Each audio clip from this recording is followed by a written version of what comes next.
way I live life.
Lately I feel I can't find my feet. Pushing closer, my heart skips a beat, and now I'm falling deeper than I fly. I can't control it. Dark against the sky, it's not so black and white. It's like I told him, there's things that I can't fight. I just keep going, I just keep going. In my time I've been dreaming of a space to really fill my place. I wish he'd seen what I had dreamed.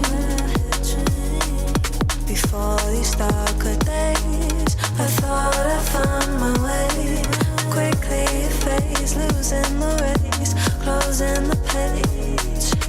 In and out, I'll move myself again.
This land is calling.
Level up your gaming experience with over 8 billion playlists, only on Spotify, the official audio streaming partner for the 2025 Esports World Cup.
Future impossible. Lenovo Legion.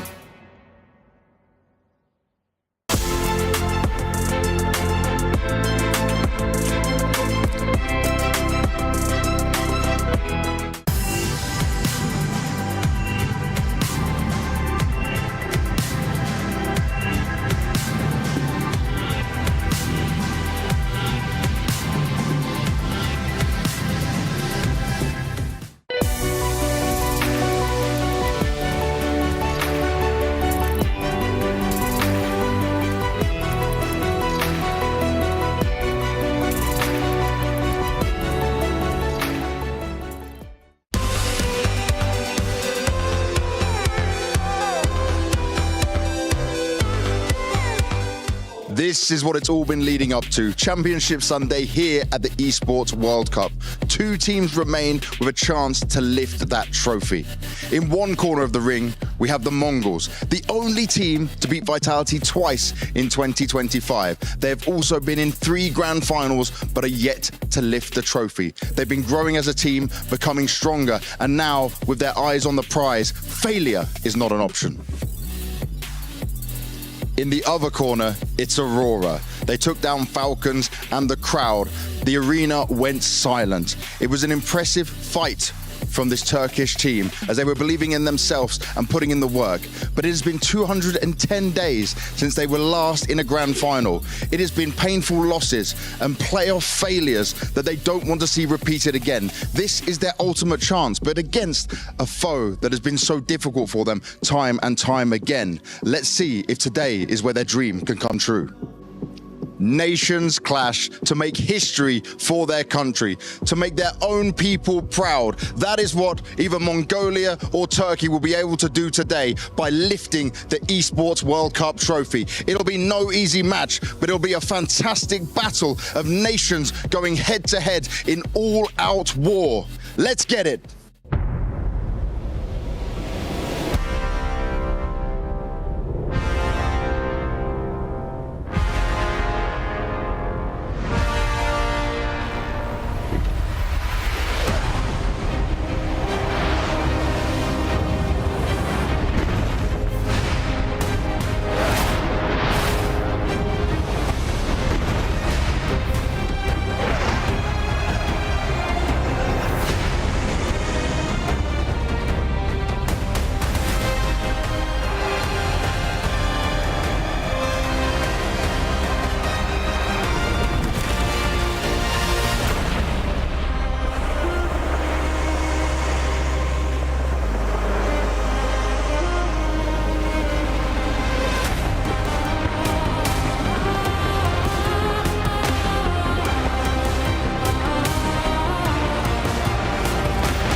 It's grand final day at the Esports World Cup, and we're inside the STC Esports Arena where the grand final is going to take place. But first, the shock, the surprise of Vitality, of Falcons not making it into the grand final. 2 teams that, when you got to the semifinals, felt like they had some of the best chances to make it in. Yeah, I think Vitality, safe to say, a little bit more surprising than the Falcons one. 3rd tournament in a row that they can't get past the semifinal, and also 2nd tournament in a row that they lose to the Mongolz, so sure, perhaps a sign of things to come. Let me ask you a question really quick. Where's your alarm bells for Vitality? Are you panic mode yet, or are we all good? See, Jason, it's this thing where, a couple of our guys are sick, this, that, so can you really ring the alarm bells? It's been a great tournament for the Mongolz. Individually, they've been strong across the board, so I don't think we're there yet, but soon. But soon. Now, on the other side of things, you mentioned Aurora playing strong, Mongolz playing strong. Aurora is playing very strong as well. The individuals on Taras, Woxic, Major having an incredible game last night. You know, you wouldn't necessarily have a problem with Aurora being the better team right now than Falcons, but their individuals doing better and popping off more than the guys on the side of Falcons. That was a little bit surprising yesterday, but it seems Aurora themselves are rejuvenated, you know, getting Xantares back in the lineup, getting some games with him under the belt, and he's been stellar for Aurora in this tournament. And Mongolz, you mentioned beating Vitality now 2 times in a row. It seems like they've taken a very clear step forward. They look absolutely incredible. You have Blitz playing at an unbelievable level for what we've seen from him previously in his career, but also now you have Senzu stepping up in the semifinals. Techno had that incredible game last night, and it's like, firing on all cylinders right now as the Mongols. No, I think it's just incredible that we will have either a full Mongolian or a Turkish lineup, win a trophy of this magnitude. First place is $500,000 as well, not too shabby. So just tells you how far Counter-Strike has come, when we're in that situation. And national teams peaking just as the EWC announces the Nations Cup as well coming in 2026. So good time for these Mongolians and these Turkish players to really pop off. We got a big final up ahead of us. For me, it's a must-win for Mongolz. For you? I think they're a big favorite, yes. Big favorite for the Mongols. We're going to see who takes the trophy at the end of the day. We'll see you there at the Esports World Cup. This is what it is all about. The Counter-Strike 2 Grand Finals here at the Esports World Cup 2025, where only one more best of 5 separates either Aurora or the Mongols from getting their hands on the ever-elusive trophy. The single elimination bracket, it's been savage to say the least, but these are the teams that have prevailed at every single turn.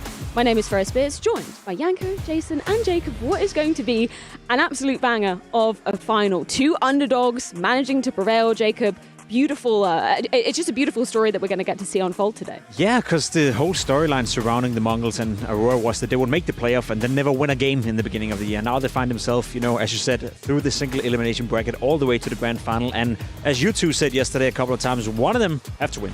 Well, we were laughing about it because, at the start of the year in Katowice, when they met in the playoffs in the quarterfinals, it was like, all right, great. One of these teams has to win a playoff game now. It's impossible for both of them to lose it. And now we're sitting here in a grand final. It's like, great, one of them's going to lift a trophy. It's impossible for neither of them to lift it at the end of the day. It is also kind of hilarious that the first playoff game that Aurora did end up winning was against the Mongols in Astana in the quarterfinal, but safe to say Mongols have progressed further than Aurora when it comes to that. Obviously, being in the grand final of the major, right, and just last week in another grand final. So maybe third time's the charm for them. Perhaps indeed. Let's recap exactly how they did make it to this very point, and also highlight some of the big names, Jacob, that unfortunately fell early on. I'm looking at Team Spirit all the way down there in the lower side, losing to Heroic straight after not only winning Cologne, but also winning Blast Bounty as well. That was a heartbreaker for them. Doesn't make any sense whatsoever. I know a couple of the storylines coming out of the Spirit camp were that 3 of the players were sick, and obviously if that was the case, then maybe it can be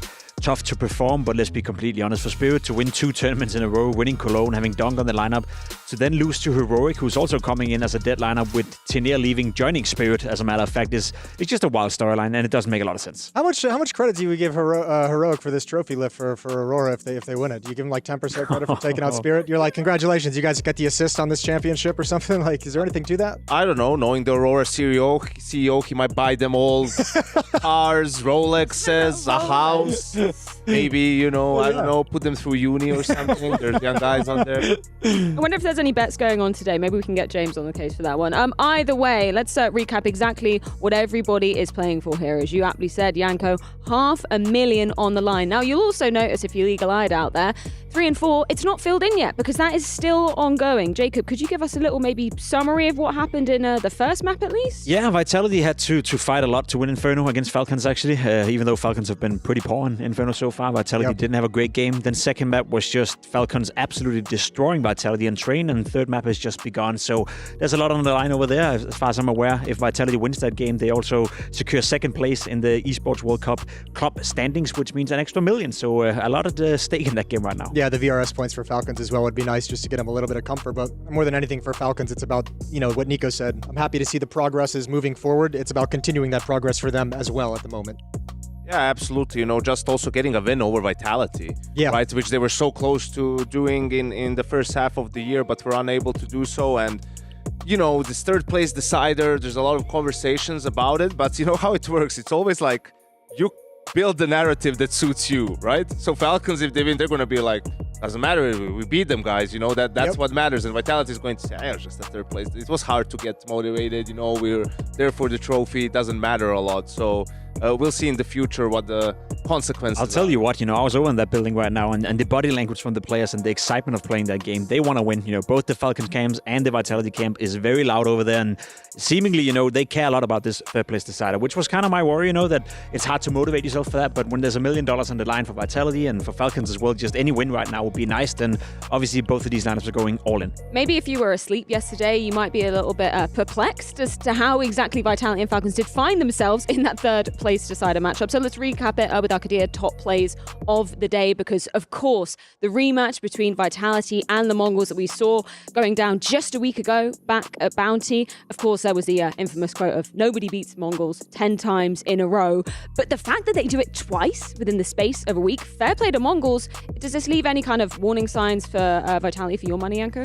I mean, I'll give it one more turn before I'm super worried. No, it's only because it's still top fours. It's still the more, and obviously because half of their team was sick again, and all these caveats that we put in. But I think it's really important and really cool for the Mongolz, right? Because beating anyone one time out of 10 times, I mean, that's going to happen eventually, right? So for me, it was always about the second time that they meet, which was in this tournament. So the fact that the Mongolz were able to beat them again, I think doesn't matter about the Vitality, speaks more to the Mongolz that they really seem to have turned the corner there. Especially when you have Mazinho coming in before that match and saying that first best of 3 win was like the chains being broken, like they felt unshackled, they felt like they got the demon off their shoulders that was holding them down in Vitality, and to prove that by then winning the follow-up game as well, that's just an extra little bit of confidence that gets layered on top. It just changes the narrative a bit. I feel next time we get to see Mongolz play Vitality, are we going to say that Vitality are still the clear-cut favorites? I think that's hard to make that case at the next tournament, whereas anyone else Vitality is playing at the moment, they're still the favorites despite maybe not having result-wise the best period. But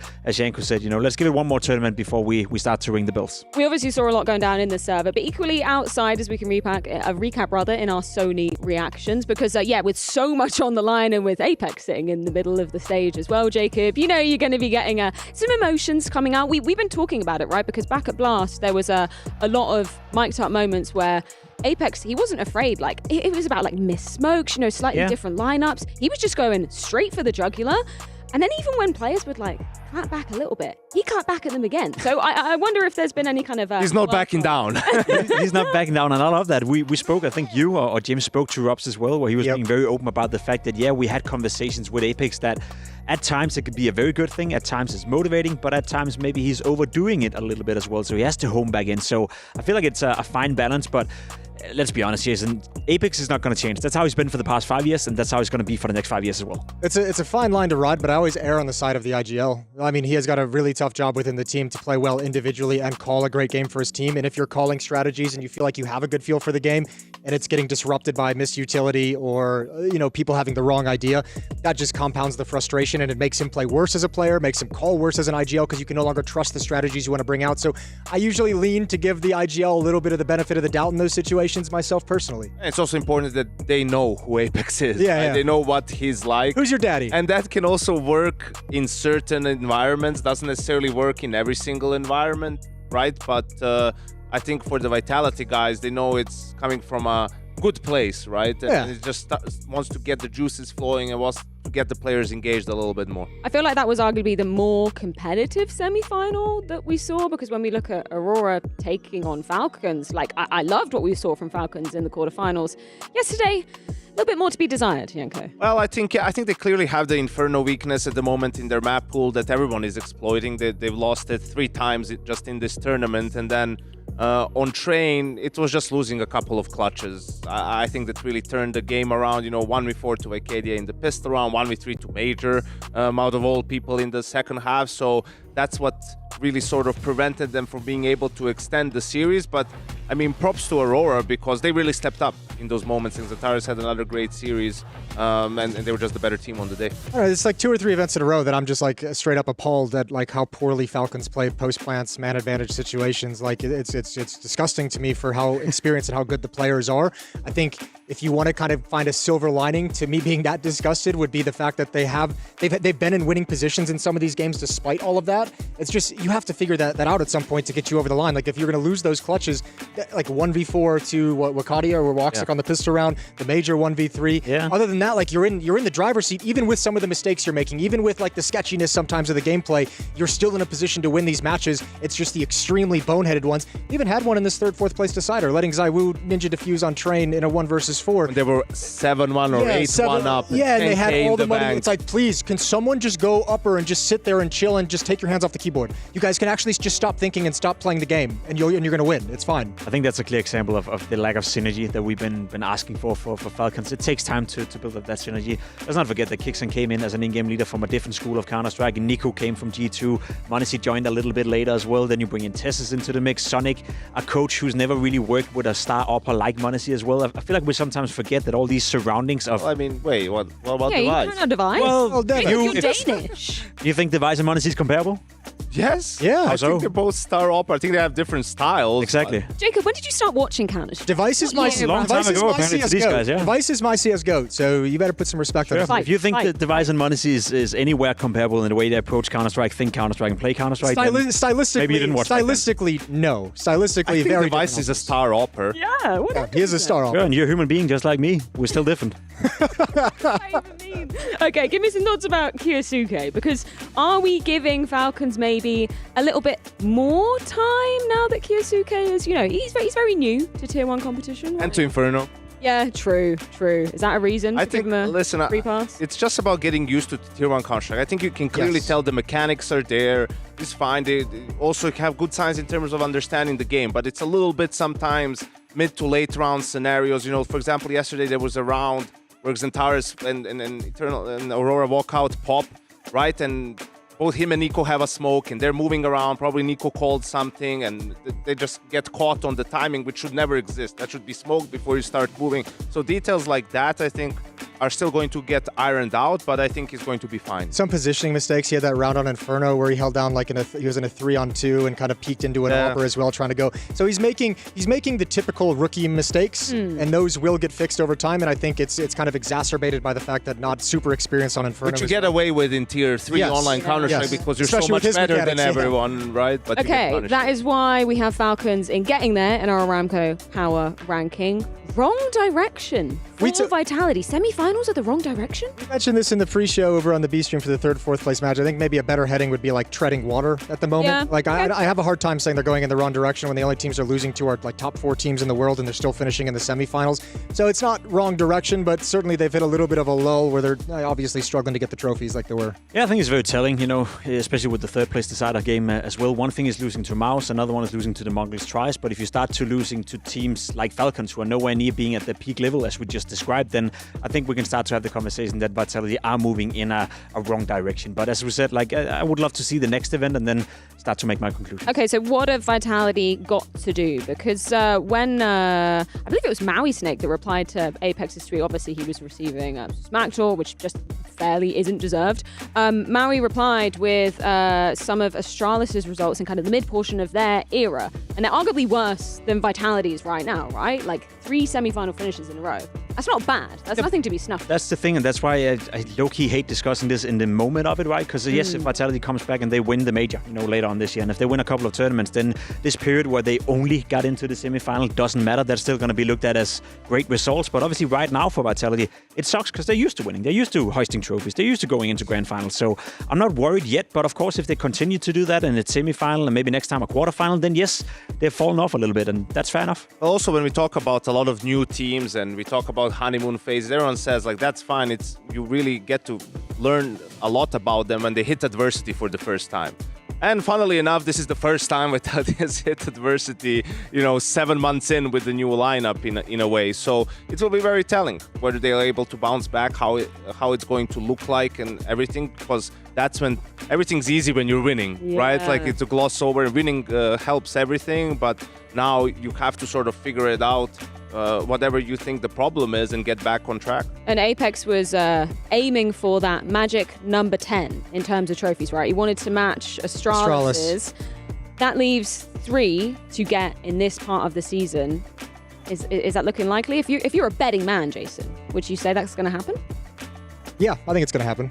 I have faith that they're going to get out of this little, so whatever you want to call it, slump if you want to go for that. But I mean, I have so much faith in Apex as an IGL. Zywoo is such a good player, so consistent generally as well, outside of when he's apparently sick at an event.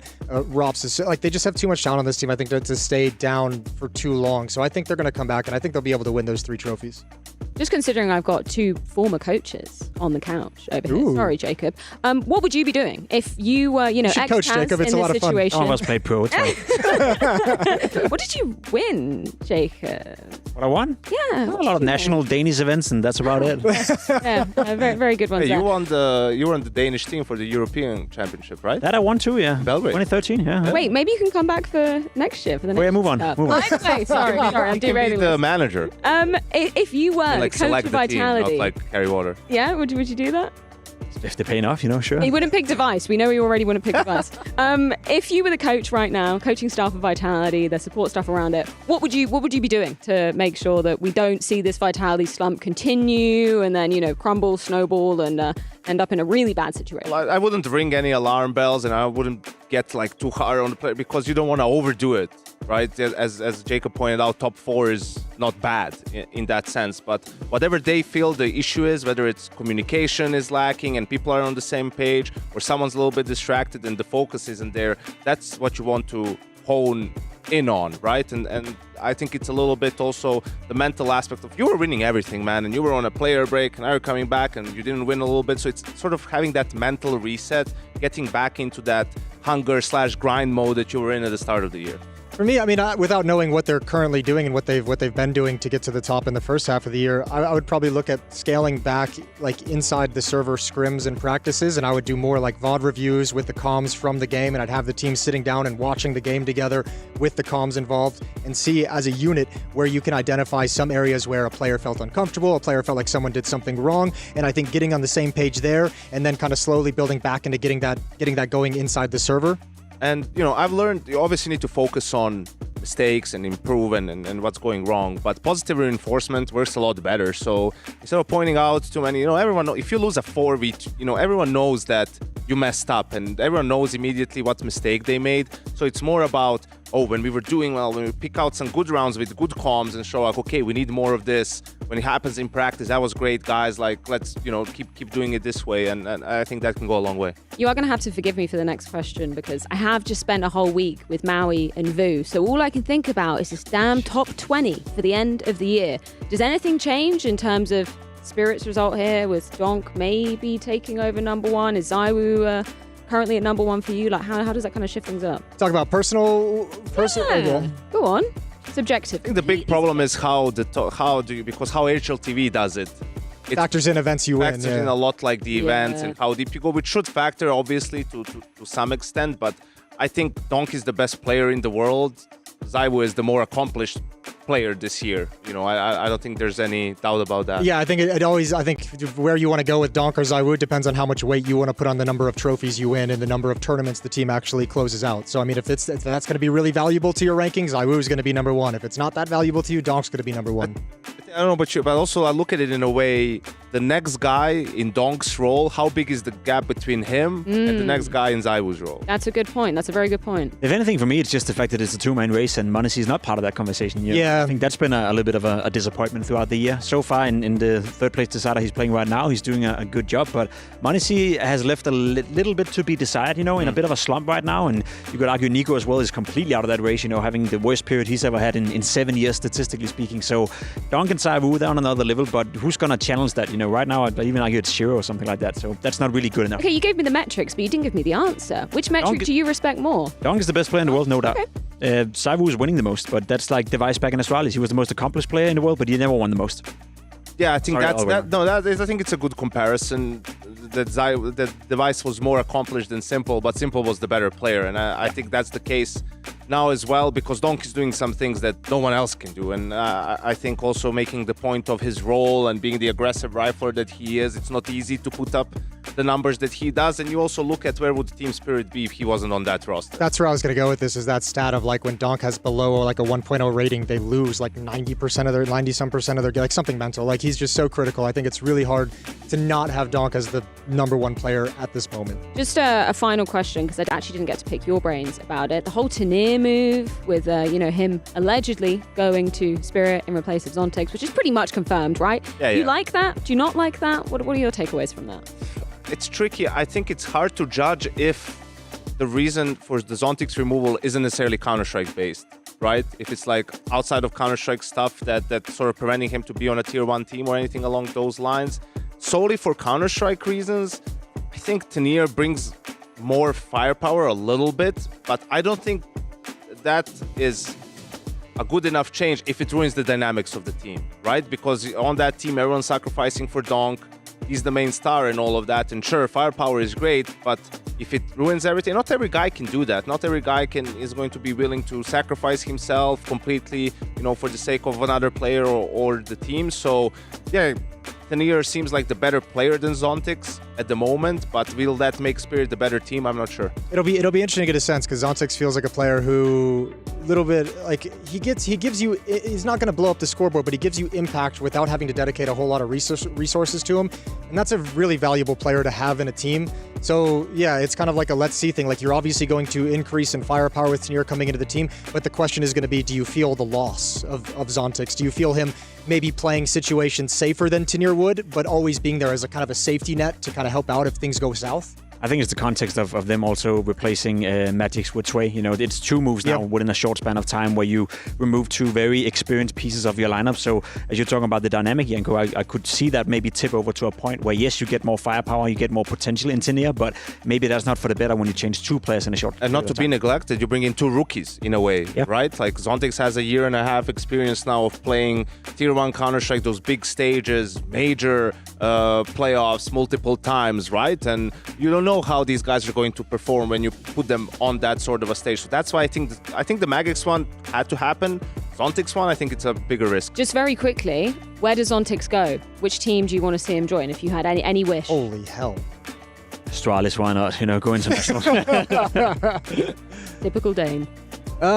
He would be obvious if they didn't sign Perfecto, I feel like. Yeah. And maybe that's still obvious, I don't know. Or has to go down to the sort of likes of Paravision or Bad Boom and get them up to the next level. That's rough. Either way, let's get things back on track for the grand final here at the Esports World Cup 2025 and check in with our casters. It's Harry and Hugo. After 7 weeks of play, EWC 2025 culminates today in Counter-Strike, a BO5 grand final with $500,000 for first place. It's Mongolz taking on Aurora. Yeah, that's right. Double digits playoffs for both of these teams throughout the year, but still yet to hoist that coveted trophy. It's been a long time goal and a long time coming, if you ask either the Mongolz or Aurora. It's one of Counter-Strike's youngest teams taking on a squad of veterans. Hell, Maja has more years spent playing professionally than Mazinho and Senzu have spent on this earth. So yeah, I think it's going to be fire. This is, of course, also a fully national final going head-to-head. First one of them that we've had since 2019. There's a lot of reasons to be excited here. So let's get in to Mongolz versus Aurora. He cannot be stopped. He cannot be tamed. Maja! That's his round. And that is one hell of a mark to leave. Our journey in EWC, it's difficult from other tournaments, like it's single elimination. It's a bit shaky for us. We cannot lose. We're just trying our best. The journey is amazing, I think, because we haven't been in the finals like for a long time. Aurora make it back to a grand final. First time since the start of the year. Our vibe is like, okay, this is the time. Mongols have broken through the oppression of Vitality's rule. This is the time to prove which is the better CS nation. No, this Zeus is good for one. Oh, hang on a second. I think the most outstanding guy from Aurora is Zantares, and right now he's doing pretty crazy things. And now Zantares creeping in their blind spot. Punishes! Lovely from Zantares! What can I tell about Zantares? He's like a machine. This first kill was clean on the dualies. He's ready for Tessez up top. Hold on! Wakani is making it! We can't get a lot of opportunity like this, and we should complete our job. They're winning, we are winning, they're winning. I think they won more than us. We both have something to prove. It all comes down to this. Asın bayrakları. He's stuck in the pit. Great work, what? Then CTR switched on to the AK. CTR, one right in front of him. What a clutch! Monstrous from Enzinho. There can only be one. Right here, right now. Look at the kicks out. The Falcons are aware for this.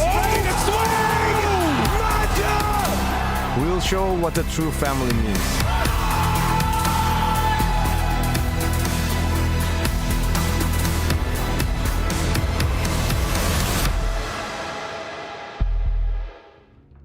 It's time for the Jamil Motorsports arrivals as once again the Mongolz return to the Grand Finals. Having left both the Major and Blast Bounty empty-handed, third time could be the charm here at EWC.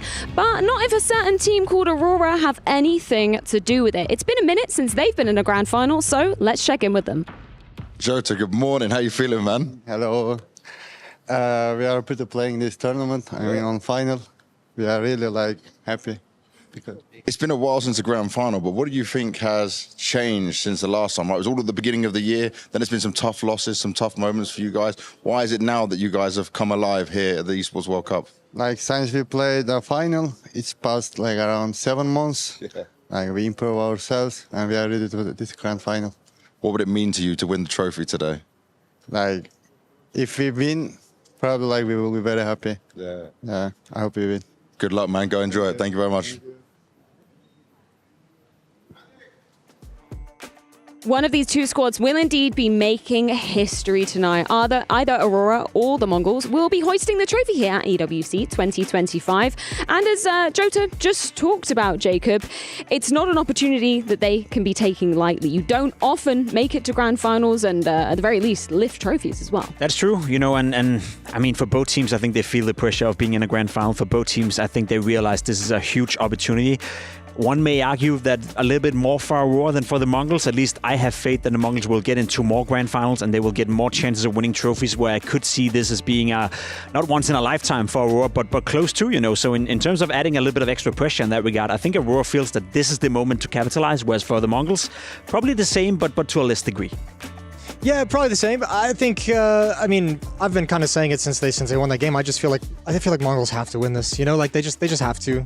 In my head, you've had so many chances. It's funny because if you look at this on a bigger picture scale, you'd say Mongolz are clearly the favorites coming into this. Finals of the Major, finals of the last event, quarterfinals in Cologne.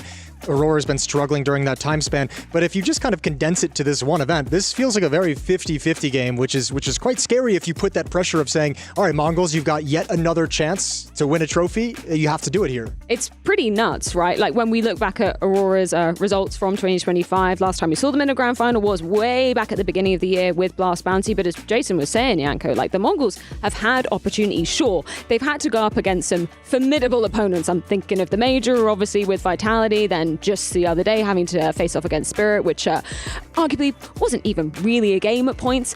This is where I would argue the pressure is on the Mongolz to actually claim some silverware. It is, and it is also the first time they won't have to face the best player in the world, or one of the two, depending on your pick. On your opinion. Right, so, and people always talk about the Mongolz, their opponents, and say they just shoot so hard and they have so much firepower, right? Where this is where they should have an advantage, right, when it comes to that. And I think the interesting one as well for me was the Aurora. For the last time they met, they had that collapse on Mirage, and the T-sides have been poor. So you're just they went from, is Major on a hot seat? Do they need to make a change? Is everything falling apart in that team? Into now making the Grand Finals looking better than ever and sort of with an opportunity to lift the trophy.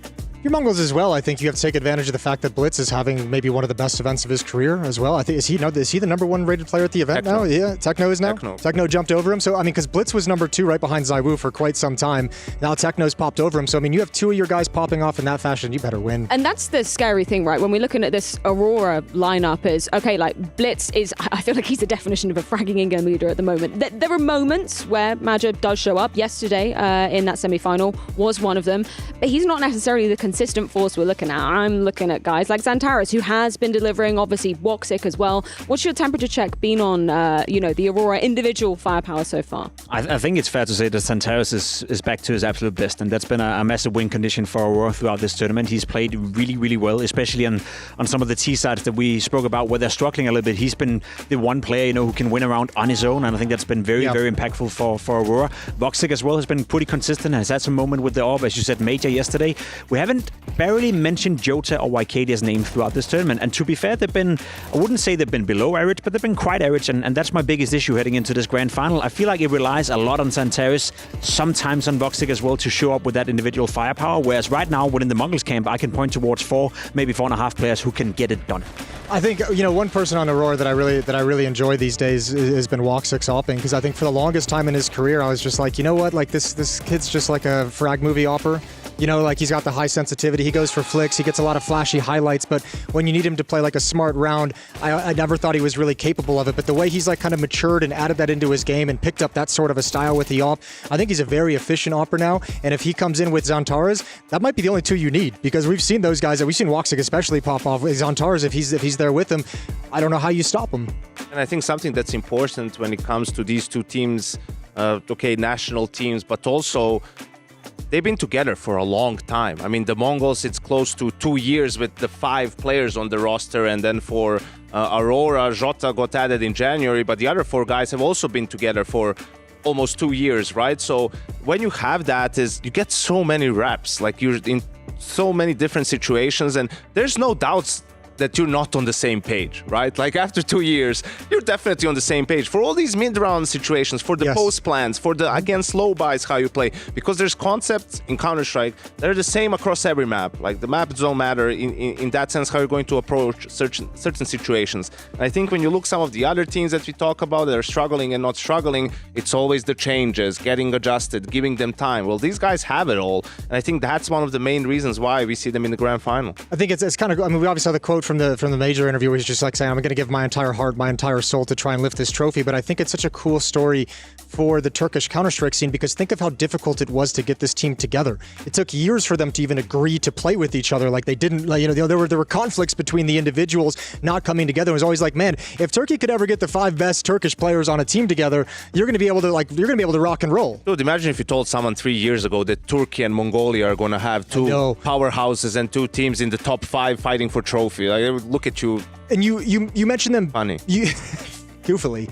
You mentioned them like playing together for so long as well. Like these are 2 teams where if you ever get to a point of making a roster change, it's kind of like, well, who are you going to go to? Because it's not like there's a whole lot of great options in either one of those scenes. The fact that Mongolz has been able to make roster changes to put this team together is actually an incredible feat, that they've just found these guys at random land setters around Ulaanbaatar. See, yeah, exactly. That's not a conversation for tonight, obviously, or for today, because I agree, you know, if these 5-man rosters doesn't work out, it's going to be very hard to replace players. You can't have a conversation about roster changes, can you? No, you kind of can't. You know, so xFlout maybe try and stand in a little bit for Aurora, but that would be a complete different team. And we saw Aurora with no Zantares and xFlout instead. So let's be completely honest, that's why there's also additional pressure for both these lineups right now. This is a massive opportunity to win a Tier 1 trophy, and as Apex has been saying, you know, in Vitality over and over and over to the guys again, you never know when you get the next chance, and it's the exact same thing here for the Mongolz and Aurora. And it's super impressive how much Techno has withstood that pressure as well, because he's not the man you look at, arguably, Jason, to be delivering for the side of the Mongolz, but he's having quite the tournament here, isn't he? Yeah, he really is, especially the pop-off game in the semifinals, and he was just so humble about it. He was just like, oh yeah, I just think it was I guess it was just my day,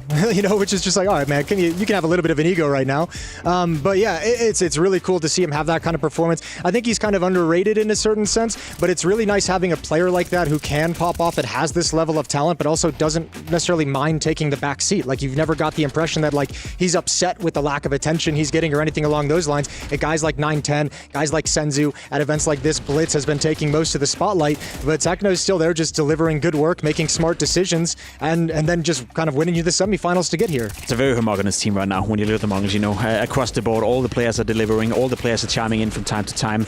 I think the one player that's been a little bit missing, you know, for the second part of the season, Messinho, you know, hasn't really stepped up a lot as of late, but even at this tournament, he's had a great game. So again, I look towards this lineup, I think to myself, if Messinho is supposed to be your weakest link within the lineup, then you have a pretty good lineup across the line, and I think that's the biggest difference when you speak win conditions for the Mongolz versus Aurora. Aurora relies an awful lot of Zantares, a little bit on Voxic, whereas for the Mongolz, I feel like you can have Messinho have a worse off game. You can have 910 not hitting his shots, and you can still find ways to win. I put another advantage towards Mongolz in the sense, I don't know what you guys think, but I guess with Aurora kind of struggling most of the year and having this kind of one isolated event where they've looked great, I don't know what kind of confidence I'm supposed to have in their map pool to go into a best of 5.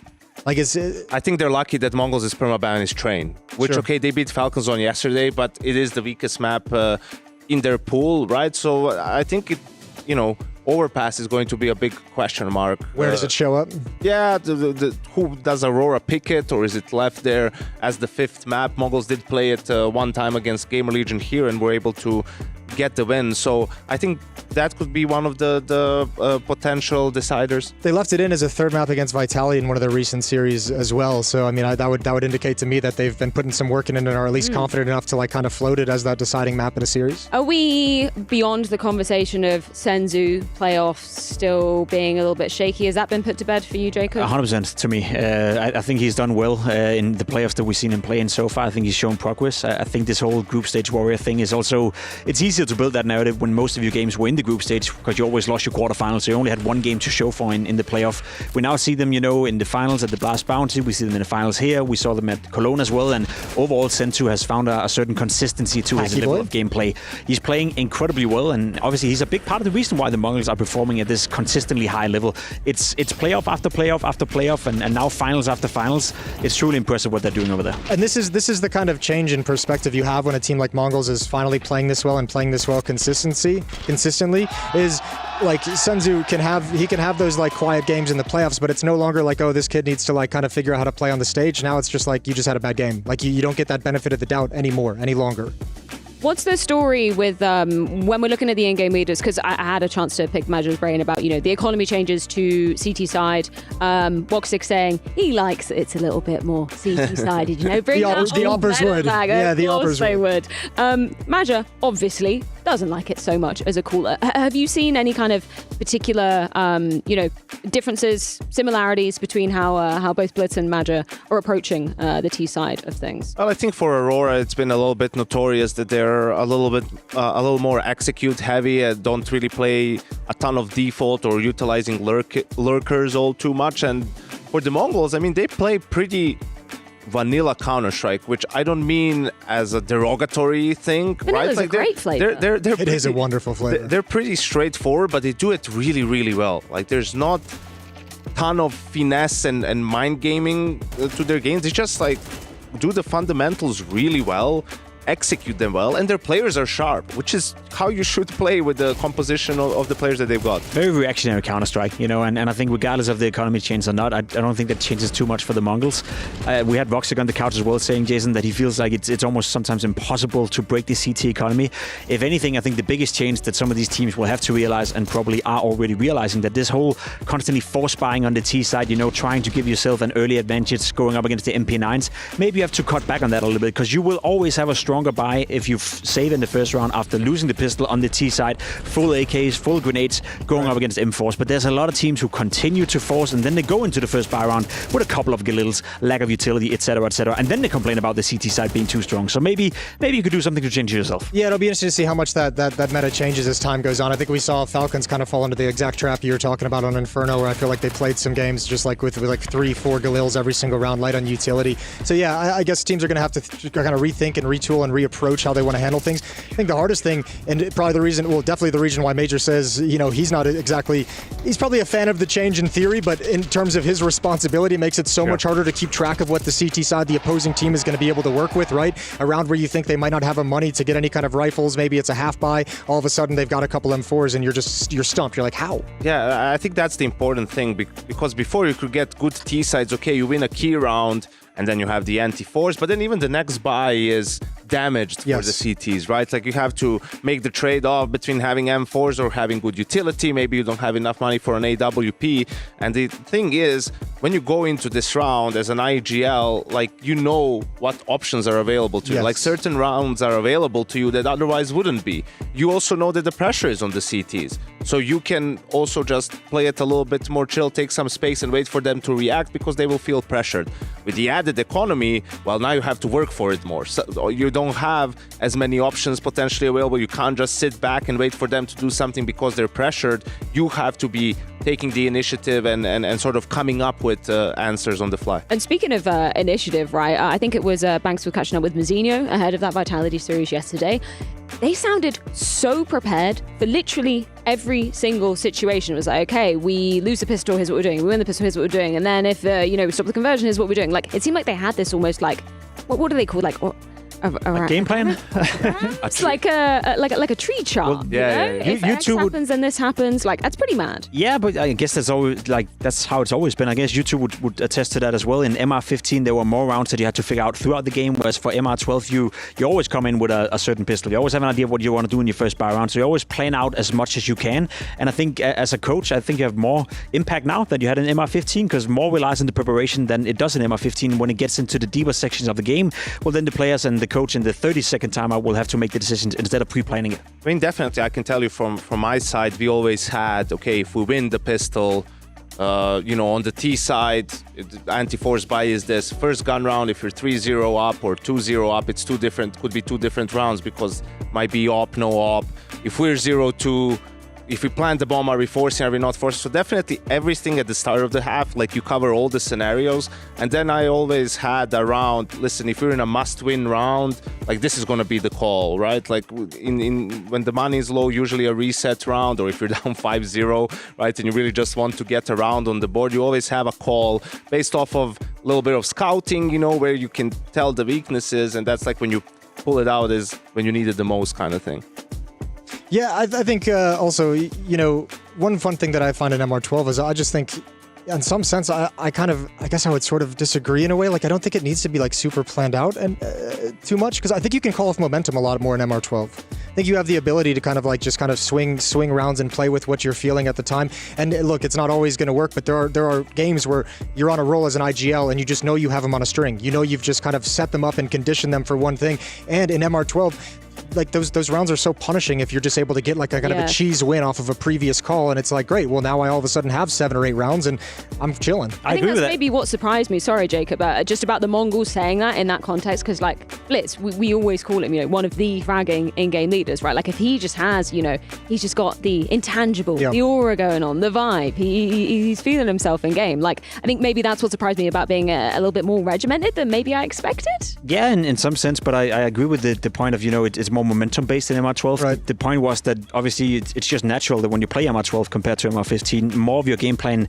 more percentage of your game plan is pre-planned. It's just the way it is because you have less rounds to work with. Yeah. So if you do the same amount of work. Exactly. Well, I'd assume so, for most of the coaches, obviously. And then, as you said, like if you have a player who then has the ability to read the game early on or get that momentum, then I think that's going to work out for you. And I think Mongolz is a significantly better team in MR12 than they are in MR15. And I think there's certain reasons for that. And one of them being that they can rely a bit more on the momentum and play it simple to a point where it is more about the individuals as well. Counter-Strike 2 also changed the landscape of that, compared to CSGO. It was a bit more, I wouldn't say it was more tactical CSGO, but you rely a lot more on just peeking and winning your duels in CS2, and I think that's a notion that all the players would agree to. I want to talk to Blitz at some point, because one thing I've been impressed with Mongolz in this tournament so far has been watching how quickly the reaction like spreads throughout a team, right? Like if they get put into a situation, I don't know if Blitz is calling it, I'm assuming he is, or if it's just kind of already pre-programmed, but the way I see them like react in different scenarios, like a smoke comes down when they're about to execute and ruins their plans, but they switch so quickly into plan B. And I don't know if that's Blitz calling it or if everyone just kind of knows if that's pre-planned protocols that everyone's just on the same page with,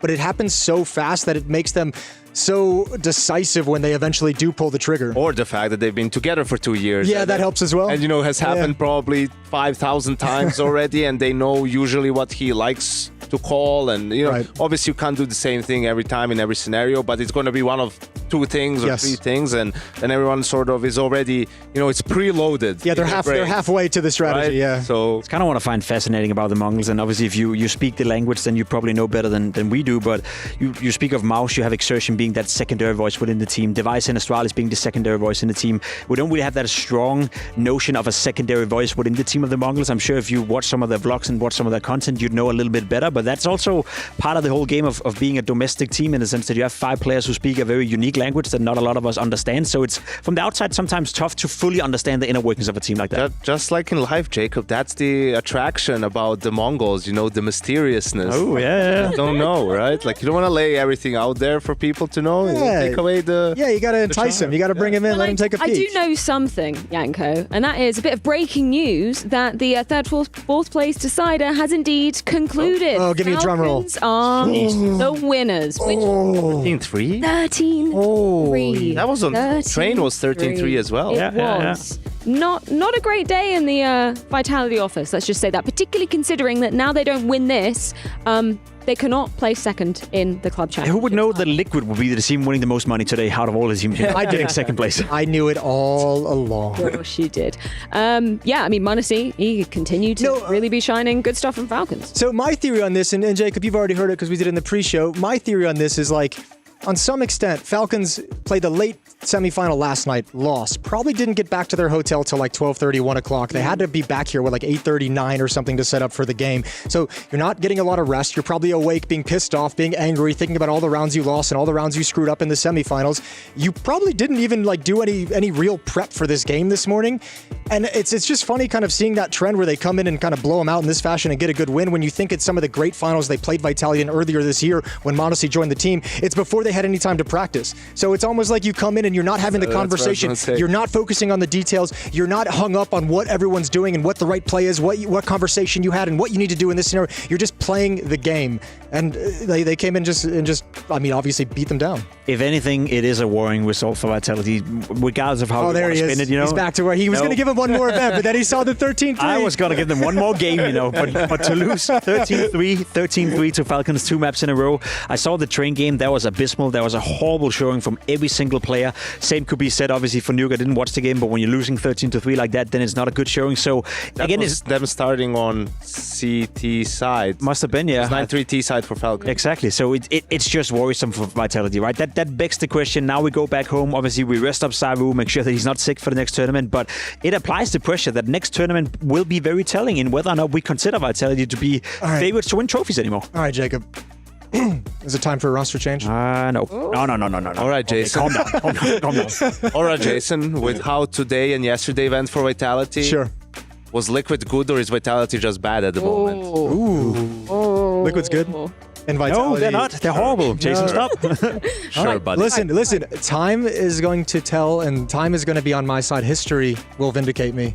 Liquid's a good team. History is written by the winners, so I don't think so. Not so much time for Vitality, though, because Blast Open is literally upcoming in just a few days. They are the first match on Wednesday morning. Obviously, that's going to be online, so they'll be... I was just about to say online, yeah. Yeah, different kettle of fish against M80 as well. Obviously, a different caliber of opponent. That's another great NA team, isn't it? Yeah, they're fantastic. Yep. Yeah, they're an NA team. Not like they have much time to be... No, but I think if, in all honesty, you know, that does suck a little bit for Vitality. They have to fly back and play almost instantly, but they're playing M80. You know, that's a game they're going to win with blindfolds on, and then they get a bit of a break. Should we so maybe do that? Should we actually put blindfolds on them? They still win. Guys, and this is like, let's not handicap them even more. Like, let them get back on the horse. All right, can we help them out a little bit? I think for Vitality, they'll definitely say like, listen, guys, this event is a one-off in terms of we were really sick during it and everything. Don't think about it too much, but we have to turn, you know, like we sort of, some things have to change. Like we have to, this can't keep happening, you know. It's going to be 2 months now into the season, a month and a half into the season, right? It's starting to become a trend. It's not more a flash in the pan, right? It's becoming the recipe, and I think that's what you want to avoid if you're Vitality. And it's very, very important in a way, again, to not panic. It's hard to find that balance and not make that roster change that Jacob was suggesting. No, but can I say something outrageous? You know, because one thing that history has taught us all, and obviously being involved in the game as well, is that we don't know the inner workings of the teams, right? Unless you're dealing with them on a day-to-day basis. From the outside, it's very hard to imagine that there's any conflicts going on within Vitality. They don't have an Elish. They don't have an Elish. You know, that's a fair point, right? But it was also hard to imagine that Spinks had a controversy with the old iteration of Vitality. That was kept as a secret for a long, long time. And there's been plenty of other teams throughout the history, you know, where we know from the inner circuits that a certain player has been, you know, maybe acting out a little bit, a practice is going poor, there's been a bad attitude, etc., etc. It's always, you know, hard from the outside to judge whether or not a roster change should happen. The teams knows them best yourself, but all I'm wondering is there maybe potentially a player within Vitality who came... Are you working yourself into the joke question that I asked you? Is that where this is headed? I'm just leaving... You dodged it, and now you're circling right back? I'm leaving a small door open, because if there's anything history has taught me is that it's never as pretty from the outside as it is from the inside. It's always like this whole, you know, Christmas happy family picture, and then everyone is fighting on the inside. You know, respect, because he did start that by saying, "I'm going to say something crazy." Yeah. He was spot on. It was really crazy. The problem with that a little bit is the fact that no one has an ego on that team, save for Apex, who makes up for everyone else in a way. But that could be the problem. You see, like, if you bring it back, or it's like, I want you guys to, care a little bit more. But then again, if you win everything for 6 months, maybe some of those players change. Maybe they build up a bit of an ego, We honestly, we don't know. You think Mazzy has an ego, man? He's from the UK. He's from Stourbridge. He leads beans. Mate, he's a British Counter-Strike player. He's just happy to be here. Like, he's just happy. Yeah, I mean, look, and I mean, in one sense, that there's some truth to it, because like Apex wanting some of the other players to have an ego. That's what he's been telling ZywOo for years. Like, we need you to be the guy. Need you to step up. That's essentially. He's making small steps. ZywOo is making baby steps towards at least saying, okay, I am one of the best players, not just palming off and going, but my teammates tell me, sometimes he can own it. The big surprise was him admitting that it got to him that he wasn't even in the conversation last year about being the best, right? And I loved that. That was like my favorite ZywOo moment of his career, is him admitted that. I loved it. Mine was the interview with Freya, but yeah. Yeah, shout out one time. We've both come a long way. We really have. Look at us now. The future for Falcons, obviously, they're not a blast. They're going to be attending Fisher, ESL Pro League coming up as well.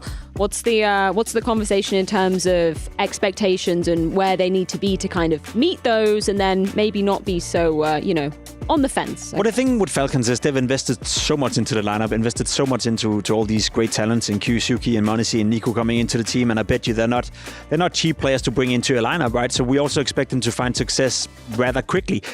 I think the next couple of events will show us whether or not Kixon, man on your screen right here, is going to be the in-game leader for the future of Falcons. You cannot get rid of Monesi, obviously. You're not going to get rid of Nico. You're not going to get rid of Kyusuke either when you invest that much into him. So Tessus and Kixon are your only two options to change anything. And maybe if Tessus is not going to figure out his new roles, that could be a point of conversation as well. But for Nico to open this whole discussion saying that he is going to be an in-game leader at some point, I think that's opened the door already by now, that if they don't find success within the next 2-3 events, if they don't show an upward trajectory, then I think Nico and Falcons will highly consider going into 2026 him being the in-game leader.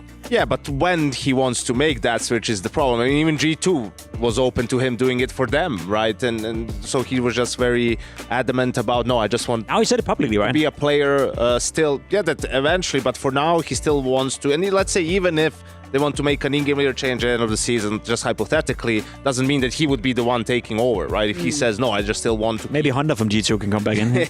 Yeah, but I think for Falcons in general, it's just...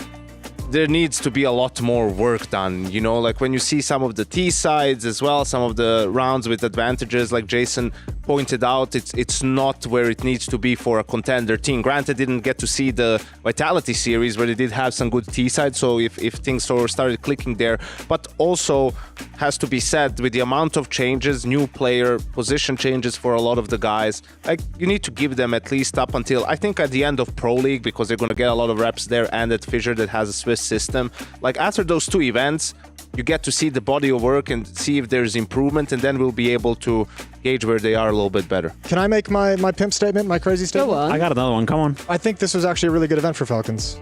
Like, the Counter-Strike didn't look the prettiest in the world, but they finished third place. That's pretty awesome. You can't be upset about that. Not that hot of a take, Jason, but yeah. Well, I don't know. We're talking about roster changes with Falcons, well, no, and Jacob's negative. Talking about roster changes. I'm like, that's his pet peeve. They just placed third. They just beat Vitality for the first time this year. I know Vitality's sick, but if you're Falcons, you're latching onto that and being like, hell yeah, guys, we lost to them 4 times in the first half, over the course of this year. Now we finally beat them. They don't care that they're sick. They're just happy about the confidence that's going to bring in, that you're able to take down the #1 team in the world that you haven't been able to touch. And most importantly, Nico's had a good tournament, right? I think Yes. Jacob pointed out, he really struggled towards the end of the... Dude, he was killing on Train T side. Yeah, towards the end of the season, and you really can't have that happen, right? His roles have changed a little bit, but he's still in positions where he can have a lot of impact, a ton of output, and I know he does other things for the team, calling on the CT side, he's bringing guys along, he's the veteran. You need to be fragging. Like, that's the first and foremost before everything else. You need to frag, and you need to find impact in your role, so that's absolutely a prerequisite for Falcons to have any chance of becoming... You want another hot take when it comes to Falcons? I think it was pretty obvious, I love Jacob. No, but I feel like we have the time for it now. It was pretty obvious that Tessus did a fantastic job in Falcons in his previous role, right? It was pretty obvious that Magis was going to be the guy they will replace. But now moving into this new iteration of Falcons where you bring in Kyusuke, maybe Magix would have been a better fit in that role that Tessus is now taking over. I'm not saying Tessus is not a better player than Magis, because I think he is, call him the best Danish player, and I think he did a tremendous job in Falcons before they got Kyusuke. Championship. But it does feel like when I look from the outside, the way they tried to build this roster is just they're honing in on firepower in every single role. Maybe sometimes a bit of glue, you know, maybe having a guy like Magisk who's willing to do all the shitty roles, but actually to a decent level is better than forcing TeSeS, who did a good job in some different roles, into now having to retaught himself to play all these different scenarios that he didn't before. I don't think the output of TeSeS is going to be better than Magisk would have been in this lineup. I think there's two arguments I'd say to counter that. One would be, first of all, the individual level of Magisk when they were making this decision just dropped off a cliff. Like he just wasn't there. TeSeS meanwhile in those early Falcons rosters when he joined was doing some hard carry maps, hard carry series, was playing very well. Different roles. Yeah, I know, but you know, when you talk, like, you could say roles all you want, but if you're not fragging, you're not going to be good at any role. And Magisk wasn't fragging the way you need to be if you're going to be functional in that role. And I forgot my second point. What are you arguing, Jacob? Sorry, just to actually circle back to the point. They should have kicked TeSeS instead of... I'm arguing that I think Falcons have taken a risk by going all in on firepower instead of also trying to build up a more... Well, when you've got Kyosuke, Manasi, and Nico, that's a risk, going all in on firepower. Why would you need TeSeS to have more firepower than Magisk then? Why would you hone in on the fourth player as well, having to have more firepower instead of having a player that's specialized in his role? I'll give you an example. TeSeS is playing the inner bomb side, CT side terrain. Magisk is significantly better than TeSeS at that right now. Maybe TeSeS can evolve into becoming a player that's good at those roles, but that's a risk, right? That's a risk we don't know. Whereas for Magisk, at least you got a stable level in that. And I don't think Magisk would that bad. Yeah, yes, but I hope him to be cut as well. But I didn't know that TeSeS would move into all his roles like. I mean, that's the unknown factor with Magisk, though, is like the what if with TeSeS is, can he learn how to play these roles? The what if with Magisk is, my point, is he going to be fragging again? Like, is he going to get up to an individual level that can compete at tier 1 again? I don't know. Give us the answer, Yanko. Don't think so. I really like TeSeS. Also, just his... Yeah, I remember my second point. Excuse me. Go ahead, you're old. Would be... Speak before it goes away again. Would be what other team... is any team like really clamoring for Magisk on the roster right now?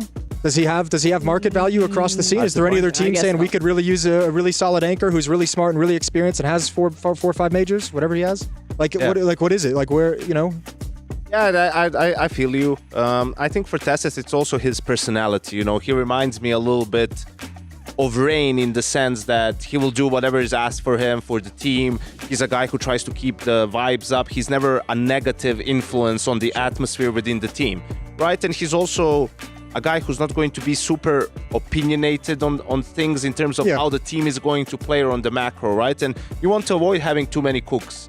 And I want to believe, and he's been very upfront in some of the interviews or in social media that his level is really bad, in his words, at the moment, and he's letting the team down. Yeah. But it's also very early days, right?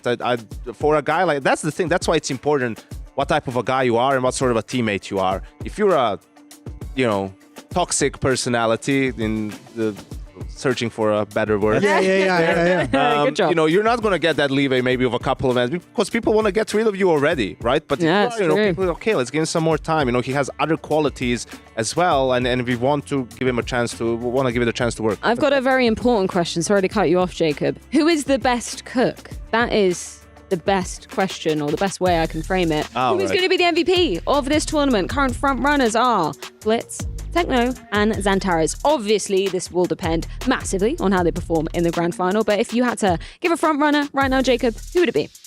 I mean, I think Xantares have been the most impactful individual so far, and if Aurora is winning this tournament, then it's going to be Xantares 100%. But I would love to see Blitz. I'm not going to lie. Blitz have had a great tournament as well as an in-game leader to get an MVP. I believe it happened once to Glaive in that Astralis era as well, where he beasted it up in a tournament in the States or somewhere, in China, I can't remember. But to be completely honest... Beijing, there we go. I am Beijing. And he was playing with the Orc as well all the time long. I remember that. Shitty era of Counter-Strike. To be completely honest, Blitz, I think he can do it, and I think the Mongolz are the favorites to win, so why not? I think I'd lean towards... Well, I mean, I don't know how they gets decided at the end of the day. I would lean towards Blitz just because he's been the number 2 player of this event, right behind Zaiwu for all through the rest of the rounds. And Techno just recently, after last night's game, overtook him in that regard. So if you're just going to go by top rating, it might very well end up being Techno.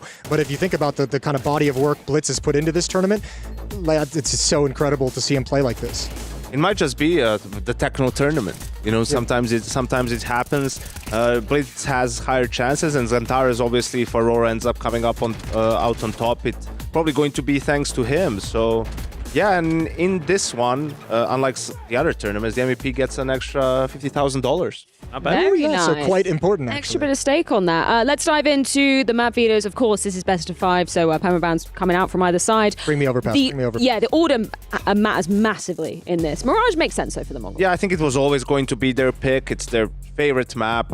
Almost every series that it's available, they go ahead and pick it. I wonder, Aurora, if they go for Dust 2, and they do end up going for it. They had a couple of close losses to Mongols in games where they would lose both pistols, and the games would sort of get out of control. So I think now, do the Mongols pick Nuke after yesterday? Do they go for Inferno? I think it's going to be one of those two maps. I would imagine. Okay, I was going to say, I imagine it's going to be Nuke. I swear I was going to say that. So coming up next, Inferno Overpass, the last two remaining. Safe ground, Overpass is a decider. That's for me, that's pretty much the perfect map pool for the Mongols. Mirage, Dust 2, Nuke. That was the 3 maps they were going to play against Vitality the other day as well. 3 of the most played maps as well, going into pretty much any series out there, regardless of the opposition. So for them to have 3 very comfortable maps to start off with, that's pretty much perfect. And I mean, when you consider how many times they've played Vitality, all with pretty similar map pools, Mirage and Inferno featuring in like 95% of those games, Nuke there frequently as well. They're extremely battle-tested on those 3 maps. And even last time they were down 11-0 to Aurora and still managed to take it to overtime and win in overtime. So no matter what happens on this map, they will have belief that they'll end up on top. Now that we've got the maps, predictions time, gentlemen. Who is going to be winning this grand final? I think it's gonna be the Mongols winning. I think they have the advantages in the map pool. I think they're a better team. I think they have the better individuals. I have been impressed with Aurora so far in this tournament. Played significantly better than I thought. Santaros, if he shows up like he has been throughout the rest of the tournament so far, they can make it competitive. I'd say 3-1, 3-2 maybe, but Mongolz is winning. I think at this event, it feels very 50-50 with the way the two teams are playing, but the body of work over the last few months has to have me leaning towards Mongolz, and I think it's a must-win trophy for them. I think Mongolz 3-0. I don't think Xantares keeps up the level of performance he's had so far in the tournament. I think Aurora is way more prone to getting frustrated. The pressure of a grand final is something they haven't felt this year, except for the very first event. But outside of that, I think the Mongols are going to win. Well, it all comes down to this. 2 teams that have been chasing a Tier 1 trophy all year long. It's time to kick off the EWC Grand Finals.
Seven weeks of intense competition featuring hundreds of clubs, thousands of players, and $70 million. During that time, we've witnessed more triumph and heartbreak than ever before.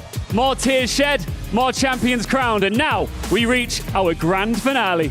One last battle remains. One final team to rise above them all. Tonight, the eyes of the world are fixed on this stage for the grand final of Counter-Strike 2 at the Esports World Cup. And we have got two incredibly deserving finalists who want their shot at an EWC legacy and the chance to raise this trophy high in the air as confetti rains down. One last step towards glory. Let's welcome our first grand finalists on the stage. Give it up for the Mongolz!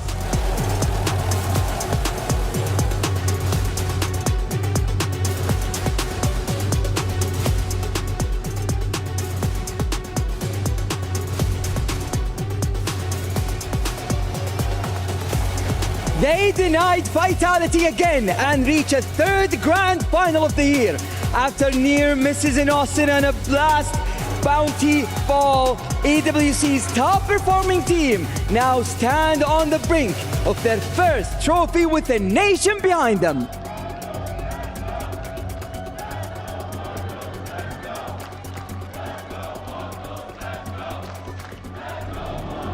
Their opponents, Aurora!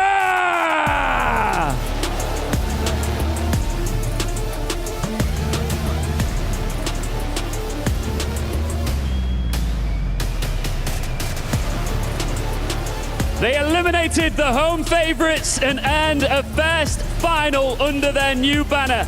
A win here not only secures their spot in the Club Championship's top 10, but proves they truly belong among Counter-Strike's elite.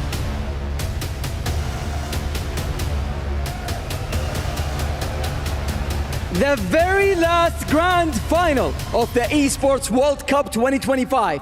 It's time to crown Counter-Strike's kings.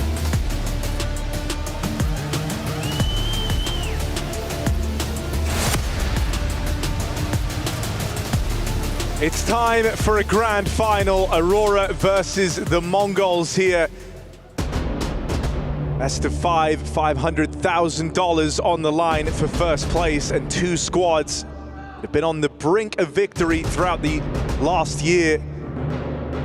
One of them gets to lift that trophy today. Yeah, it's been an incredible year so far for both these squads, coming out and raising the roof, raising the ceiling. 10 playoffs of 12 events for each roster. 3 grand finals for Mongolz, no trophy lifted for Aurora. Haven't seen them in a grand final since the start of the year. They look to return and make a statement here against the Mongolz. It's never going to be an easy game. Mongolz have managed to overcome a lot of hurdles as of late, taking down Vitality not once but twice, proving it again here at EWC. And certainly favourites for this series, certainly more proven map pool. But I think for Aurora, right now, they're running on a high. Great result at this event, taking down FaZe with a fantastic overpass showing as well, and eliminating Falcons 2-0 last night. It's been a great tournament for Aurora. Where does the ceiling lie?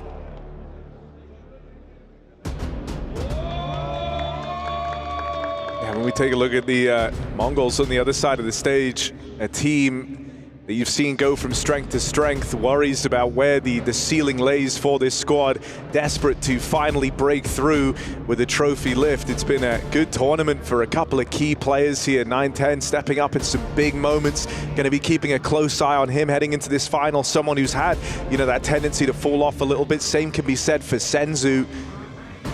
But both of them have been hitting hard here on the run through EWC.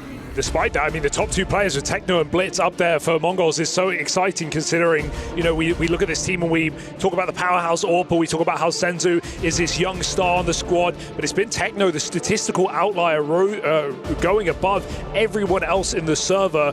Of course, new HLTV 3.0, proving him well right now as one of the more experienced pieces inside of this squad. It's such a young team in the Mongolz. You want to talk experience, Aurora had that in spades, years of play from players like Madra and Xantares, but still, Harry, no Tier 1 trophies to their name. Yeah, I mean, you know, both these squads kind of at that breakthrough point now in this final. For the Mongolz, it's been a short-term meteoric rise, both representing their nations. For the side of Aurora, this has been a long-term goal, thinking back to when Xantares first exploded onto our screens over a decade ago. Well, he showed his prowess. 30 years old, taking down some star-studded lineups on this run into the final, including, you know, the team of superstars in that Falcons matchup. And considering how high his ceiling is, it's incredible to think at 30 years of age, he's now coming through and still contending for titles and arguably playing some of his best CS yet, at least on a team level without a doubt. But even as an individual showing up in such a huge way, he had an incredible T-side against the Falcons yesterday, not just on Inferno, but across train as well. So it really is an exciting time to be watching Xantares in the current day. Here we go though, folks. BO5 grand final on the line at EWC between Mongolz and Aurora.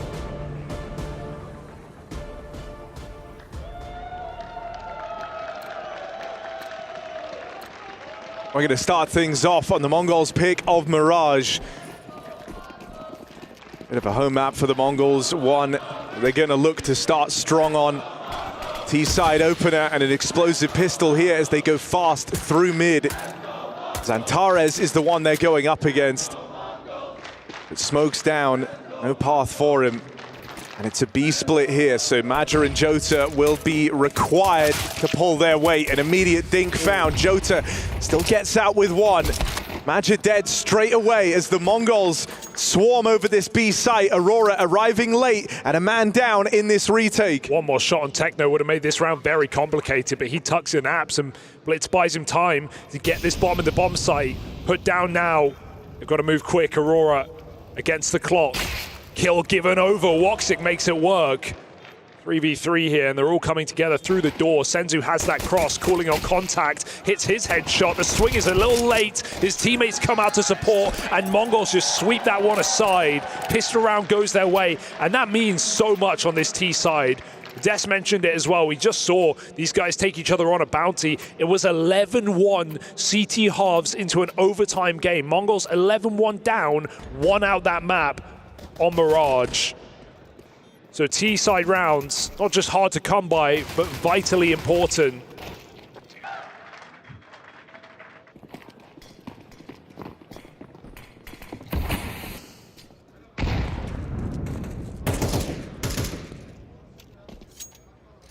Pistol locked in and Aurora force up.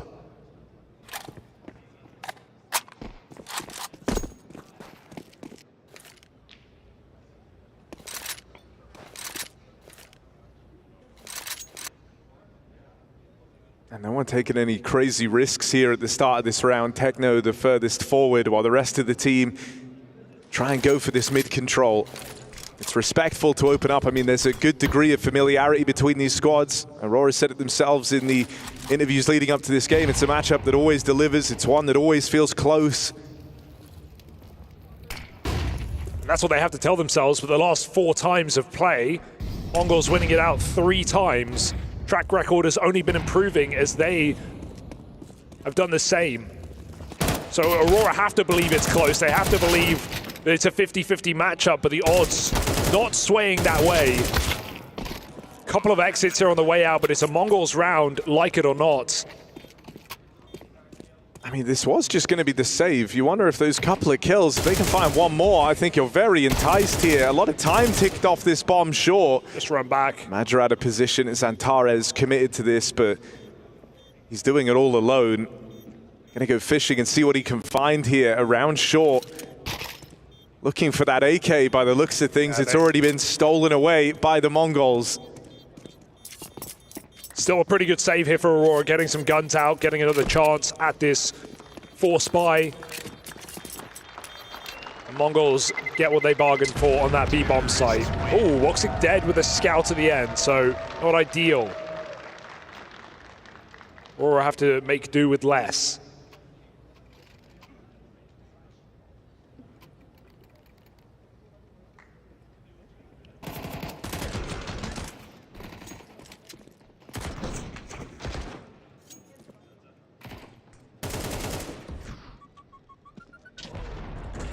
Oopsie. So back we go. Mongolz straight out middle, playing with some confidence here.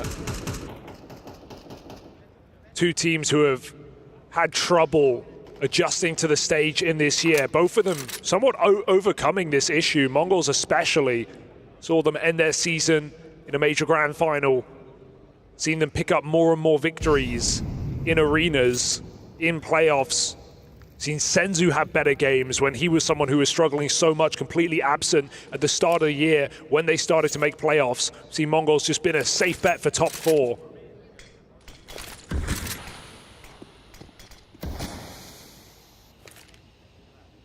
So they know this is their best opportunity yet. A familiar foe, a matchup they've won many times. And a BO5 with a more proven map pool. Neat idea for a little gimmick there on Zantares, trying to put him in position to succeed. And you see the stack being pulled together here for Aurora. They don't clear Maja in a bait and switch setup over towards short, but it's just the one and done. And now only Wakadia and his Deagle remain. Swift kill on Techno. How much more mileage can Wakadia get from this position? They're fully surrounding him. So living on borrowed time, finally Wakadia hunted down.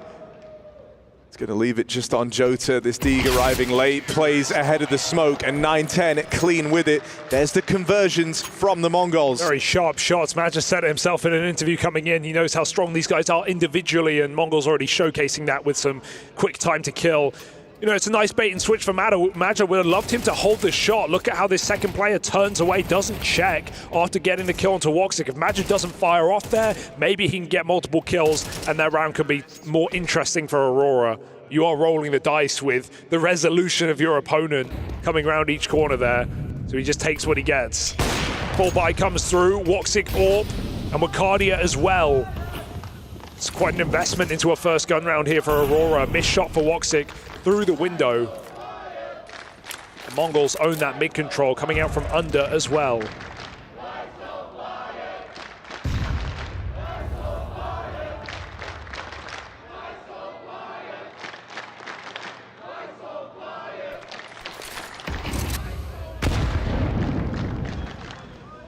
Mid control looking to be the object here for the Mongolz in the early game of their T side. Going about taking this staging platform every time, and Aurora have kind of given up the room gladly. Even a double AWP pulled out here for the Aurora CT side. An expensive investment in this first gun round. And so you kind of need it to find success.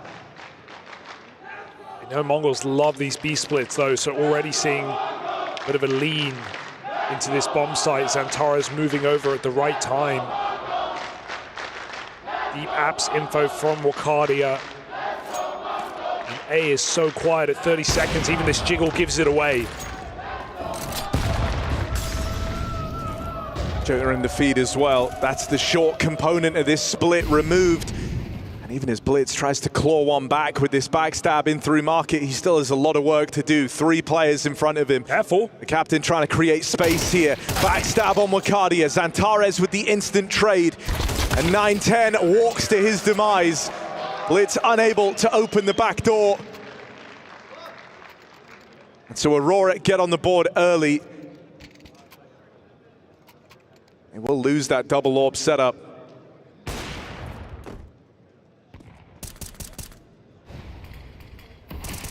Yeah, it looked a bit scary there with Riccardi's back open, but Zantares aware he's just playing for the trade. Better than lining up. Got this eco out. Blitz, always a captain who loves to pull in a hero gun into a round like this. While many teams set up their stars, Blitz says, watch this.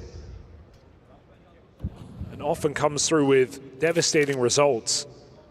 I mean, you said it already, but he's been having a great tournament individually. Not just one tournament though, kind of back to back. Bounty was excellent as well. Pulling up clutches out of nowhere. Being the anti-AWP. Definitely a guy you want to keep your eyes on in this final. Most potent fragging in-game leader right now at the top of Counter-Strike. Tries to put it to use, but Zantares gets away. I mean, that's, you know, revealed the trick early to Aurora. They know about this hero gun now. It's an expectation you might have had with how the Mongolz like to go for these types of buys, but now you've got it confirmed. everything just tightens up on the defense. They know the Mongols are going to pull in little tricks, little gimmicks to try and get Blitz involved. The window boost was proof enough of that, and Zantares actually following through with aggression after spotting the gun down in lower tunnels. He's on for a backstab here, and he's got multiple players, backs turned. Zantares, a lot of damage here, and going to force the acceleration of this play in a B. You ain't beating him with a Glock. Zantares cleans up. 360, classic Zantares. One Deeks connected, but nothing more here for 9-10, and Aurora are in the game well and truly. This next buy will not be pretty as well. Mongolz, I think this is something they've gotten better with as time has gone on, but especially when they were breaking out, we were seeing this team make very audacious purchases, a lot of force buys, making risky investments deep in games at 10-10. And you could choose to eco, you still have the room to, and they would all in back-to-back rounds. It's still a team that often doesn't have the util that you would want. And this round is not much of an exception, unless we see Galil's come through. Gonna have to make some weaker buys work. So 2 Galils, some more utility, at least Mongolz prioritize. I think on the flip side to that, Aurora have had great economy management throughout this tournament. I've liked a lot of their decisions. I think Madge has really worked on trying to finesse, breaking this new CT money in particular. We'll see more of that in the second halves. Aurora always a team that are down to hunt, and it's quite complementary to Madge's 1-4 style of cooling. Oftentimes you'll have your extremity player trying to remove as many guns as possible. That's in an era where it feels like CTs get more buys than ever before. Oh my God. Pegno with one hell of a catch to open up this round, plays on a timing through the ramp smoke. So Jota falls with nothing done, and now there's this foothold to deal with, not just out ramp, but with Senzu boosted up in the window room. There's a lot of gaps here, far from an easy round. Zantares wrestles it back into Aurora's advantage. Blitz makes it in. Chance at a bomb plant. Mazinho providing cover. Aurora gonna leave this one down to a retake. Flurry of util comes out very early here. Considering now they're waiting for this backstab out of Zantares. This is him trying to be unexpected. At low health, he just wants one more kill, a tiny bit more value in this round, but running the whole way. Mazinho's heard this and gonna deal with the wraparound cleanly. Now left in the clutch, teed up ramp side. Does Mazinho have it in him? Gonna get on this defuse now. There's the first out of Mazinho, but bomb not planted for him. Oh, no. Wakadi is off the defuse. No kit. Wasn't time for it. And so the clock is the friend of the Mongols there in that clutch. Nadja had the kit on the cross. He throws a smoke on the bomb, but he doesn't make it into the site. Teammate had to just get on it, but I think the call comes through. There's no time. You may as well save your gun. Really awkward way to lose that round out, not having the kit on the diffuser. And if anything, the big flank for Zantares, I like the move, but it slows the whole round down, and it is time that is the demise of Aurora. So nothing they can do there, despite a very closed plant for Mazinho. It doesn't come down to him. He still wins the 1v2 clutch. It's that one kill that matters.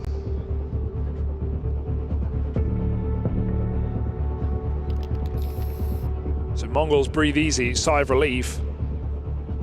And Aurora force up again with a double AWP, really trying to make this a staple of their CT side.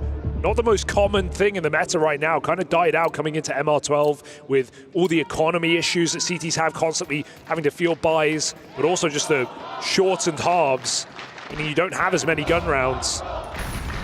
Few teams really do this. And that's Aurora, both chances they have, putting Wakadia in the B apps for the AWP.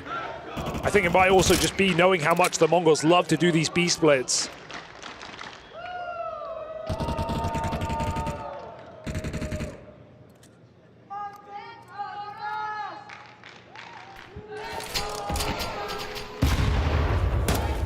Orb stay focused on the sights. Mid-control again, alleviated. Zantares. Choice made for him. Volleyed out of connector. Blitz gets up in a power position. will be a split. Bomb coming back.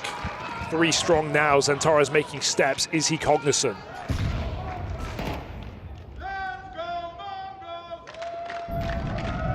Just going to slink back, and it's a B lean here. A bit of a misread perhaps for Aurora, as they're about to get split on through Palace. 3 players going to try and steamroll out here. Blitz spotted and dealt with back in the window. And Woxic just going to get to the safety net position as CT in time. He's out on an island for now, but that spot from Jota means Woxic ducks and covers. He's nailed the first 2 chances he's been given, and now Xantares arrives for the support, and Senzu iced out by the double AWP. Aurora with the reply, and that's even with the kind of misplaced stack, the early lean over towards B. Mongolz playing in the more empty of the 2 bomb sites. Yes, it's a lean towards B, but it's nice that Xantares doesn't overcommit there. He still has the info, he still has his teammates back. He's cut off the only flank path available for the Mongols. So not only can he assist if a B hit comes out of nowhere, but he's also still got info. He's still playing for the round. Xantares has come in looking really strong to this series. Of course, a requirement if Aurora are to upset. Xantares feeling good is a great sign. Again, clearing positions, this time early in the round. Look at what it's done to the mini-map. Aurora fully rotate out. They know Mongolz, with the map this quiet, are just setting up for an execute. Xantares even clearing middle soon. The smokes go over the A bomb site, and this one is obvious for Aurora. They've got everyone here. Woxic tries to open. Dink down range, and as the pistols close in, he just puts distance between himself and the Mongols.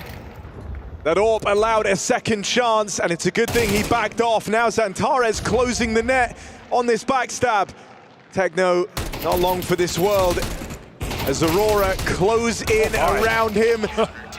Wakadia to put him down, and Aurora tie this up at 4 apiece. I mean, even killing Xantares and getting rid of his AK is a nice thing to do on an eco. They don't save the AK-47. Mag just stays on the FAMAS, unfortunately, so that's still a small victory as far as an eco is concerned, but they would have loved a bomb plant.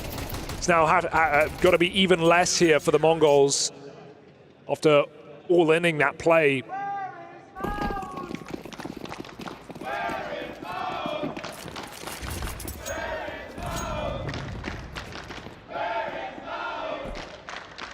This is a promising start. Wakadia and Xantares both have dominated CT side. Xantares playing with a real degree of confidence here in EWC.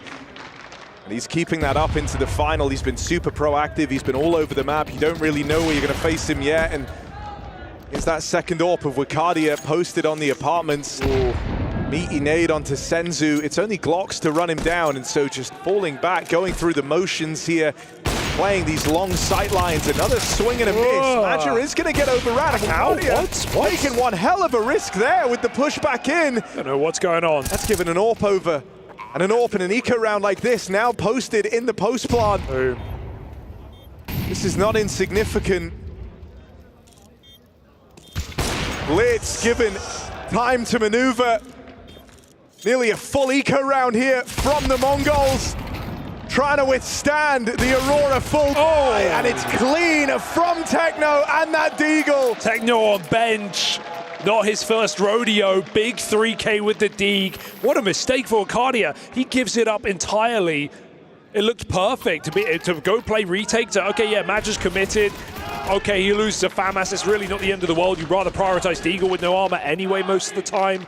But then you go back into the bomb site after a missed shot. When you see them flooding out, there's times you just got to leave your team behind. Gives them an AWP, and they give them a round. That's a full eco win for the Mongols. Even a ramp boost for Blitz with that AWP finds Woxic. So not only do they get out with an eco win, now they have a double AWP kicking. This has gone from good to bad very quickly for Aurora. A chance to control the half. Completely robbed away. Just for a guy who's had such a great time in these CT sides, been such a solid, reliable force for the Aurora squad. That's really a silly mistake out of Wakadia to give a round away. Gonna try and come through with aggression here, but it looks like Senzu's caught a whiff of something, closing the gap on Khan as Zantana is deleted. Senzu real clean! And that's round over. Maja tries to move in. But not for long, the Mongols back in the lead in a big way. It starts with that eco round victory. They're still running the grandfather double warp setup here on the T side. Look to get rid of that now. Senzu's rifle, lethal on the mid push. And I mean, Aurora have been giving up this space time and time again. That was the closest you've really come to seeing them fight for it, and it was not much of a fight put up. Absolutely takes the cake and ruins Aurora's half. An eco win that is going to leave devastating CT side.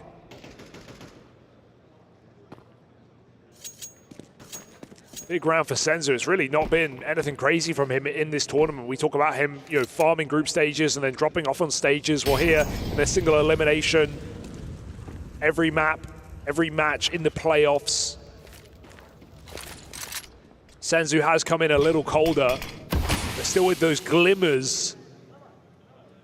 That's a great look, a great time to find a clean rifle round. Aurora make a gamble. Mongols have been all over this B-bomb site. They're probing right now, not looking to commit yet. Even if this ends B, there's very little to hold down this push. I don't think it will either, because Blitz is really curious about top con. Senzu with the tap to open. You've seen Maja. I mean, that is one of the B players, so it's not a hell of a lot of info here.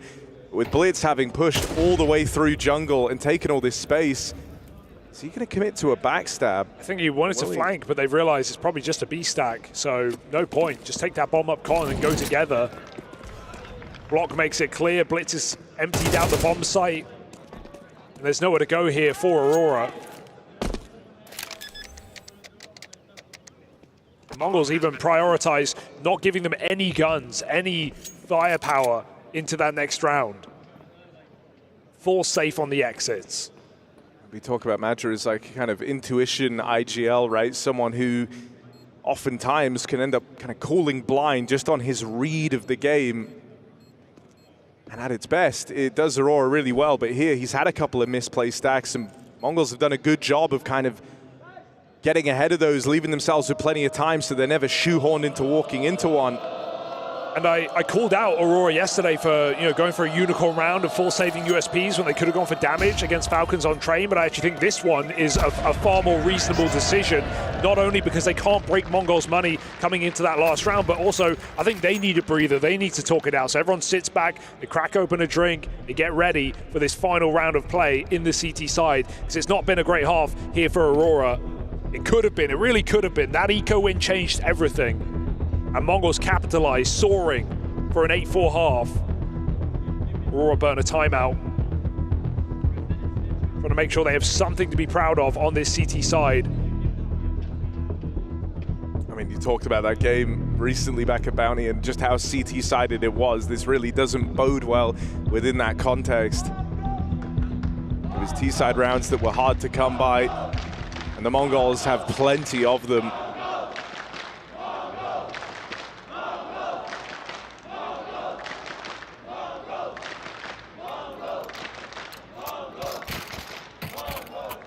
Limited util and no kit in play in this final round.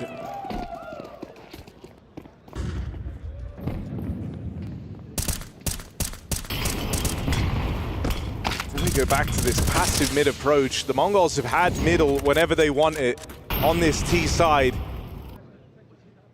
Instead it's aggression on the outskirts of the map. They go and sniff out Mazinho on a late lurk over in Palace. That's a nice leg up here for Aurora, an untraded 5v4. Yeah, nice to see them make a play together. They have two players going for that move, so even if something goes wrong, you have a way to remedy it.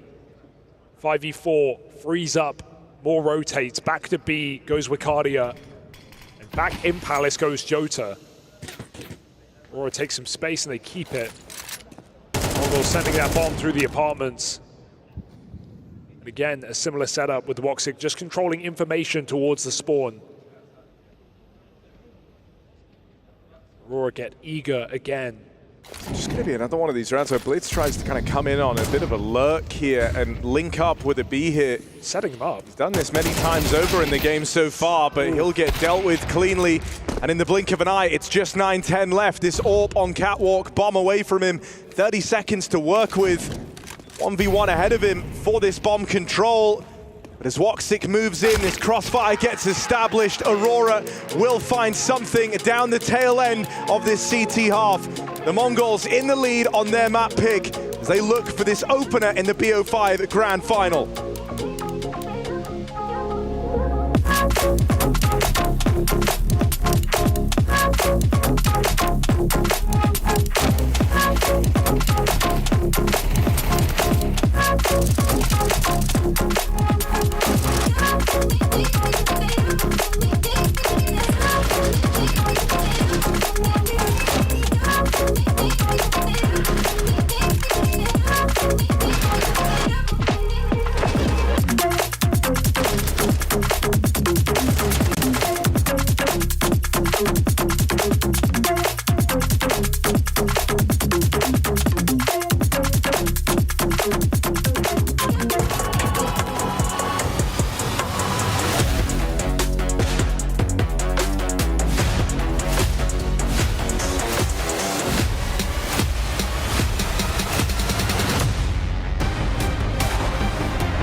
Two squads carrying the dreams of a nation.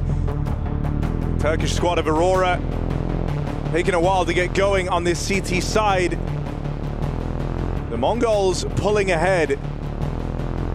This is their map pick and one that they've looked to make home over the course of this last year. The Mongols in pole position, these coveted T-side rounds, winning out the half and now swapping over to the CT side. They're very much in the driver's seat to open up this grand final. Yeah, a lot on the line here for Aurora, especially chance to jump up into the top 10. The club championship as well is looking for that $500,000 first place here in the CS division.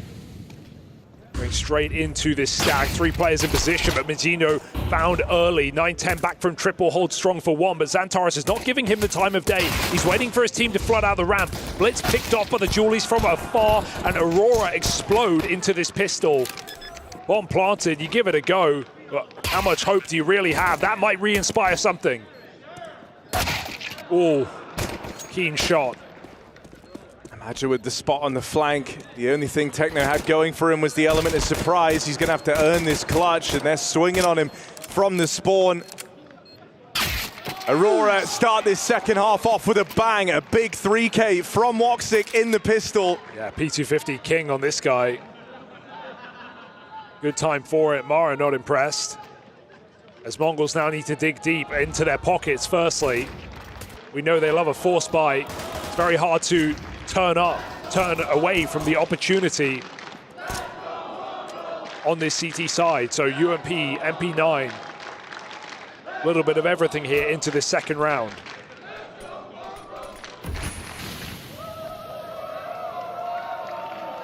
Don't you dare. Ooh.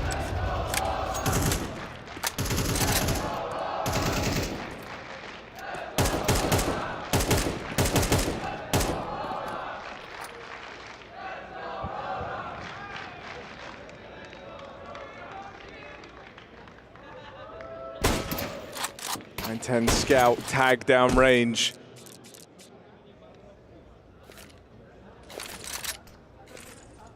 Softened up Madja. And it slowed this creep out through mid. Just continuing to harass from the top of ticket. With this connector space denied, Aurora going to look for other avenues. They boost Wakadia up into the window here, trying to commit to a bit of a backstab.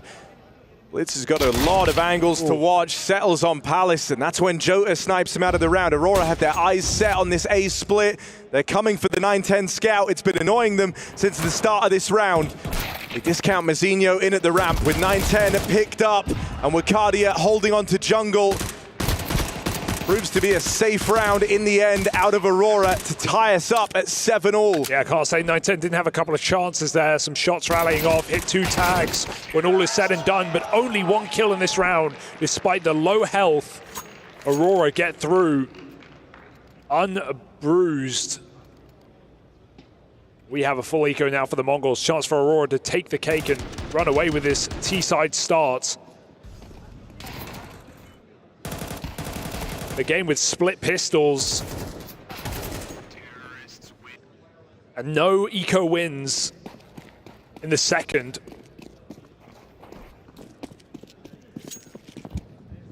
These Mongolz Deagles can be deadly.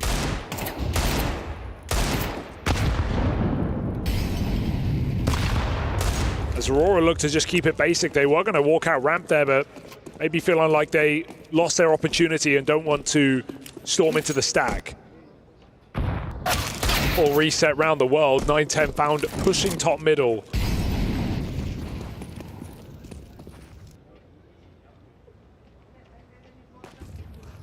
Something that is just holding a lot of promise is the game that Xantares is giving you right now, keeping up appearances all tournament long. It's been fantastic to watch. The captains clashing over here in the apartments. Madja brushed aside at the hands of the blitzed Eagle. So that will force a recommitment in towards A. Jota's been waiting here. It's the usual 1-4 style that Madja's known for. Gives them the option to change direction late in the round into the Techno Deeg. And this gets out of control, slipping through the fingers of Aurora. They thought they had it in the bag. Techno has other ideas. And that is 2 very low economy rounds that Mongols have picked up in this game. One with a single Deagle and 4 Glocks, now one with 4 Deagles. And they just steal it away. Techno on the A site, spamming around with that Deagle. And Mongols, highway robbery onto Aurora. That was meant to be the lead, just handed over in the bag. I think, you know, this is the thing that's really going to start to hurt for Aurora is they should be the ones winning this game. It's been 2 wild eco rounds that they've fallen down to, and if you can convert them, you know, you've done the hard part essentially. Yeah, you can feel the ramifications immediately, right? Back in that previous half and here as well. Now, Tech 9 and Mac 10, limited util. Galil and Wakadia, this should be Aurora celebrating their conversion. Instead, it's Mongols' red carpet being walked. 9-10 Orp flashed off the line. He's got cover from Mazzinho out towards the spawn. Wakadia, clean stuff on the entry. Not ready for a double con setup as Xantares. Oh, no way! That is a ludicrous shot out of Xantares. Quick flick back round. And this guy's hitting hard. It's him and Wakadia, the 2-man army, to claw the round back for Aurora. They may have less to work with, but they have enough. Xantares on an AK is all you need. You mentioned he was already having a great game. Well, now on the T side, this is where he's supposed to do his best work. And has just come through with an incredible couple of entries on that A site. That second shot is sensational. 9-10 in trouble. Will hold his AWP.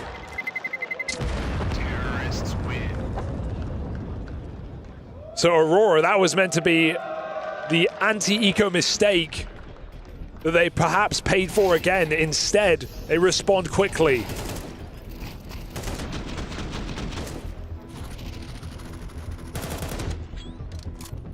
This game keeps on giving. Anyone's here. 8-8 down the stretch. In a traditionally CT-sided head-to-head. But today, T-side showing up.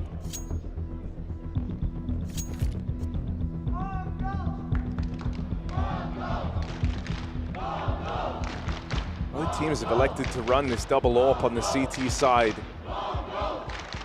Mongolz trying it now as well. Benzu in 9-10. Bring AWPs into the fray. This is, as was the case for Aurora in that first half, a costly investment with their backs against the wall, the money close to running out. Aurora in their semi-final game versus the Falcons were able to break the money thrice over in the tail end of a very competitive match of train. And that eventually saw them through into this final.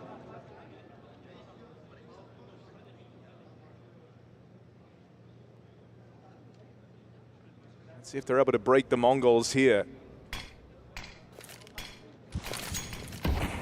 Out in the mid, Cardia and Zantares. I mean, this is the left and right hook of the Aurora squad right now.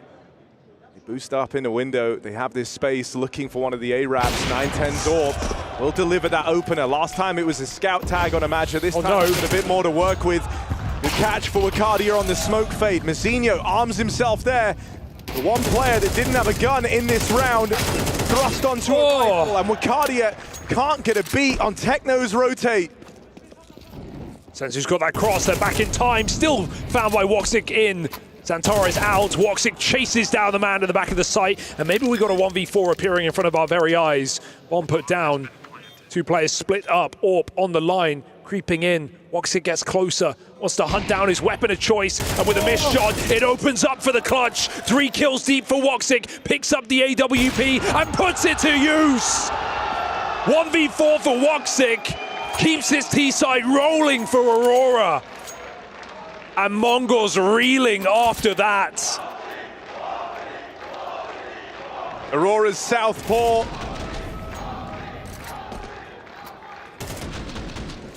Getting it done with the rifle. A close on the AWP. You give Woxic his weapon of choice and he delivers. These clutch rounds have been the bread and butter of Aurora's success here. It's been a number of fantastic clutches from them across the tournament. Woxic with many a 1v3. Wakadia had that stellar 1v4 in the pistol yesterday. Matches clutch on train as well. And this time versus the pistols, they don't fall down. They hold strong and delivered a 5v2 to open up. They're looking for double digits here. Isn't that just the most shocking part when you consider these 2 near full eco wins for the Mongolz in this game? Not just out of nowhere, but also on swing rounds to break Aurora's economy. And this time in the second half, they shrug it off. They go on to win a clutch. And now they sit, surely, 10-8 up. Techno's pistol on the short side. Maybe got a gun for him here, but ugly on the spam. 5-7 lets him down. Wakadia lets him know he messed up. And so Aurora, with ease, take the lead clean. A couple of low players, that's the bomb. Okay. That's a follow-up for Mazinho. The 2 low HP players both knocked out, but the rifles are able to clean up. It's Zantares, 22 kills deep. Keeping up his fantastic form all tournament long.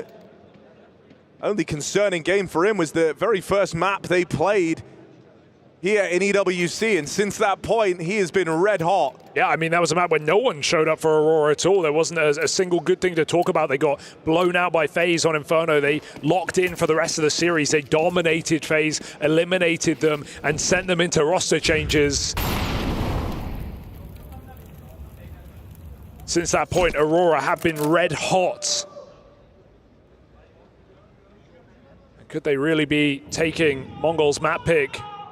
Ever-present Mirage. by the end of things, it does look good. Double entry again for Xantares, just shooting bodies.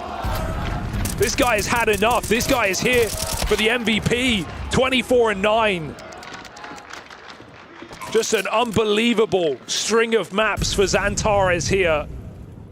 I mean, there's something so cool about that. You know, it really is. It's on a time scale that's really unique to Counter-Strike as an esport, right? And with how much history this game has, the fact that 10 years ago, a decade ago, that was when Xantares exploded onto our screens, and that was, you know, where you saw the kind of rise of Turkish Counter-Strike. We all remember the old Space Soldiers roster, the idea that Woxic was never actually a part of that team. In fact, Maja tried to build an identity around a squad that didn't have an AWPer, where really everyone, you know, it was like a shared responsibility. But the fact it's still these same names 10 years on with a new crop of talent in there alongside them, and Wakadia and Jota, you know, players who would have grown up watching the Space Soldiers of old. And it's still Xantares turning heads in the current day.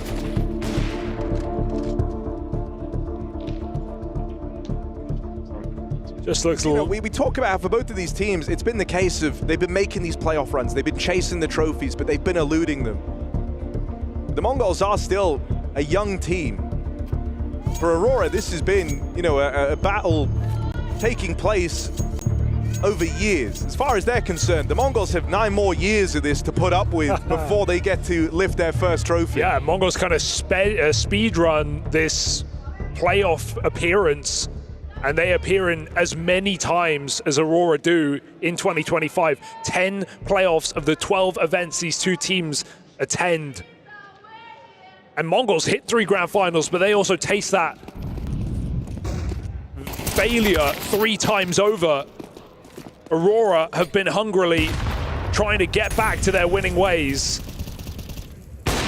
And now they've been given an opportunity against a familiar foe. They are not wasting that chance. Just a crazy swing out window for Blitz in middle. Concedes the advantage in this round.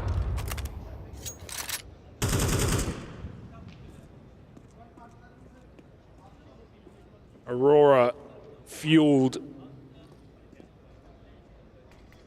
5v4. Mongolz wanting to crunch middle. Got a nade for the window, not looking to do it. Just another solo fight.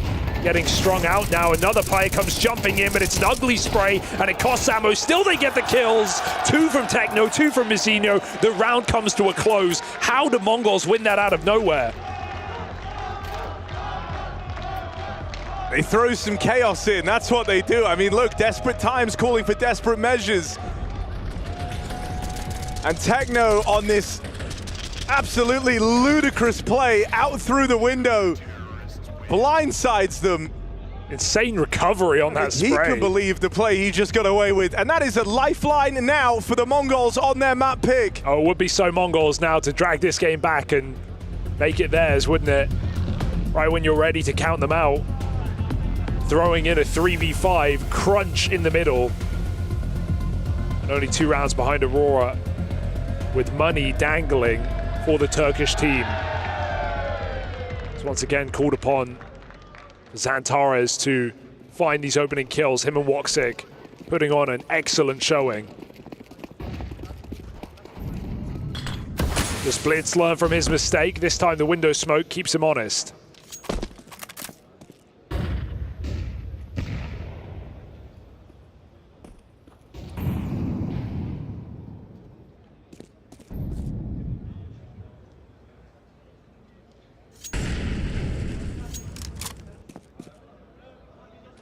There's been a lot of respect shown in the early stages of these rounds.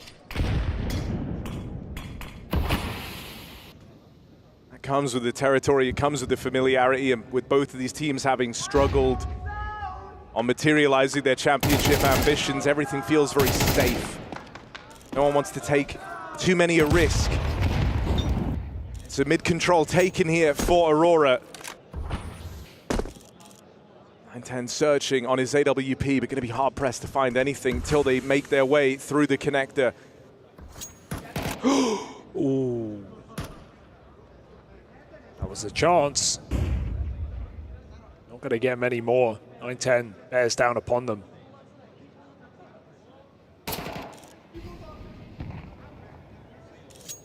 Oh, this dance. This shows the type of respect we're talking about. No one wants to be that first player to fall. 20 seconds left, though. The pressure's on Aurora to get a move on here. And with Zantares boosted up into the window, he's fed to Blitz. Stuck on the site, 9-10.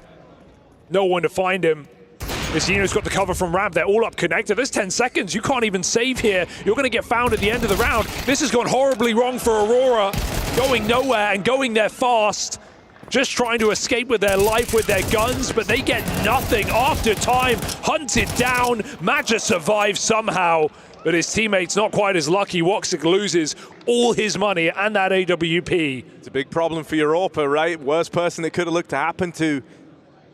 Walks it down to just $50 with the death after time, and that slow burning round from Aurora the whole time, hoping that eventually Mongolz bring the fight to them. Well, that never happens. And it forces them into a last second play. Hero gun for Madja. Senzu on this secondary AWP, holding on to the apartments. We saw this be the undoing of Aurora in that first half. It was Wicardia falling, gifting an AWP over. Oof. But Senzu doesn't look to make that same mistake. He nails the opener. He's got support from Techno. There's layers to this defense. This would be a devastating way to lose a game for Aurora, wouldn't it? For it to come undone at the final hour off of that 3v5. With all the clutch rounds Aurora have won in this game, Mongolz now come through with a flawless 5 alive anti-eco. I mean, accomplishing that this late in the game is a big deal, considering, it was kind of the Mongolz in a weird spot economically. It was Aurora with a lot of chances to punish here. They've missed that window of opportunity. And so now it's a grind for Aurora in the dying lights of Mirage. 2 MAC-10s, 2 AKs, at least Wicardia and Zantares are armed. And it's in a scoreline like this, you think back to those eco rounds that Aurora fell apart in twice over, and those have, more ramifications than just that, but even those 2 rounds would have been enough to seal your fate in this game. You'd be walking away with the win. Instead, you're now the ones with a rough bye, having to call a pacey round, a set piece in towards A. Wicardia nails his. There's the follow-up, 2 kills on the entry. No. Blitz caught on a smoke push. Said it would be a grind. The Mongols head for the hills. 2 versus 4. They're locked out of this round. Got a bit of money. Got a bit of intrigue. But do they really have a chance? Good flash play back in. Techno gets more info. Nade could go down, but it's the AWP that's trained on his position. He tries to rupture. Woxic eats the nade. Time still ticking and ticking quick. It's only Senzu's AWP. Quick shot off. There's a kit right there. Why not get weird with it? But Woxic says no. And with a MAC-10 upgraded into an AWP, puts it down to find 12 rounds. Aurora, explosive entries from Wicardia. It's been Zantares who's carried them through most of this game, but Wicardia, late entry with high impact, double kill in this A-bomb site, knows how much 9-10 loves to play that triple box, just wallbangs him through, never even saw him.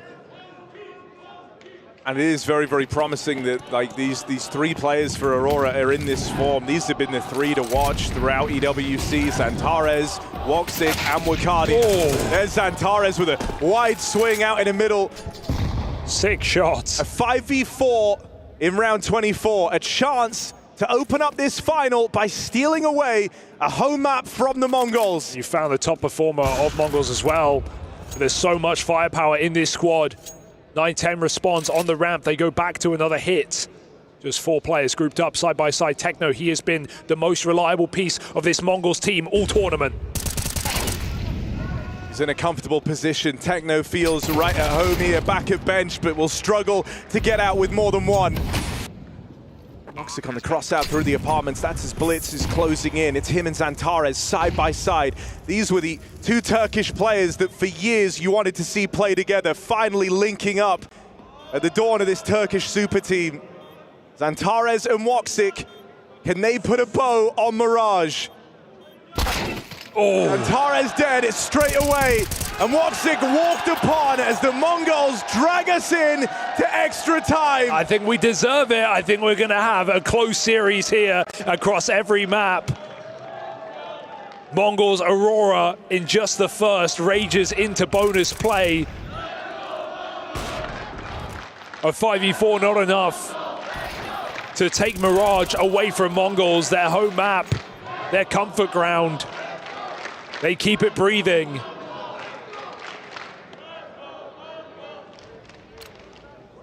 The double orb continues. 910 has been a little bit quiet, but he found his shots in that round at least.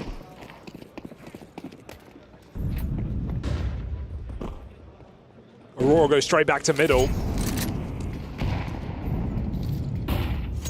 Blitz has been living and dying on his aggression in this CT side. We know he likes to push the boat out.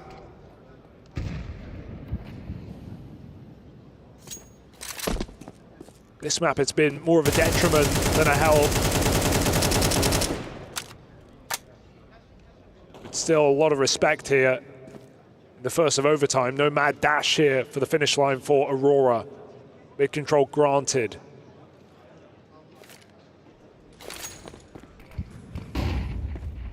Re-smokes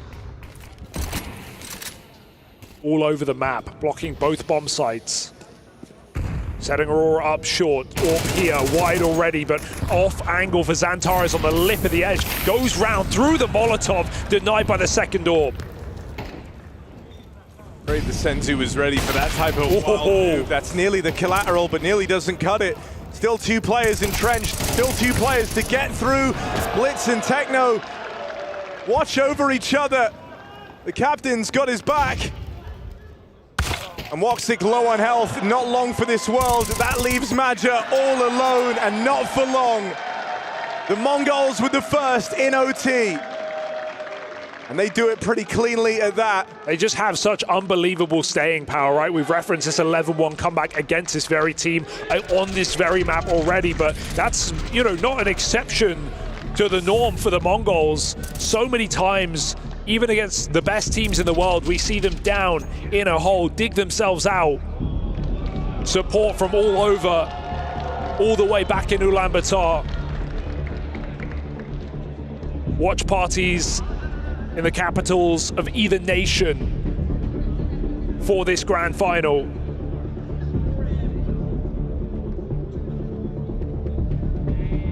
Mongolz just never go down easy. These are two teams trying to put their nations on the map in Counter-Strike.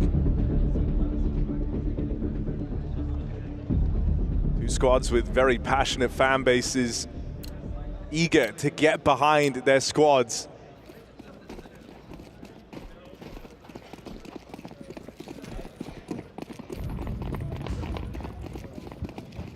(11-8) lead for Aurora. Now they sit around down in overtime. Pacey attempt to get out through mid and try and commit to one of these B splits. Senzu again is a problem. Techno farming on the apartment. Oh my God. Will get dealt with by Woxic. That's a convincing shot and a chance to slow down here in the 2-on-3. Take the pace out a bit. Wait for reactions. 910 is knife pulled. And is Wakadia ready for Mazinho out here on short? He seems so aware. Gets the spot off. Lives to tell the tale, and now he's trying to secure safe passage for this bomb on the rotate. It's a double AWP here for Aurora, and a missed shot out of Wakadia leaves Woxic in a tricky clutch. Through the apartments he goes, out Palace, and into the site he'll live. A chance to plant, a chance to attempt this 1v2. Goes wide on the AWP. Doesn't have solid info on both players just yet. There's a flurry of util out, but that could very easily be Mazinho. Sees him in the feed, gets the spot on Blitz. Oh! Adds another clutch to the tally. This guy is so calm under pressure. It's been a constant threat no matter who he's faced throughout this tournament that Woxic is good for rounds like that. So precise. Mongolz kicking themselves, big mistakes. Maybe miscoms, maybe panic, the over-rotate, the knives are pulled as they come around corners. And even in that 2v1, not realizing he came off the plant. They're gonna pay the price. Trading rounds now, 5v4 responds, make that 3 as Mongolz eternally stay calm. You just couldn't have asked for this activation from Woxic at a better time. I think up until now, Xantares has actually been overachieving on this T side. It's been CT where he's done his best work all tournament long. Woxic leads the charge on T sides, and as an AWPer, that's impressive. And so having him is a bit of a relief to Xantares, who has been getting dealt with in the opening stages of these rounds. It's a 3-on-5 here. Woxic trying to sell a fake out towards this B site, hoping that that gives room to Jota and Maja on the other side of the map. The AWP looks on, but a missed shot from 910. Room gifted, room that Mazinho is keen to take away. And legs spotted, it's an easy close there. No miracle 1v5 for Woxic. The Mongols go 2 for 1 in OT. Yeah, stressful game right now. Highs and lows for both squads. Eco wins, clutches either way. And yet Mongols sit around in their favor in a map that's been dictated by strong T sides in regulation. This is their pick. Their time to prove it. Double AWP for both these squads, consistently buying up.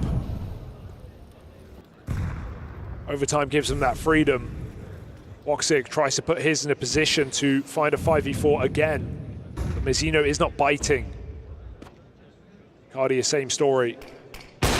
Gets what he came for, but no kill off that jump spot. Xantares stops Senzu from clambering up connector. And Cardia, time waster, gives nothing on this B site. Woxic won't wait forever. Smoke comes down to the palace. Mazinho gets closer and he's got to look to middle instead where there's other AWP. Searches for answers. Right as 910 left the angle in mid, Woxic goes and takes it back. Even a late flash over for Xantares, giving him the option to go and clear it from window. Seems like Aurora's realized what's going on though. Without the full mid clear, they will be a bit paranoid of a lurker, but all in all, they should just expect this site hit. Woxic getting set up in time, 45 seconds of smokes will make it clear.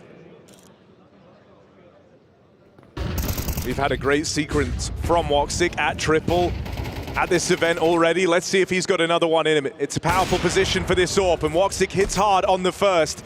Slinks out of there so that 910 tunnel vision for that trade, and that's when Xantares strikes. The interplay between these two is a problem for the Mongols, and a problem that might be too much to overcome. Techno needs the ace clutch in this 1v3. He's fast running out of time, fast running out of chances. That was the best opportunity and maybe the only opportunity he's going to get given. As time gets away from Techno 4K, Woxic seals the deal on a tie game once more. Woxic's just doing tricks, man, doing backflips, scoping up with the AWP, a constant nuisance, a nightmare for the Mongols in this matchup. Doing it on both halves as well. At a level playing field yet again in this game. One overtime may not be enough.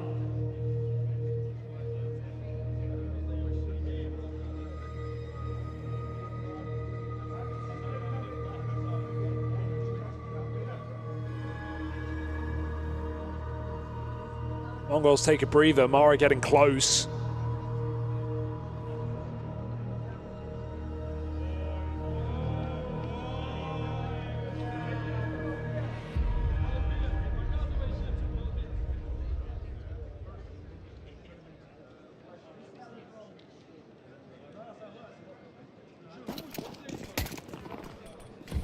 For Mongols that pull this game back from the brink of defeat. Don't want to give Aurora yet another chance to close.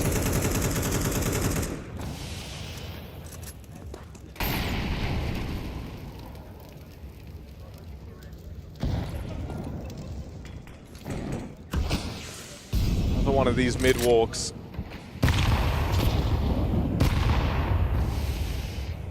It's not super punishing here, and it's actually a double boost up into the window, but Aurora have their best man on the job. Torres in position to try and cover for this boost. It's whether or not he'll expect two, that's the question.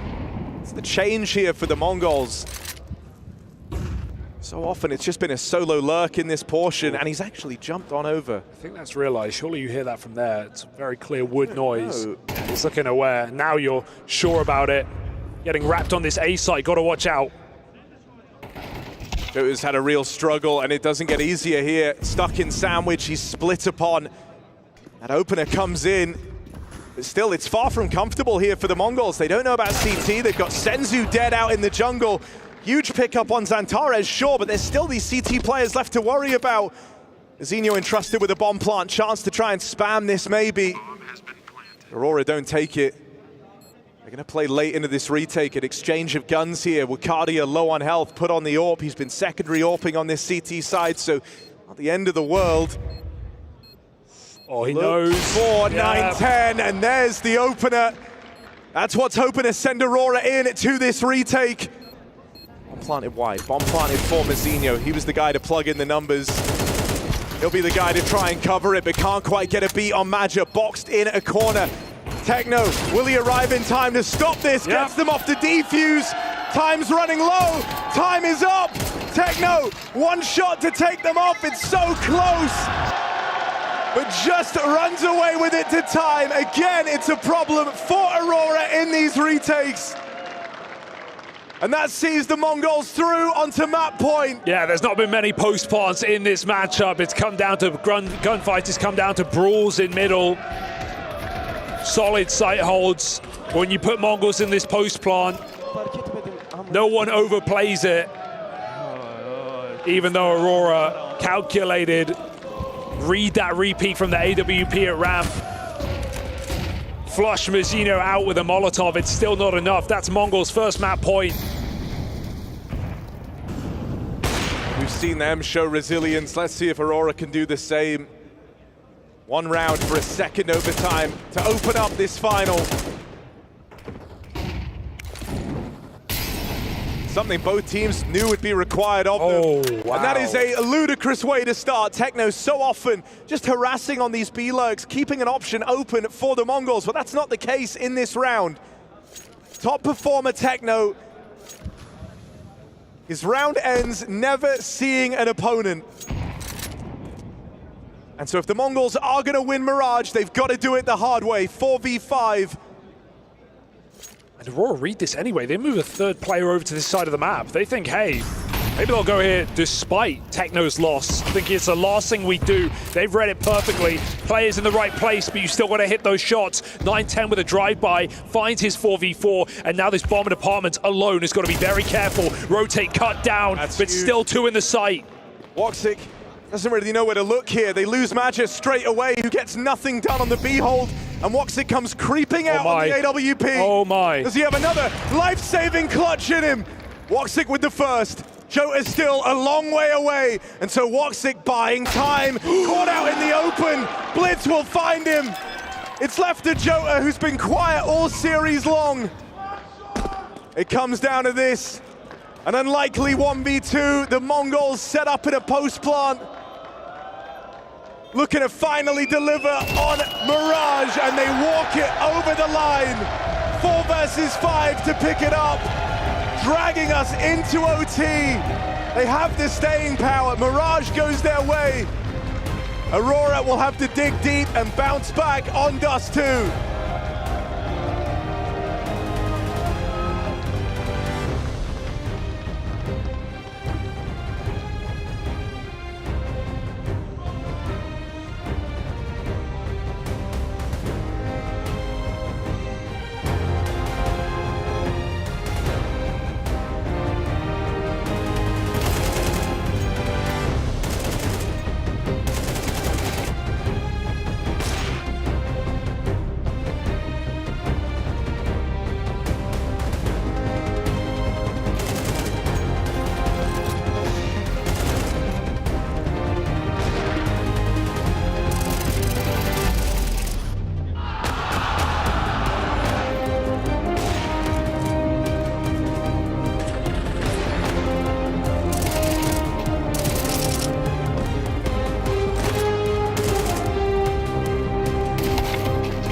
A tug of war on Mirage. Once again, the Mongolz able to get this one over the line. I say once again, Jacob, because we very recently saw these two teams going head-to-head. Very similar scoreline as well, but I would argue completely different narratives, because finally, these two teams looking competitive on their T sides. Very explosive game for both teams, especially as you said on the T side. Both of them were able to get rounds. Both of them were able to apply an awful lot of pressure, both on the A and the B bomb side. So I think you're right in saying that even though the scoreline may seem it was a close game like before, this was a different type of Counter-Strike game. It was very much back and forth. Felt like it had a nerve to it throughout the entirety of the map. Sometimes I feel like when you're watching Counter-Strike games, you lack the nerve from the get-go. You need to get closer to 13 before you feel the pressure. But it felt like both of these lineups were coming in, really realizing the importance of winning the first map and getting off to a good start. Well, let's talk about it in that context. I'm right with you in terms of the importance of winning the first map. This is a huge missed opportunity for Aurora to steal away the map pick of the Mongolz. You think of all the clutches they won, the performances of Woxic, the 1v4, the 1v2, the clutches that he's able to put out. I mean, the fact that you're not able to capitalize with those clutches coming in on top of incredible map from Zantares, on top of an incredible map from Woxic himself, on top of Wakadia having impact. Like, everything was in place for Aurora to take this map. And that's a missed opportunity that just gone the other direction. Yeah, I think the problem is Aurora was winning some of those clutches, but they lost a couple of anti-equals. Yes. Right, especially the one in the first half where it felt like they were going to be running away with the game on the CT side. We know how strong their CT sides have been in this tournament, and I think that in the end, that's what they're going to regret the most about Mirage. Do you feel like either of the teams were apparently feeling the pressure of this? There was a couple of moments that Harry was kind of picking out, saying, okay, maybe playing a little bit more conservative here, maybe not going for those bold plays. Did you see that play? Definitely at the end of regulation and into overtime, you saw a lot more like chill, passive play. I think there's that round towards the end of regulation, I think it was like 18 or 19, where like you saw like Aurora just kind of stall themselves out, essentially time out in the round where it was a 5-on-5 with like 25 seconds left on the clock. Like, nobody wanted to make that mistake. Nobody wanted to step up to the plate whatsoever. I think the biggest worry for me is, as you described just before, Jason, you have every single win condition you can check off heading into the game going the way of Aurora.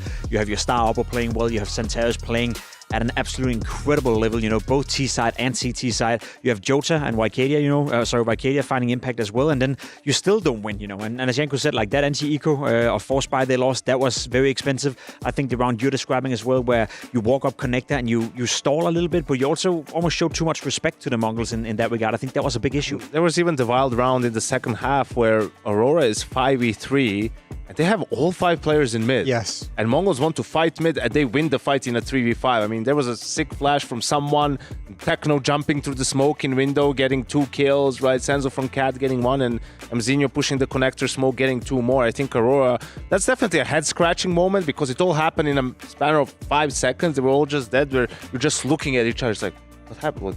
What just happened? I know, yeah. I mean, just clumped up, man. You're exactly right, and that's like I guess going for like a trade tactic. I don't know, like. It seemed like I have a hard time. It's kind of like a weird one with Aurora, like talking about their T side, because I feel like so much of the production, I'm not going to say anything critical of like the tactics or strategy, but Zantares gave you so much on the T side in terms of just delivering you an opener out of nowhere that it made that T side so much easier for Major to call. And that's where I'm just sat here and I'm like, ooh, it sucks that you lose this game, because he was just walking out Palace and getting you a double kill. And it's like, okay. So many of your ducks in a row, right? And still, it's not enough to be closing things out. Should we go back to that first half, Jacob? Because you did pick out round 9. This is an example of the T side from the Mongolz, because they got 600% more T rounds than they did last time they faced Aurora. Good math. That's dangerous to do live on air. You're right. I think round 9 was, as Janko said, that was a tremendous round for the side of the Mongolz. It felt like Aurora was going to run away with it. It felt like they were on the path now to finally get some momentum on the CT side. You see a full eco. There's a couple of deagles in the mix, but there's also just Glocks, no armor. Let's be honest. Wakadia, not a shot you're supposed to miss, unfortunately, but it's okay. Not known to be an AWPer. But stays alive, and does some damage with the nade, gets to reposition, so I'm not really afraid at this point. And then the timing here is just impeccable. Not known to be an AWPer, missing another shot, and that applies a lot of pressure to this guy, who only gets 1 kill. Had he gotten 2, it probably would have been enough, and then you lose control over the B bomb side, and he's missing another shot. So I think we're at the point where Wakadia, you tried to play the double up setup. That was probably the first and last time in this series. Major doing his best impression of being the best man at a Serbian wedding, just got up in the air, spamming around, not hitting anything. But Yeah, I think also what happens usually double up is fine, and even on CT side here, when he had some good rounds, just when you know their economy is low, you want to swap that guy around, right? Like you want to usually have 2 rifles on the B bomb site exactly to avoid something like this happening, but I can't even say that there was no utility. There was nothing. He would just missed a couple of shots. I feel like also you see like some of the inexperience on the op from him, because I feel like when he takes that shot and misses it, he falls all the way back to market. And it's like, I think another, like a typical opera would have had like 3 other angles on the bomb site he could have taken, like first pillar with the angle in towards the window, maybe fall back to the next one where you can set up a little bit of a bait and switch and a little peek off your teammate. Would it be fun if he hadn't missed again? Yeah, that too.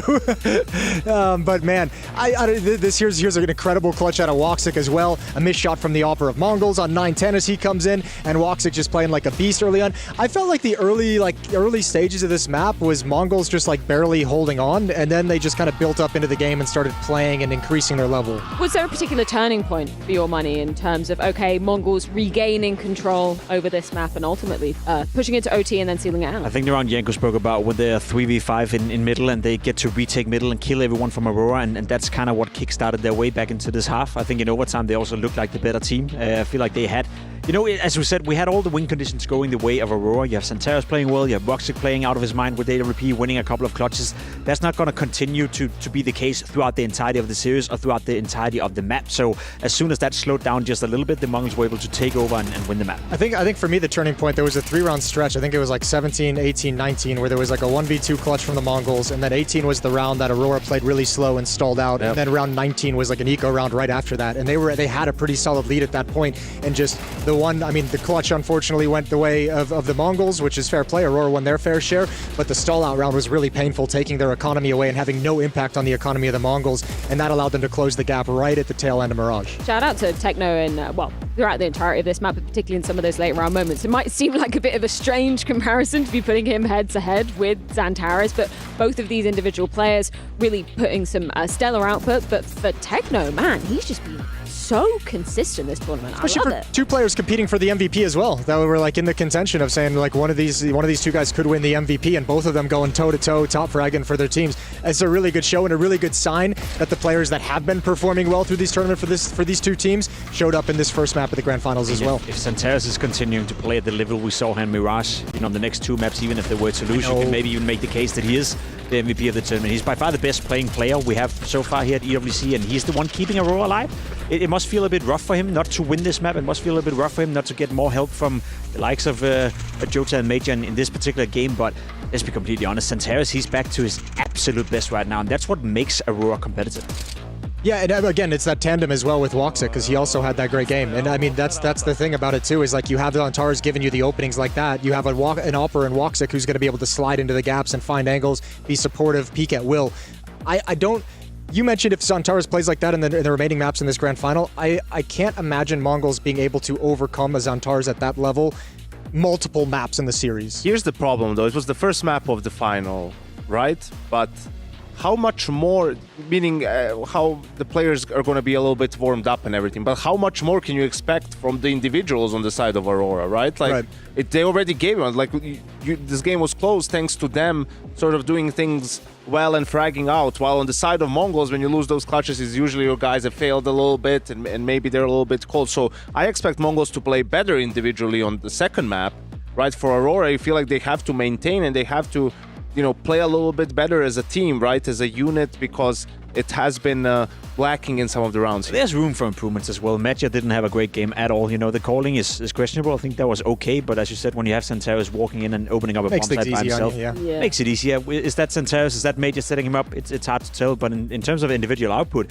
we praised him yesterday for having a fantastic game against the Falcons, and we remember the clutch and train as well. Today he was nowhere to be found, so I agree with what you're saying, Janko. I feel like this was peak Aurora from an individual standpoint. We can get a little bit more out from Major, but you can't get more out of Santeros, you can't get more out of Woxic, and if you're still not winning, then also. Well, I can tell you who is very happy after that map, not least the Mongols themselves, but also the Mongolian fans who are watching from Ulaanbaatar. That's so sick. That is so sick. Insane. This is crazy. Like, once again, we saw it at the major. We've seen it at multiple events, Cologne as well. I saw a stat that it was like just over 5% of all of Mongolia is. That's the cool thing, and they do it every single time. At the major, it was at 4 a.m. local time. They showed up like this. That's insane. That'd be a cool first date. Make a picnic.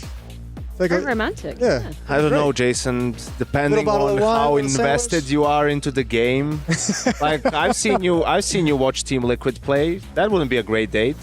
Well, she'd see me at my worst, so I'd know, if we're sticking around. Maybe with someone who works as a police officer or something. Yeah, probably. Either way, should we move on to talk about Dust 2? That is indeed the pick of Aurora. I like hypothetical series. Yeah, I mean, how's that going to be shaping up for the Mongolz when you're talking about the individuals? You expect them to be showing up on Dust 2. Who are we looking at, Jacob? I feel like we have seen a bit of weakness coming out for the Mongolz on Dust 2, and I mainly based that on what I saw during the bounty as well, and that was online, to be fair, so maybe we don't take that into account.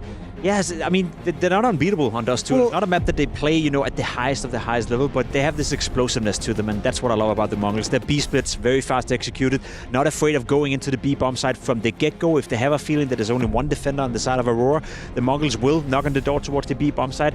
My issue with them is that they've lost a lot of those retakes. I don't think when they get the bomb down, they're not the best team at winning those 3v3s or 4v4s where they have the advantages, and that's one thing Aurora has to take advantage of. 9-10, in the match they played on Dust 2 against Vitality, 9-10 and Zaiwu both, to be fair, but both the Oppers struggled on it. 9-10 couldn't get anything going. So, I mean, this is one of those maps. If you get a Xantares playing like he did on Mirage, I don't think that Mongolz is going to be able to win that game. Like, Xantares and Woxic can carry this map. This was a clear weakness for Mongolz in their map pool 3-4 months ago. It felt like they've improved at least a little bit since. They've had some better results, and this is the issue with Aurora right now. Are they a top 5 team in the world on Dust 2? Nope, I don't think not. so, right? Like, it doesn't come to your name. Like, with the removal of Anubis, they lose their signature pick, and Overpass hasn't replaced it just yet. We see them pick Dust 2, we see them pick Inferno here and there, right? But they haven't found their sort of signature map, and they definitely don't have the same comfort level on Dust 2 like they have, like they used to have on Anubis. So here they'll sort of have to prove it, right, that this is going to be one of the maps for them. Prove it, and probably having to lean on your star players. You look for those individual efforts out of Xantares and out of Woxic. Well, it's time to see, sorry, Jacob, how it plays out, because we are ready to be diving into Dust 2. It's map number 2, the pick of Aurora. Let's get it on. Aurora going to be kicking themselves with how Mirage pans on out, but a chance at redemption here on Dust 2. Mongolz undoubtedly powered up as that series went on. Just want to see the stars in Woxic and Xantares delivering here. Well, it started strong for them back on Mirage. Chance for Woxic to dominate on the AWP. That is one field at least you can say very plainly they were better than the Mongolz in 9-10 with a quiet map compared to Woxic's nearly 30 kill finish. Techno really is just having a tournament, isn't he? Playing fearlessly, winning them so many important rounds, clutches, low econ rounds, a lot.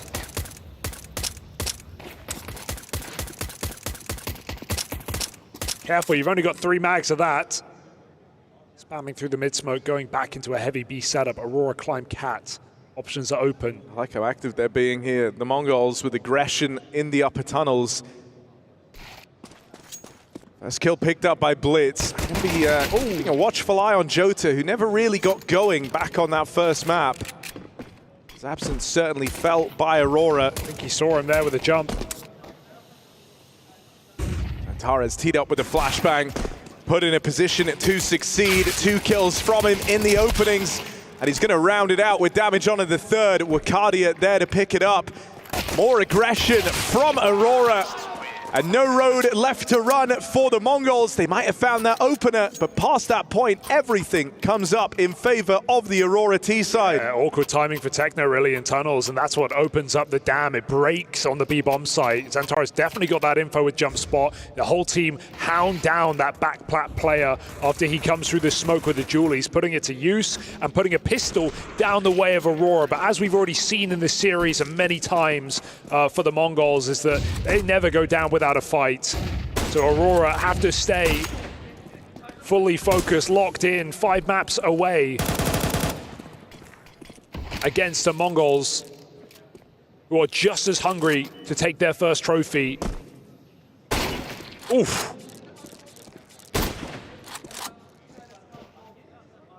The Mongolz, at least they've taken a land trophy before. For 4 players of Aurora, not once.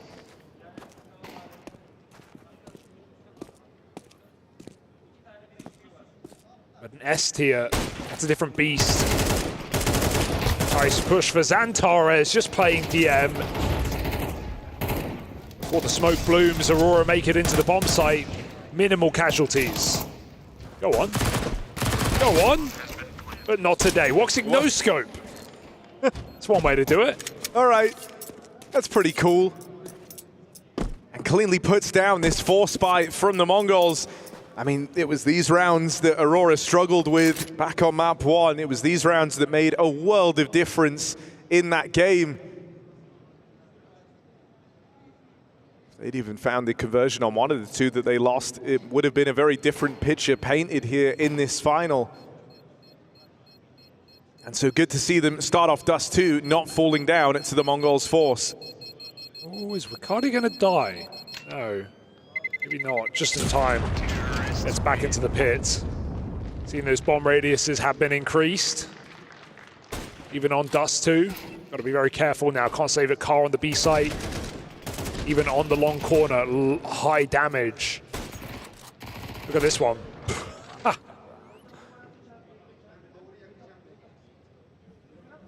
As you do. Aurora coming in calm. We got P250 and Deagles for the Mongolz. Won 2 huge eco rounds last map, but I will not be here and now. Not with a B rush like this. No one in the bomb site. Jota double entry. And Xantares comes running. I think Joe just needs a little bit of confidence to build up here. So rounds like this are a nice time to try and create that. His double opening brushes aside the pistols, secures this round for Aurora.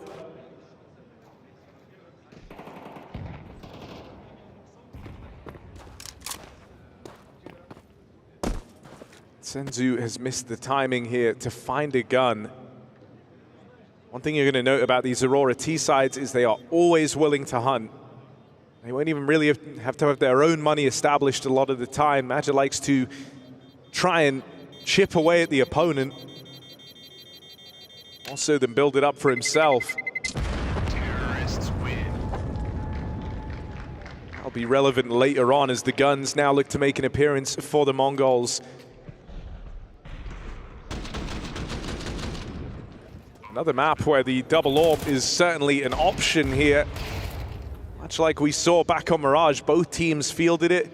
Riccardi and Woxic for the side of Aurora, 9-10.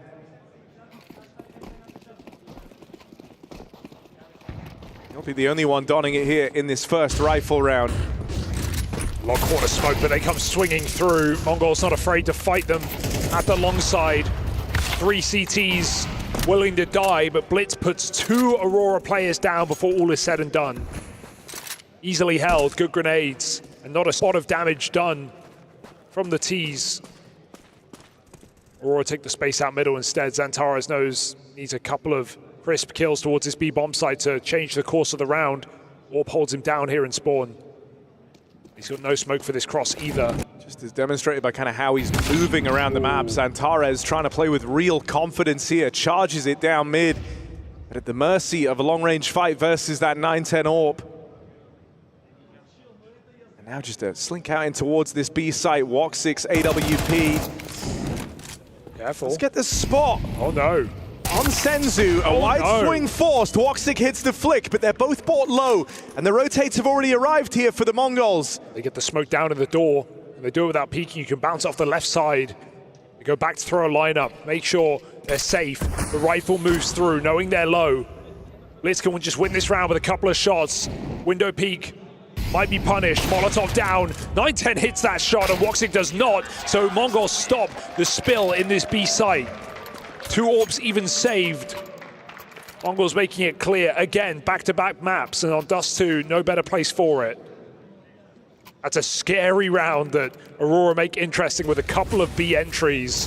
But it was never meant to go much further. Blitz takes matters into his own hands. Relatively quiet for the most part on Mirage. Came alive near the end in the overtimes. But this is a far better map for him at times. We have this double up now to play with, but when we saw Senzu donning it back in Bounty, there was some pretty rough moments, I would say. I don't think it was very much a highlight of Dust 2 for the Mongols. Nice. But a better start here, a clash with Woxic in the head-to-head. Senzu delivers a 5v4 and knocks out a key player from the Aurora ranks. That sniper gone. Gonna give up short as well. Gonna put the AWP on the cross. Can assist Mazzino at long as well. Aurora take mid-control, but gonna be forced to execute if they want to win this round. Still doing the staging. Knowing the double AWP is in play. Makes every angle treacherous. 3 flashes to make this happen. 1 smoke to buy a bit of room. As the map goes quiet, Blitz pulls back, realizing what's going on. Molotov is well-timed. That smoke goes in spawn, though, so in terms of the cross, 910's going to have open shots here with the AWP. Blitz thinks it's a fake out. That's exactly what Aurora wants, but they've still got to get past this AWP. 910 position to succeed. Blitz even coming through to lend a helping hand. And Blitz destroys the short play. It's only Madja left.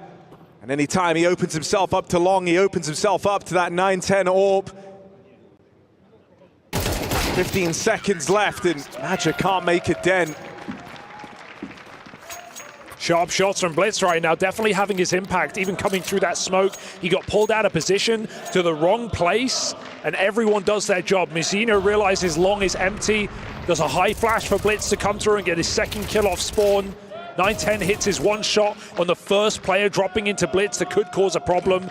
It's a round where the waterfall, the first kill makes all the difference. If Aurora get it, they can flood the site. Instead, leaves them with nothing. Mac 10 and Glocks. As Mongolz build back into this game.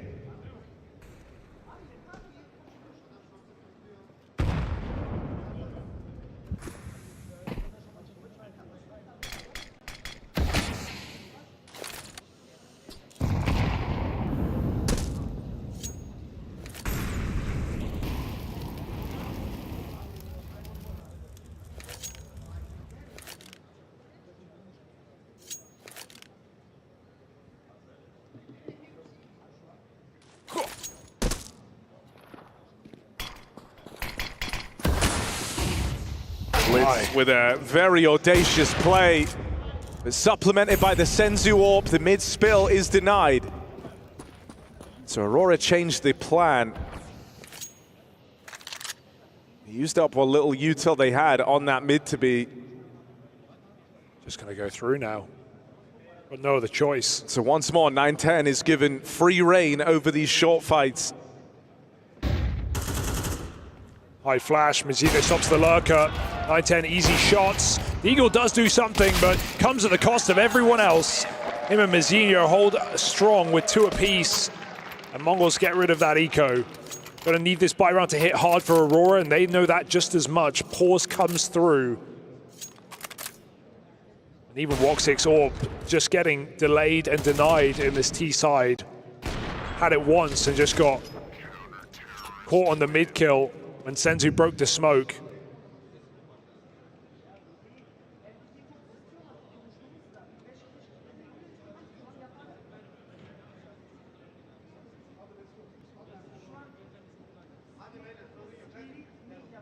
Double AWP right now, proving to pay off here for the Mongols. Woxic Scout, nothing to sleep on. But Mongols are a team that will happily use utility to make that mid-cross safe. Blitz even taking the AWP, perhaps for spawn here on the... Oh my god! That is shocking. I take it back. Yeah, Senzu tries his hand at the mid-fight and comes to regret it. The Woxic Scout hitting hard. Considering he's the guy coming into this round looking worse for wear in terms of the weaponry, this is already a great result. Woxic gets his revenge after Senzu removed his AWP from play in the one prior. And now in a 5v4, mid-control taken. getting past this blitz AWP. Woxic looks like he wants to do more. Anti-AWP scouting. Oh. He's got the mobility, able to just harass blitz on this door fight. Whittling him down low. The Woxic scout has already provided so much to Aurora. You feel like they have to deliver on this round now. Aggression caught by Wakadia. He was supposed to have that kill in the bag. Instead, it goes the way of Techno. 4-on-4 squeaked out by the Mongols, and Techno slinks back into the B defense. Doesn't want to commit and overstay his welcome in the tunnels. Don't want to be forced into the double AWP though. Aurora actually going to give it another go to go back. Blitz is swapped off, staying on the rifle. This only leaves Techno alone at the B bomb site, and as strong as he's been, to deal with a split and an essential 1v4, his team fully committed to their positions. 20 seconds, Aurora have made the right move. Moving in now, Techno really is to keep his wits about him. First contact comes from the door. There's the cover from the 9-10 AWP, and Techno, cool head on his shoulders with cover from mid. It was just Xantares to stop. There isn't time for Xantares to win this, with the mid-split component cut down by the Mongols. Xantares left to leave the round with that AK. And realization just sets in so quick for the Mongols. They know those smokes are fake, and they just immediately run to spawn. The fact that they're able to offer 2 kills on the assist from CT spawn is incredible. Yeah, what a shot for Woxic, but matters not when it comes down to it. Techno only needs 1 kill inside of that B bomb site to stop the round from coming through. Look how quick Mongols are right behind Aurora. And again, we got another broken buy for Aurora. It's been Mongols who've been winning out these ecos. Aurora don't have anything like this to their name. Xantares hero AK, but the AWPs have just proven to be such a problem, and he's yet to step past them. I think, you know, in some of these other games across the tournament, you've got to see matches calling at its best, but here, feels like he's struggling to get a super solid read on the Mongols, and so it's leading to some of these awkward slowdowns. These last-second execs, always having to do more with less as well, right? Their economy got thrown off a couple of rounds ago, and it still is yet to re-establish itself. Well, in that last round, it's awkward because the read was perfect. The idea was, you know, there. He knew Mongols' positions, and there was only one on the B bomb site, but they used both their smokes for the cat execute. They had nothing for CT spawn, and so when Mongols realize at 15 seconds that's a fake, they just drop down and have open kills. Ooh, didn't get the molly out. Shot for 9-10. Mazzinho provides cover. Ooh. Looking for a clean finish. Can the Jota Deeg upset? 2 kills. He knows he's about to be given a chance for the 3rd. Jota just can't quite get his bearings, and the rotates arrive. The Mongols pulling ahead on this CT side. The double AWP doing them well. Yeah, the anti-ecos are just so safe every single time. I really don't get, oh my God, I don't get worried when Mongols are up against pistols. Not a team that throw away these rounds. Quite the opposite. Ooh, another chance for Woxic, but rooting for Senzu makes it difficult to hit.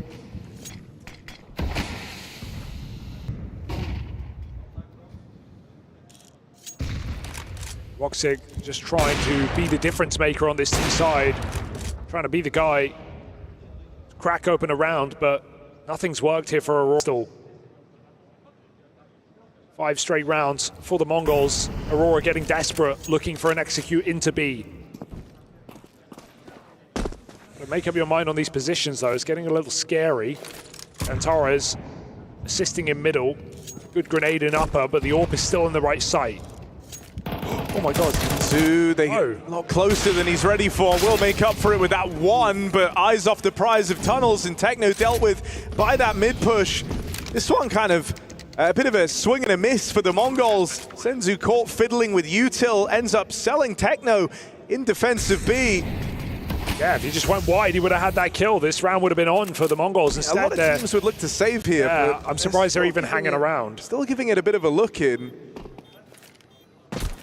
And if you win this round, that's a huge middle finger to Aurora. Oh, okay. Util in to try and force the fight out. Woxic provides cover. And that should be the kill that tips the scales here. Oh my God. Zinho with a clean one, but it's not enough to propel you back into this retake.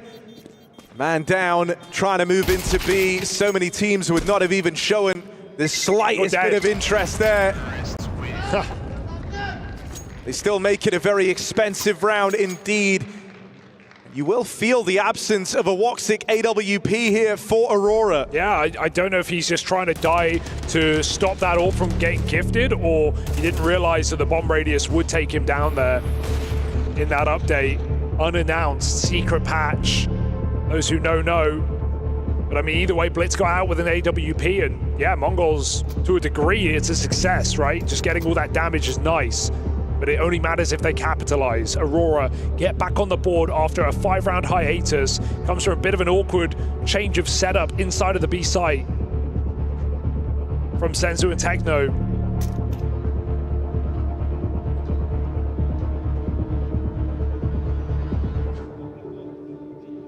So Mongolz can forget about it if they follow up immediately, and they've got everything they need to do so. Double AWP, the haymaker.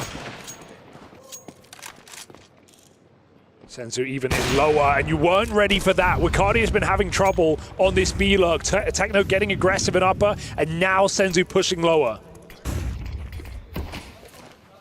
Annoying to deal with. Woxic Scout again called upon against the AWP. Look at his jiggles though, just staying so mobile, knowing he can peek into these perfect angles and find headshots like that. Woxic built for it. Sometimes it doesn't even feel like the Scout's holding him back.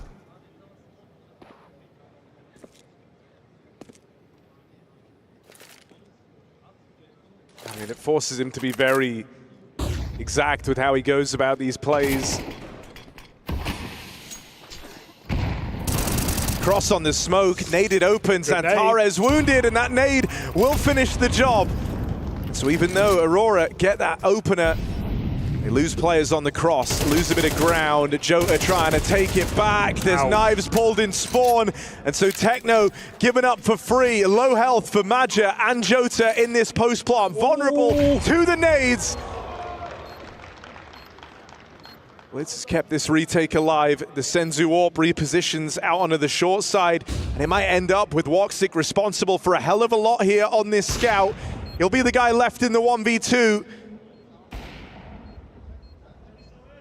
Can Woxic hit another clean headshot on this scout? It's a tag down range, but he's got to do so much more.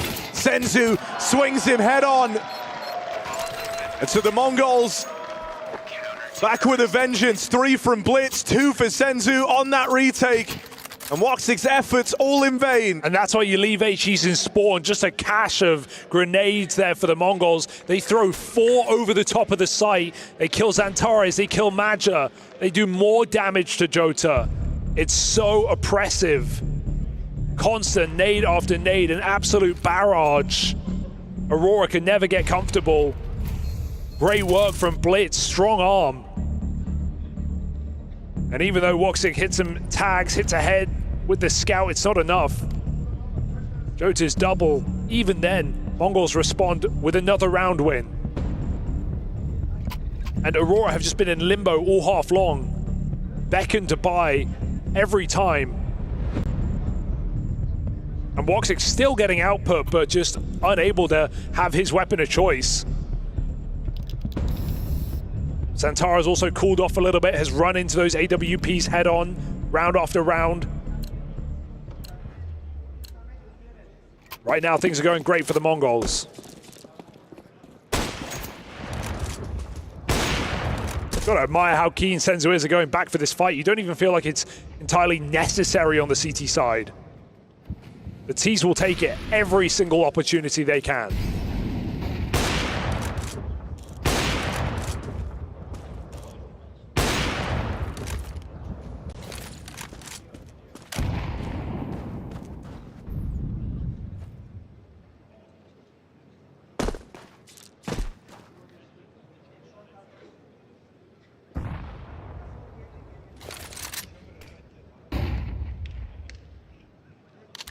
Imagine talking a hell of a lot on the cameras, trying to pull some strings here.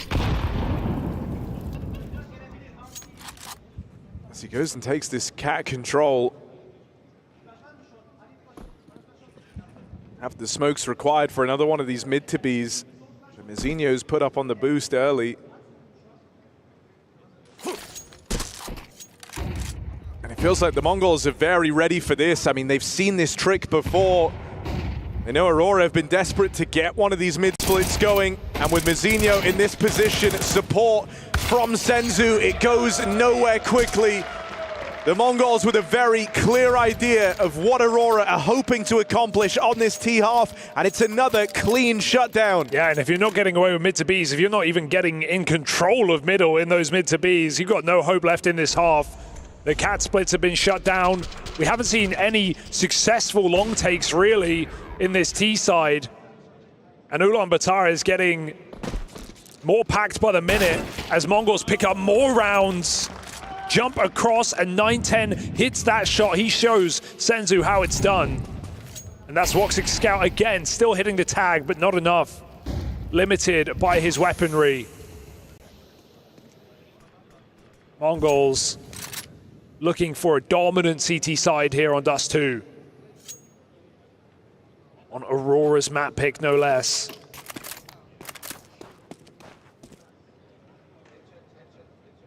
Contact might be the answer. They've caught Mongols off guard once or twice in this game. Blitz, eyes on the prize, stays aware. To the dome straight away, that's softened him up, and 9-10 has this supporting util. Flashes go in, leaving Blitz blind. 9-10, they're in the sight, they're all around him. Maja with the execution from this long wrap, and suddenly Aurora looking to pull up and do good on a 5-round half at least, feeling like they've recovered something here on their T side. Senzu, no harm in trying, an unlikely 1v4. So much time away from him, no winning this. Not with Aurora set up in this post plant. Trying to break through this A site all half long. They finally do it in round 12, and they get it done cleanly. Still, it's 2 rifle rounds there in that first half for Aurora. Will this be enough runway on their map pick? Well, at least they taste victory once more by the end of the half, and there's no breaks on this train. We go right back into the second side for the rest of this grand final. So no time to gather your thoughts. Straight into a pistol here with Mongolz on the T side, having to lead their way back in this game. Aggressive pistol for Aurora. Straight down lower goes Jota. A quick reset. Quick tech.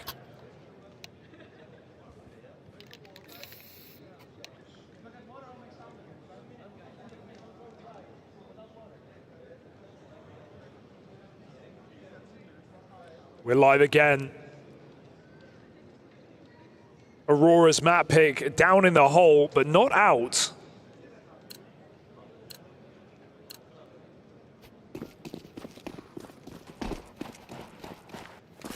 So they run that back.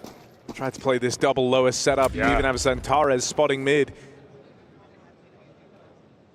Cardia, perfect kind of strike. Oh. That is a huge swing and a miss. Back of the head. That could have been a 5v4. Might have tempted Techno to chase down into this double setup in lower. Instead, it's Senzu. Gonna pluck Wakadia out of the round. And I mean, his absence has been very notable here on Dust 2. He's been fantastic all tournament long. There's been moments where him and Zantares are trying between the two of them to get these games over the line. You're gonna need him on this CT side. Not the start Wakadia was hoping for. Jota has to bail. And a path opens into this B site. Will Woxic be able to change that? Dinked immediately. And the defense split low on health. The Mongols teed up for yet more success on Dust 2. Just so much damage done on these two players. How do you get out of this one? Maj is probably going to have to carry them through. They make a gamble together. Right now, well-founded with Mizinho out long. Mongols interested in splitting this site. It's just the health is a huge problem, right? One bullet from the Glocks and your round is over. Maja might have to do a lot of the heavy lifting here. Catches one, but there's the swarm, the horde of Mongols overwhelming Aurora. Woxic pulling up late, one shot from certain death. And so going from strength to strength in this grand final are the Mongolz. Pistol rounds secured, and that was where the bulk of rounds came from for Aurora on this second map. Yeah, they're fully split right now, 2-2 across the series. All of them converted. No eco wins, no force by success for either squad, despite every attempt coming through. Aurora keep up on these buys. They have not been that guy on the low economy rounds. Will that change? Doesn't look likely. Clean entries out long. A position underused by Aurora on their T-half. Mongolz make it clear immediately. This is the easiest means to an end. Punish on the B push. Still back in spawn for crying out loud. Aurora getting given nothing on this force buy.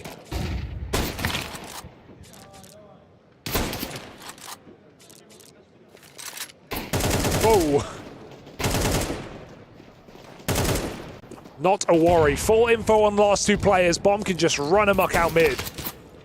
And now even Woxer can't hit his shots. Senzu trapped by both scouts. None of this matters. The flank is in, and the round is secure. Techno with 3 more kills on his run for MVP. That's what Senzu said, coming off the back of their win against Vitality, saying, hey, this is the guy. This is the MVP. If Mongolz take the trophy today, the front runner for it, no doubt.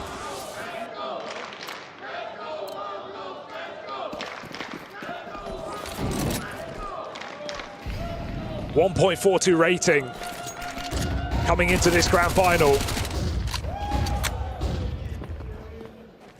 Hell of a showing for someone who's not even meant to be the star of this team. But impact, when it matters, that's the Techno way. Nice peeks for Wakadia, maybe more through the smoke. Why not try? 4 kills in just a second. Techno gone, and Wakadia on for maybe an ace. Boxed in the corner, nades get pulled. Wakadia can't evade capture, and Mizzino might shut it all down. It can't be in vain. That can't be in vain. Wakadia, he's had trouble hitting shots on stationary targets, but that 4K, one shy of the ace on a low econ round. This would be hope for Aurora. And it's left to Xantares. Nails his shot. And Wakadia's 4K is not in vain. Aurora still in this as from nowhere Wakadia provides. Out of absolutely nowhere. Through smokes, through fire, past the spray of every player of Mongolz, and Wakadia nails 4 headshots. One of the most beautiful Deagle sequences. Magic just can't believe it. He knows that this can mean everything. Suddenly, there's something to hold on to here, something to grasp on this CT side. There's one more test, one more challenge. This fast B play, it's a pace change for the Mongolz. They try and go quickly. Breaking through the defense, they've gotten past Jota, but Wakadia just refuses to go down. Another 4K. Back-to-back massive rounds from someone who was struggling, but a requirement here on Dust 2. And that's brought him back into the game. That's brought Aurora back into the game. Techno living on borrowed time. Low on health and pinned in at the B site. It feels like it's just a matter of time till they find him. Will it be this tag team that have dominated CT sides for Aurora across EWC? Xantares and Wakadia. Another tap on the bomb, hoping it baits the peak, but they didn't fall for it the first time, and this time they might look to just play through together. Wakadia, a revelation in these last 2 rounds.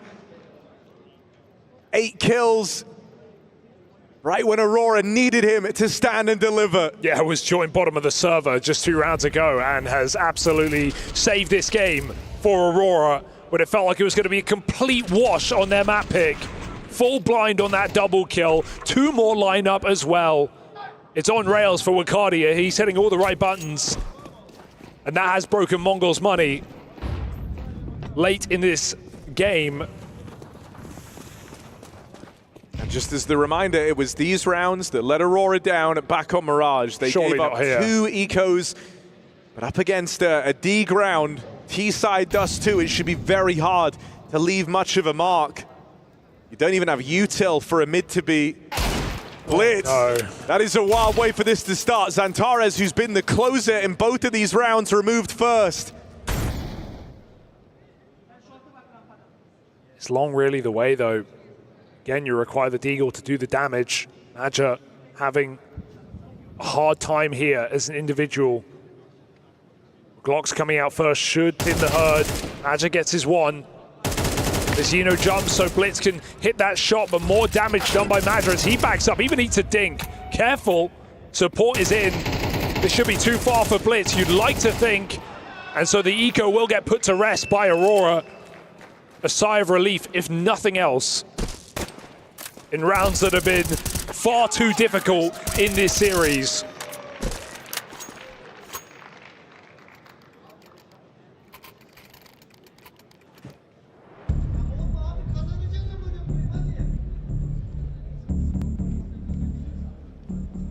Scoreline rapidly starts to close up.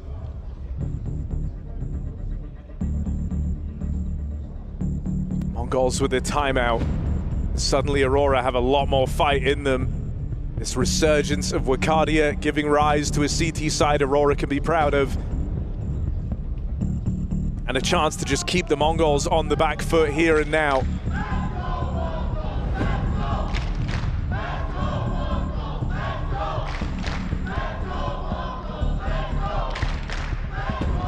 With the chance to weigh in. Hoping that he has the solution. Also Aurora looking good to move into the lead. That's after a very slow start.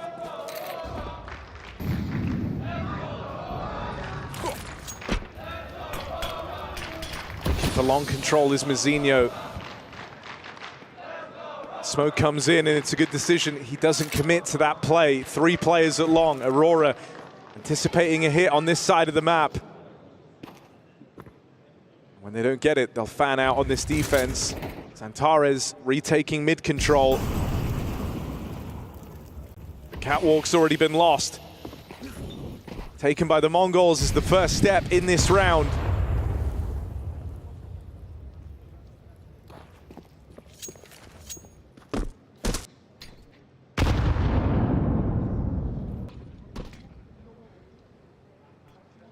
Keeping Aurora guessing.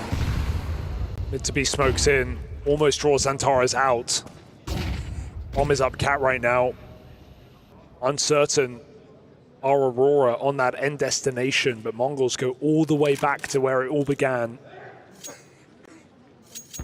Maja down in the pit. Could be exploitable here. Woxic supports with the orb. Going to be a dry fight. Should be an easy 5v4 for Woxic. Finally with his weapon of choice. Not even outside of one flash on Blitz, they don't have a lot to make life hard for these long players, but the timing just isn't there. God. Both of them look away. Now Woxic's got a lot of responsibility. It's nearly the lineup, but nearly doesn't cut it. 2 kills found from the AWP long side. Bomb's gonna make it across and Blitz won't survive the journey. Smokes leave gaps. Not what they had in mind. Senzu with a clean tap, but here's the backstab that was meant to seal the deal. Time runs out. And so Aurora bring it back, 9-all. Nearly looked like that missed timing was going to cost them dearly. Woxic does so well to provide 2 kills there at long. Yeah, it's Mongol's flash actually that lets him down. If they just swung immediately off the first shot that Woxic took when he got a kill, they would have had the trade for free. There was no support, but they waited another second on a jiggle for the flash to hit him. At that point, he was already ready, cocked back for one more shot.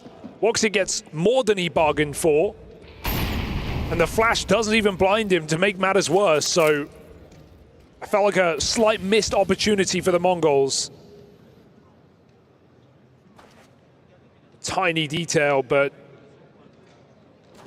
in a round where 1 kill absolutely made the difference. No time to get that bomb and get it down. Mongolz now just rely on this saved AK. Aurora taking a trick out of their book. Got the nades back in spawn. Good for a mid to B break and to assault on the A site. Break the long smokes. There's just so many options. So Aurora keep them close by as Mongolz climb up catwalk, ready to go again. Looking to just keep this one simple, side by side, all the way into the site. Toxic watching it from afar on this AWP. Going to be that first point of contact in the A play. You want him to start strong here. Give yourself some solid ground. But that flash hits hard. Woxic can't see a thing, and a plant will be found for the Mongolz. Left to a full 5v5 retake here. Those nades in spawn now proven to be valuable as they pepper damage across the Mongolz. There's the killing blow. Techno up close. Tech9 removed. Crazy Deeg. No way, Mazzino. How many Deagle highlights do we need? He backs up, buys more time. The AK put to use on the long side. 2v3, clock running low. No more nades, that molly. They just sit inside and Senzu finds one more before all is said and done. Mongolz do it again, over and over, once more. Low money, no problem. Eco win for the Mongolz. And it's in another incredibly tight map. One where these rounds make all the difference. Aurora don't want to walk away from this final as runners-up, feeling like if they just won versus a handful of ecos, it could have been an entirely different story, but that's the reality we're in. It is shocking how often the Mongolz have found success on these low econ rounds. Hero AK, but it's the Deagle that takes the biscuit. Double headshot for Mazzino. And Mongolz just draw out that clock, put as much distance as they can between them and Aurora.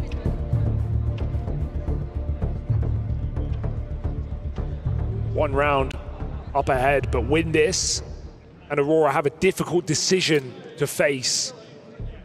They are all in.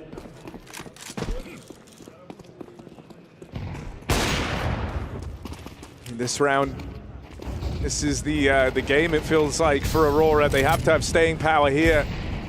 Working within limitations as well, it forces you to get creative. Well, that's the worst part. They can lose the game on this round, but they certainly can't win the game on this round. Stakes hit harder for some. Long control has just been free. Woxic gambling with the AWP up on short for once, and Mongolz with no one even here. They puff their chest up, throw their nades, and then they wait.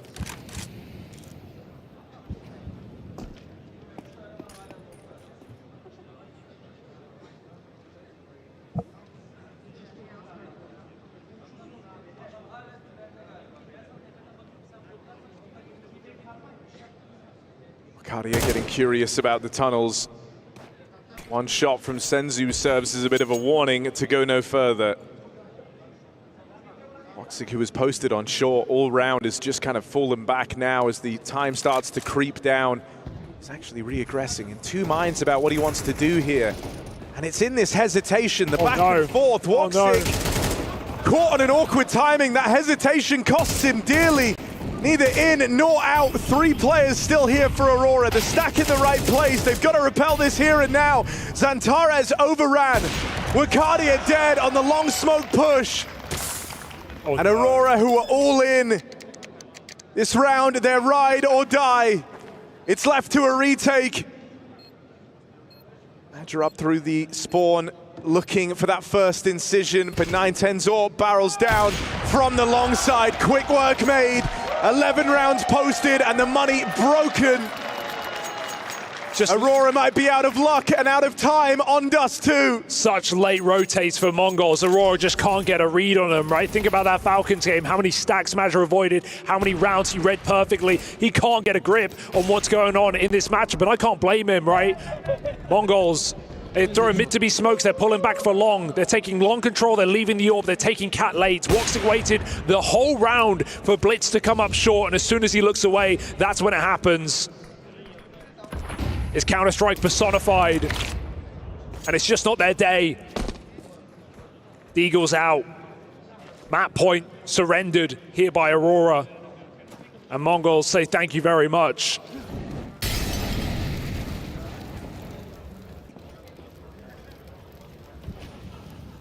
Plenty more where that came from. A remolly for the car, surely. 910's AWP hits again, finds that opening kill. Flank. Oh, yeah, don't knife him. Just deny it. Mongolz making it nice and clean, side by side, strutting into the site.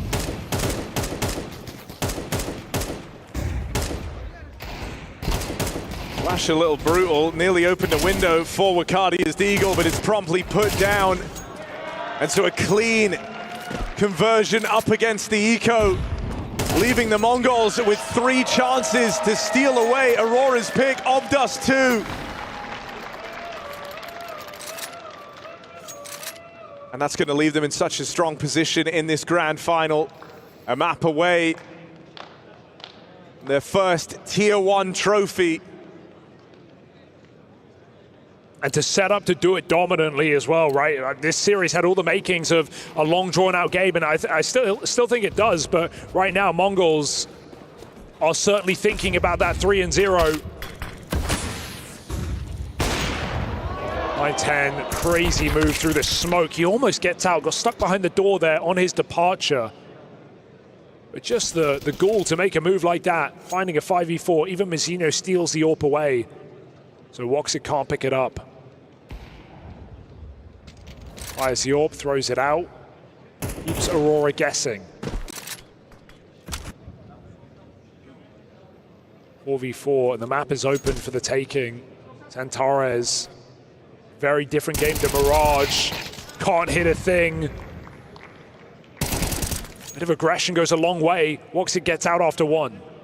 Woxit's had a very impressive round thus far, right? It was him with that late trade onto 910 out and long. Another keen trade there for Zantares' death in middle, but you see how jittery Aurora are at this point in the game. This solo lurk from Techno, and he even looks to live to tell the tale. Shocking. Aurora left chasing ghosts as Mongolz plant the bomb over at A. Can't die in the sight though. Denied on the catwalk. There's even a flank on B. This one looks wrapped up. Pack it up. Aurora map pick falls as Mongolz take it clean. Their first chance to close, and they act upon it. 13-9. Mongolz, these two teams fighting for trophies. Mongolz making the difference. They will sit a map away for the rest of the series. How long will it take?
I'ma get.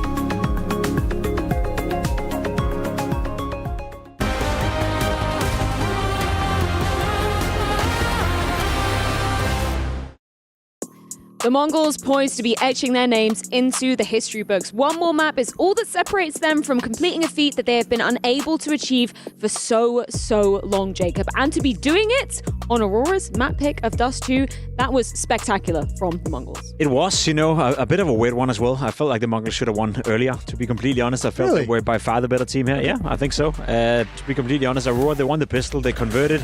Outside of that, in the first half, they got outplayed completely by the Mongols. I think they were significantly better. Then it took some heroics from Aurora in the second half. They also win that pistol, failed to convert it, but fair enough. You win both pistols and you still don't make the game that competitive.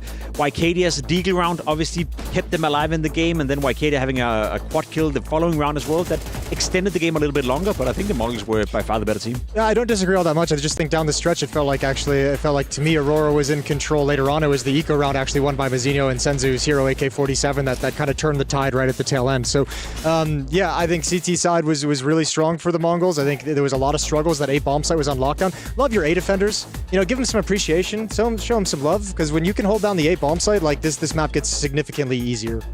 Yeah, and even more so when you hold down the B bomb site too. But I think this is why I was worried, and what I was alluding to in the pre-game, right, where this is how your T side looks on your first map in a best of 5, right? Like after winning pistol and you're 3-0 up and it ends 7-5, and you know the rounds that you were losing weren't even all that close. It's just T side looked really poor for Aurora. You know, there wasn't enough opening moves, so to speak, to keep the Mongols uncomfortable, right? It was just difficult to put themselves in good positions. Yeah, I mean, I give a lot of credit to Blitz for that. I know, like, when I scanned back through after the first half, and like Blitz, they tried to take long control. Aurora, Blitz got a double kill. They tried to take catwalk control. Blitz got another double kill there. They finally take the bomb site. It's a retake. They actually, I mean, the only rounds they won at that A bomb site were round number 2 against the low buy, and then round 15 right at the very end, where they just basically kind of rushed it. They had like a really fast timing on it that caught the defense off guard. But other than that, Mongols was able to shut down every hit that came their way. Always super tricky when you're in that situation. For the side of the Mongols, though, obviously we've been talking about Blitz, obviously Techno having absolutely coming out all guns blazing on that first map, but shout out to Mazinho for putting in some work when he was required to here. It's been a little bit of a rocky road for him, but on this map, he had some really impactful moments. Yeah, for sure. The deagle round that you alluded to as well was massive for Mazinho. It shouldn't be needed, you know. I feel like the Mongols kind of, like, if you want to be a little bit critical towards the Mongols, they shouldn't push themselves in a position where that was what it took to win the map, because I agree with you, it did feel like they were losing control over a map that I feel they were better than Aurora on, but Mazinho overall throughout the entire tournament has played a little bit better than he has after the beginning of the season, so he's seemingly trending upwards again. And then, as you said, Jason, Blitz, another great performance, and I guess he's back into the MVP race now. He just seems like such like a glue guy, right? Like, he just seems like he's such a good presence to have to like activate teammates. I mean, taking point when he has the spawn here, obviously, but he just seems to be like the general of the defensive part of the map that he's playing in, and he does it so very well.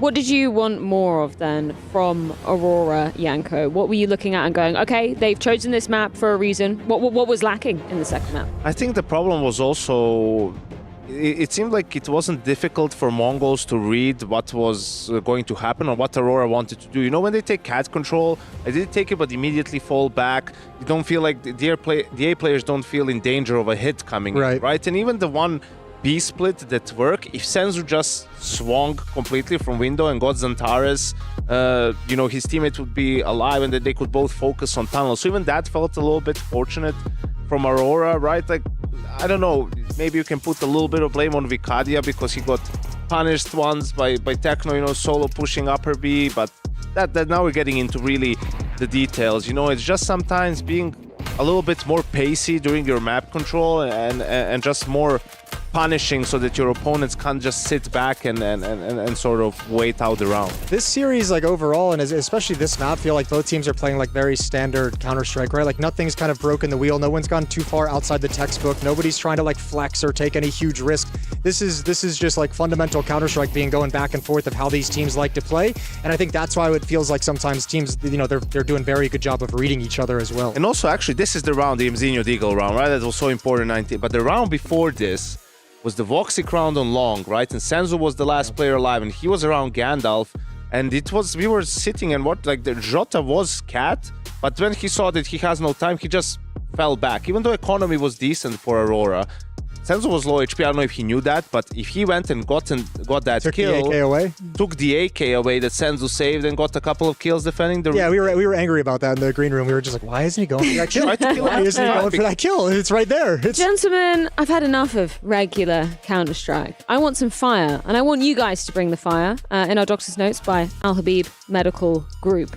Can you give me a hot take that is maybe gonna spice up this series? Jacob, I'm looking at you because you've had plenty of them. Yeah, I mean, Vitality is going to make a roster change after this event, I guess. No way. Calm down. I don't know. You want a hot take? I don't think Aurora's going to win a Tier 1 trophy with this lineup they have right now. I think this is the one opportunity they have, and I'm not even sure that's a hot take, to be honest. I don't think they'll get into another final either. Maybe that's a bit of a hot take. That's a sad take. It's a sad take, you know, but I don't think they have the qualities up there right now to be competing with the best in the world. This event was the one where they maybe could have done it with Spirit transitioning, with Face transitioning, with Vitality hitting a rough path. If not now, then never. I think a hotter take would be they got to change a player before the season's over. Aurora? Yeah, I think. And problematic is who do you change? It feels like with all the talk about T-sides and everything, you know, it kind of point the finger at Major. He's just going to come back in then. You know, but that's just the good old minus Major plus Major, right? Like, give him a couple of months with his family, you know, you're going to try someone else in-game leading on the team. It's not going to work. You bring him back and now he's refreshed. Now he's back in action and ready to party. Yeah, I would agree with you guys. I mean, with both of your points.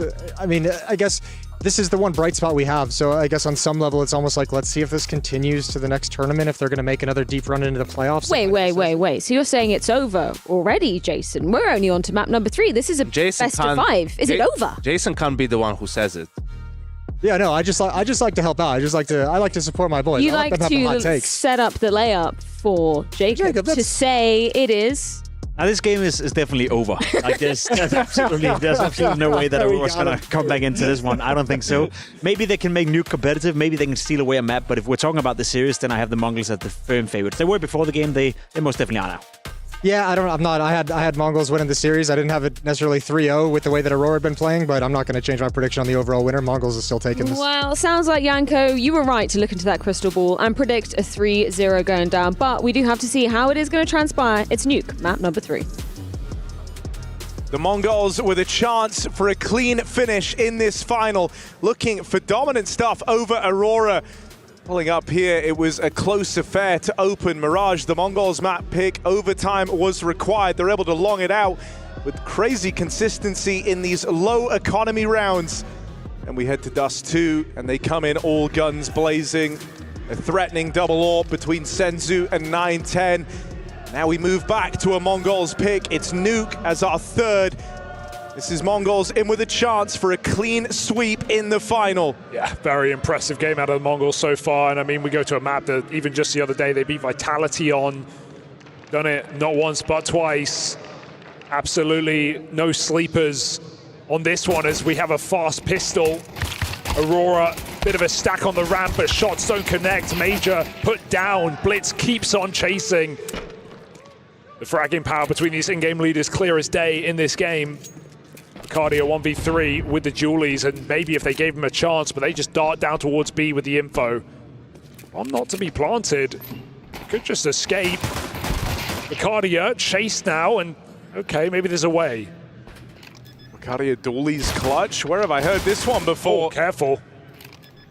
Given a chance to deal with Mzinho, another fake. He's figured that out, trying to bait this swing out of Mzinho from behind the site, but not being given anything. And the whole time he's wondering, where has Blitz gotten to? Bacardi is going to reposition. That allows the plant to come in for the Mongolz. Now Wakadia is the one on the clock, and Mzinho deletes him. A convincing pistol leveled from the Mongolz. And make no mistake, you can see it in how they're playing. They're determined. They want this trophy. They have been chasing it all year. This is the closest they've ever been to realizing that dream. It's the swings as well. I mean, Vecino just going out in that 2v1, taking the swing. He doesn't even need to. He's got cover from Blitz.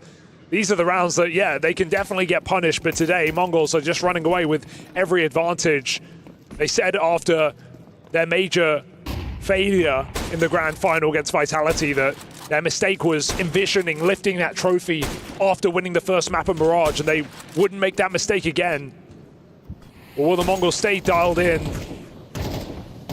and look for a dominant 3-0? This is their best bet to close the series here on Nuke. Zantares won't go down quietly. Quick kill outside, but swiftly traded back to a 4-on-4. Guns still up for the Mongolz. I mean, any round where he's on this CT half, you can get Zantares out of the round with just a 1 and done. That's actually pretty good. It's where he's done his best work here at EWC. And so keen trades out in the yard. Maja up close, dealt with straight away. So advantage resides with the Mongolz. This force slipping through the fingers of Aurora. The Woxic Scout reclaims 1. And they read the rotate as well. Blitz's calling has been fantastic in this series. Well, we give a lot of credit to Maja across the T sides against other teams, against Falcons especially. In this grand final, it has slipped at times.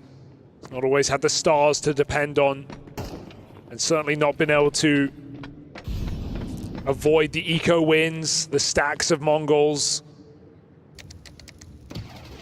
This horde just keeps on hoarding rounds.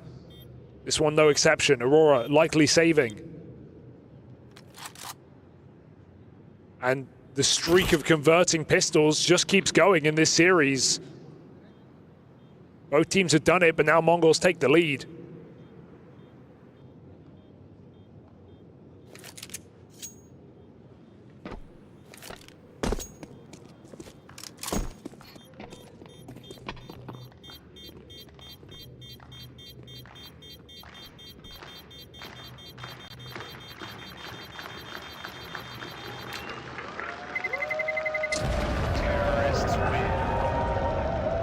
Aurora for so long been chasing the high they felt at the start of the year in that final against Team Spirit back at Bounty. For Mongolz, they have just kept hitting their head against the wall, final after final, leveling up.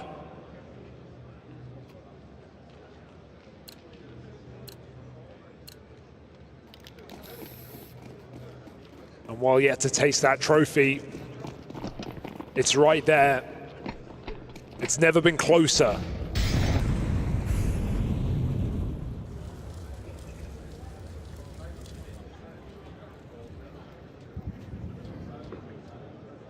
And with a kind of poetic win over Vitality to send them in to this grand final. Revenge that they've had a couple of times over now since Austin.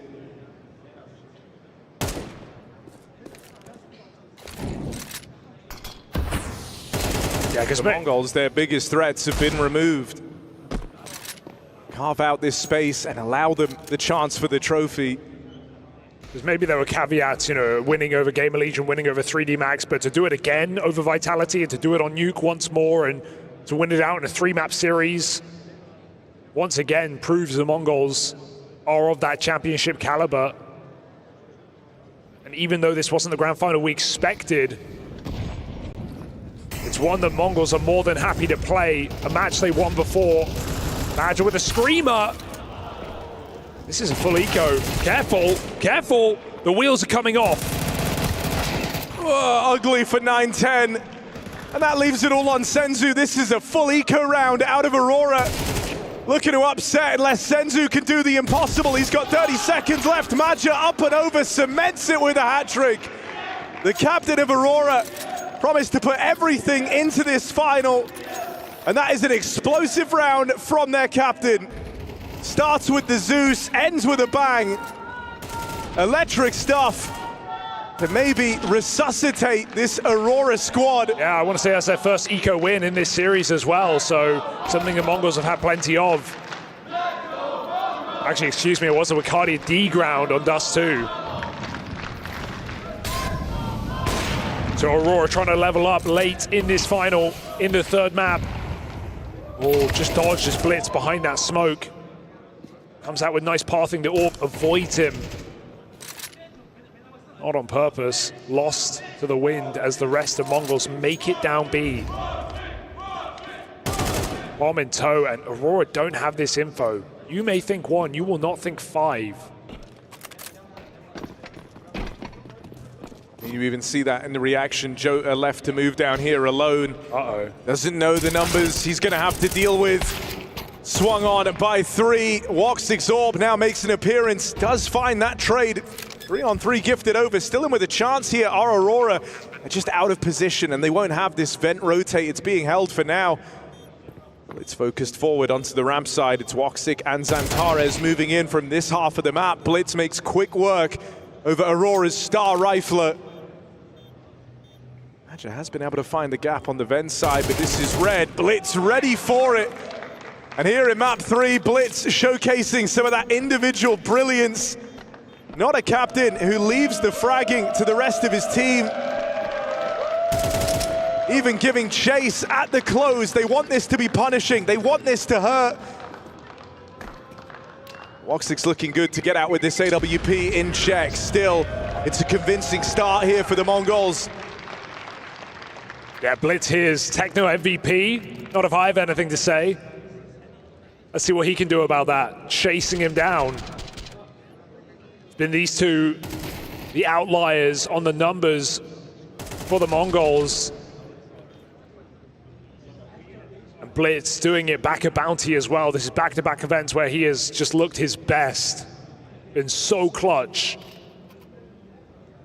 Been part of these strong T-side leads for the Mongolz.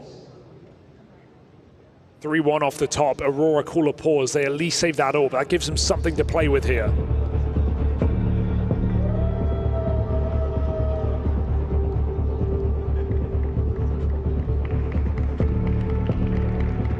I just feel like it's been so long since you've had a good grip on this series if you're Aurora. Mirage, it was to their favor, right? They had the map point. They had 11-8 up. 12-11 up. And then once we hit overtime, it was just a different game. Mongolz, who never go down easy, been in control of the series from that point. Doesn't look like it's going to let up here on Nuke.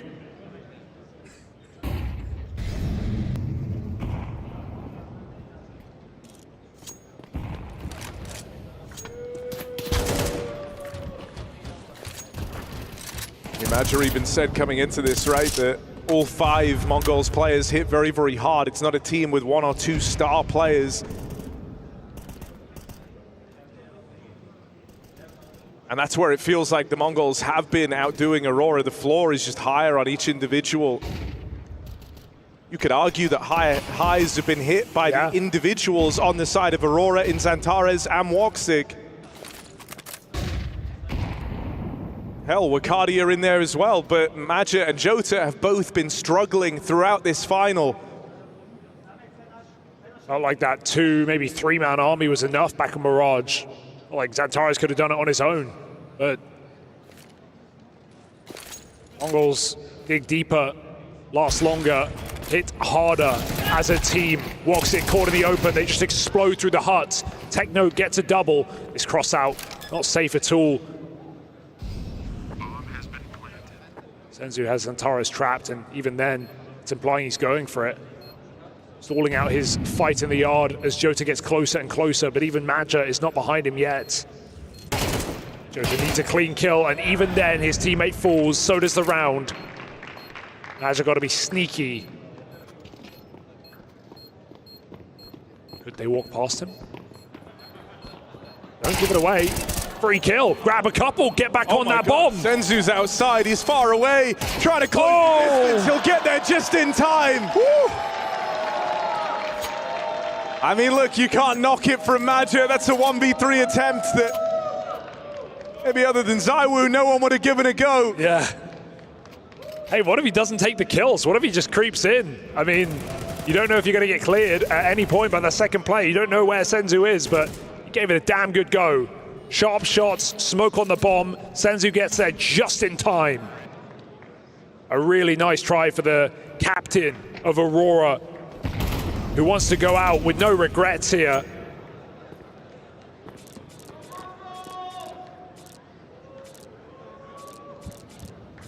And he re-inspires some hope on this CT side.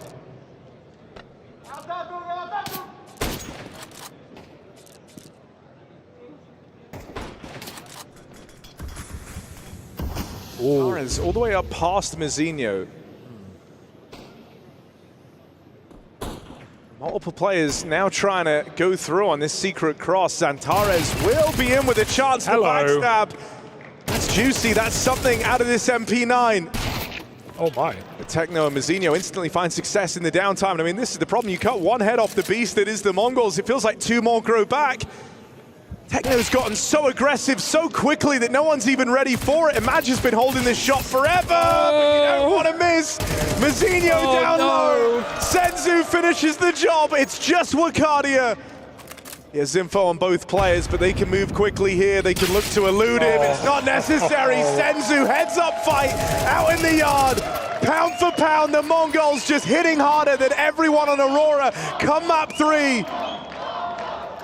And again, another round that just slips through your fingers, barely for Aurora. The double up for Zantares. So much damage done by Madja. Dink in the final fight onto Senzu. The margins could not be tighter. The rounds could not be closer. But Mongolz are winning out, 5-1. A dominant T-side beginning. And they're playing with wind in their sails, trying to go fast out the door. Even though they lose the first man, the trade still comes in. The plan's still enacted. And Nade finds no trade. And Mongolz, no way they go for it. Blitz, the cockiness to just drop Vent, knife out, captain with bomb on back. Makes it down to B. Can't commit fully. Zantares, this is going to be a desk punch if he keeps going this way. Who's clearing Senzu here? Oh no. I got bad news, buddy. It's all Senzu. Look at him on the player cam, not happy with that. Low health, Senzu plays it to perfection and caught out on timing. Madja peek from below, 4v2. The bomb coming back up, maybe there's a way, but Woxing missed shots. And again, opportunity, but nothing more.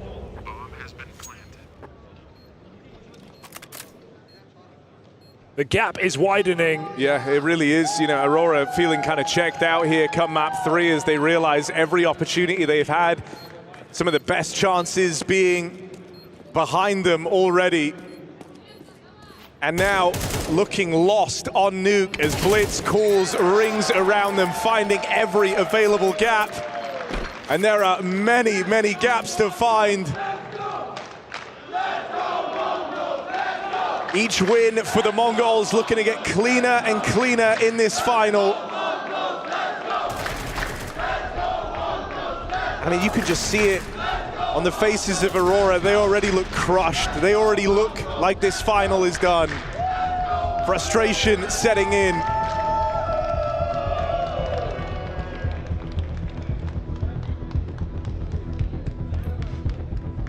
What a time to be alive, to witness the Mongolz in this form.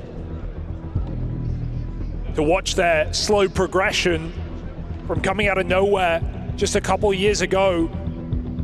A team and a core that made quick roster changes, finally settled on a 4-5, and a couple years down the line have gone from group stages to finals, and even in the last couple of events managed to take down world #1 in Vitality, doing it twice over Bounty to EWC, and now look to lift their first S-tier trophy.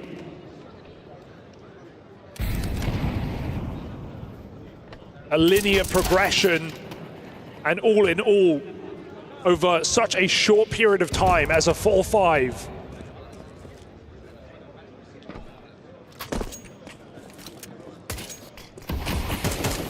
Yeah, it's impressive how fast they've risen, how quickly they've overcome these demons. I mean, you know, you even compare that to a squad like Aurora, who, as we say, you know, this has been years in the making. Yeah.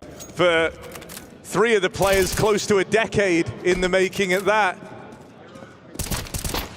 But even for current top squads who can never shake the stage woes, thinking of teams like Mongolz who were eliminated earlier at EWC, just a problem they could never overcome. The Mongolz have had that linear path, that strength-to-strength trajectory throughout this year. And representing not just their country, but kind of the whole region.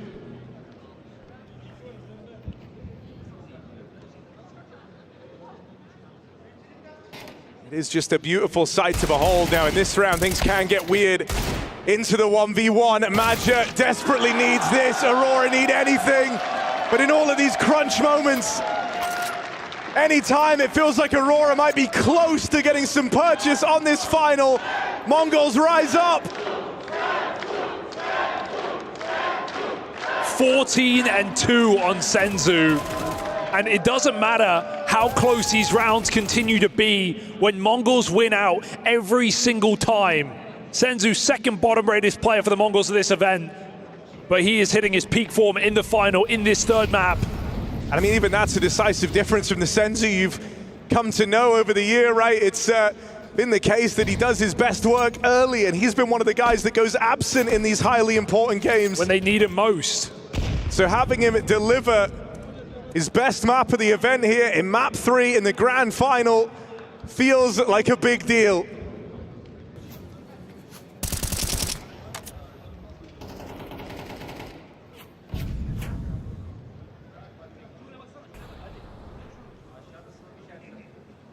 Mongolz know how rare opportunities like this are, how hard you have to fight for them. They've been in Aurora's position, they've felt that dreaded sinking feeling as a final slips away from you, and they do not want to repeat that, even in this round with the advantage lying with Aurora. The Mongolz stand to battle their way back in. Blitz wide, dead to Jota up at the rafters. It's just 9-10. He's yet to get a kill in this game. It's somewhat slipped under the radar. Can he leave a mark now? Oh my God! 9-10 from 0 to hero. If he can finish this right now! He did not have a kill in this game so far. But with that 3K, he keeps this so dominant for the Mongolz. If you're only as strong as your weakest link, and your weakest link does that, what does that say? The Mongolz are walking this path to the victory. And there are no odds that they seemingly can't overcome. It's clutch after clutch. It's 1v1 after 1v1. The Mongolz again powered up. Pace behind it. Charging out ramp. Disadvantage in this round, but when has that stopped them before? They set their sights on B. Ricardia tucked to the corner. No one yet to commit. 9-10 off the AWP, onto the rifle. And Molly will force a decision. Ricardia smoke buys him options, buys him seconds. But 9-10 comes in for the killing blow. You would not expect this move, surely, would you? Ricardia checking. 9-10 the same, hits the headshot. 4v2, round kept alive here for Aurora. They've just been banging their head against the wall, trying to get back in this map, and it still may be a bridge too far. And we saw what the bottom performer could do in one of these man disadvantages. This is a 2-on-5 rapidly getting out of hand for Aurora. Left to this retake, Mazzinho closing in, spots them ramp side. Gets the info at bare minimum, tees up Senzu to try his hand at a clutch. Full blinded off the angle, but not a single shot connects. Senzu still very much in the picture here. AWP up close, leaves it to chance. And so finally, Aurora break through. It's real close on this defuse. It's still far from comfortable even now. Is it another round just lost to the timer? No. Milliseconds the difference. It's something, but it's really not a lot. It's not enough to celebrate. It's not enough to feel good about for Aurora, barely limping through these rounds.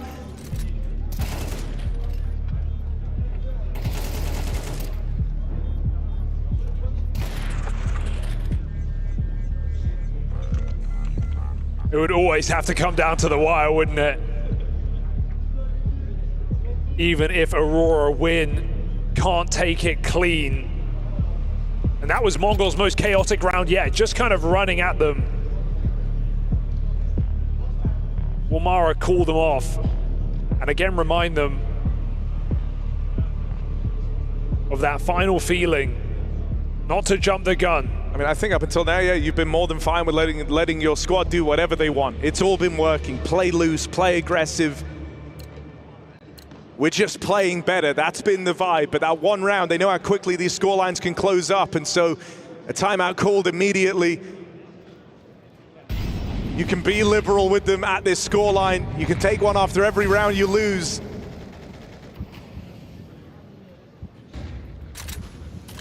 So they go back to something a little slower. Outside smokes in, it's more standard here for the Mongolz. Blitz work in the yard control. Looking for this cross, he'll run right in to Zantares. Pressure on Woxic, but he's pre-deployed this smoke, extinguishing that molly and giving himself a route out of the danger zone. Techno dead as well. Even though you've overcome some serious limitations here, this is a 3-on-5, a low econ round. Hell of a dig for Mizzino. I can do it twice over, 9-10, more success. How many man advantages do Aurora give away? How many unlikely scenarios can the Mongols turn on their head? There is no limitations on this squad. Everything is working. And it's a signature Mongols force buy, but it is more than justified in this form. 3 pistols, 2 rifles, and it's Mizzino's Deagle yet again that turns heads, chops them off. Senzu shuts out the round, and Mongolz win one more unlikely buy.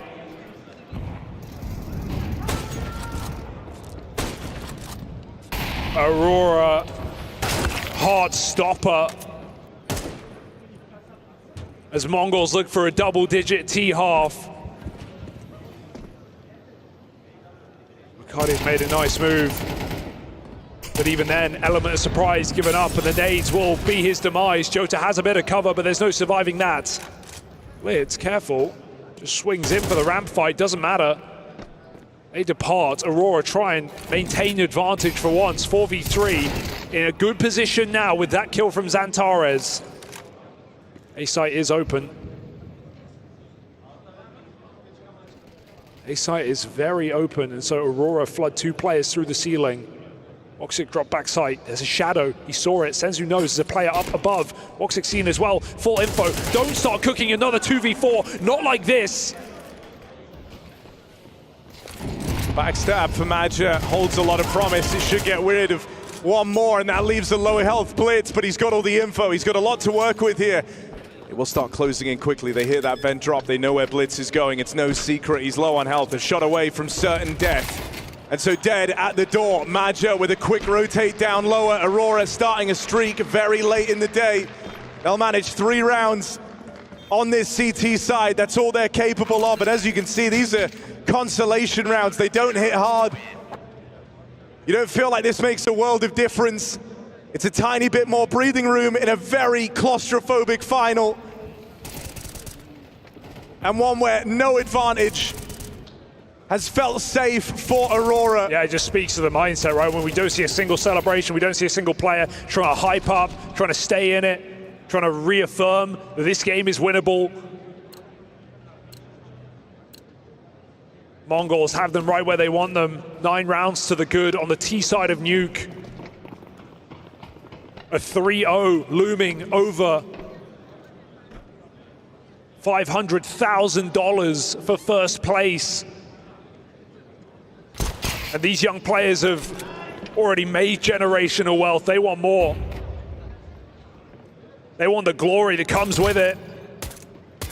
9-10, rallied shots, they run him down. Gives it up. Ramp room conceded. He looks so keen to take it back, but it's Blitz and lower. Catching them off guard, Woxic. Oh, caught jumping, survives.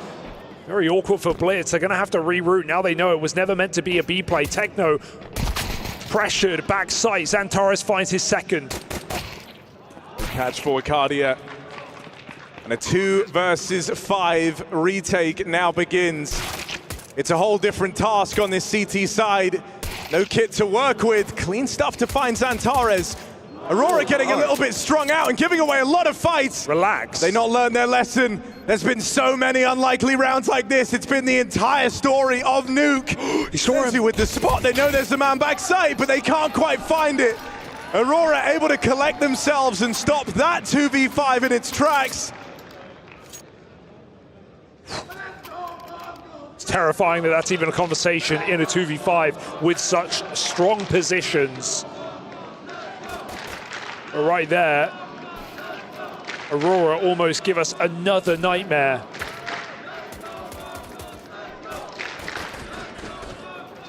Mongolz forced by yet again. These have managed to be avoided so far from Aurora. When they win pistols, they have converted. Xantares looks to do good on that streak.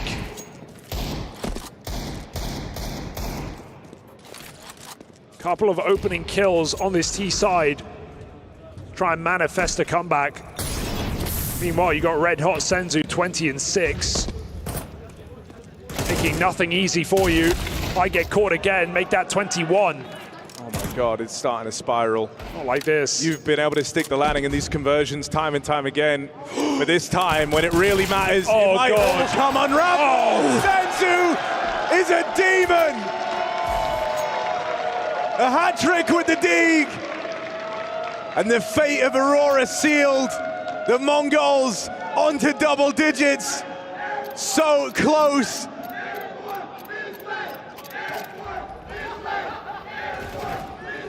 Just a sensation. All game long. 3 Deagles and Ulaanbaatar.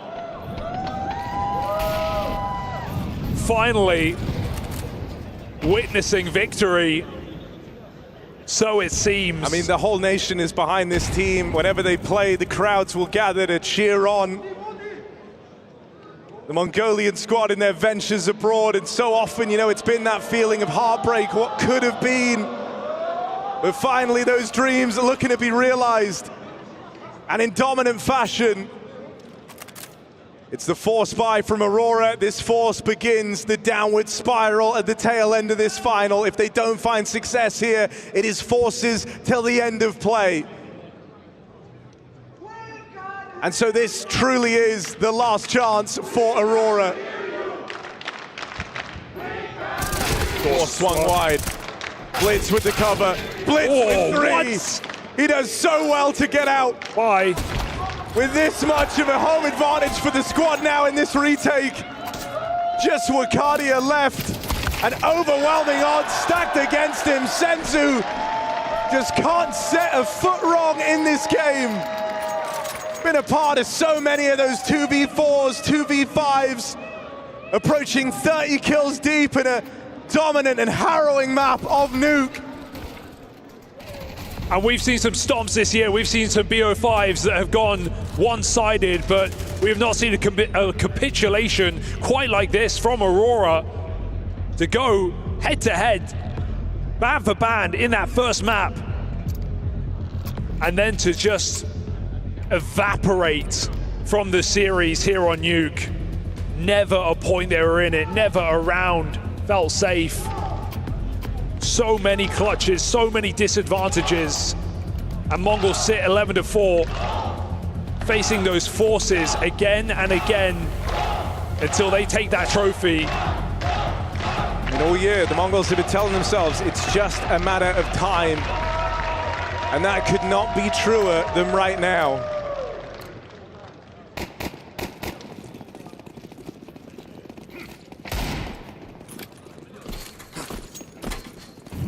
Two rounds away from finally getting their hands on an S-tier trophy.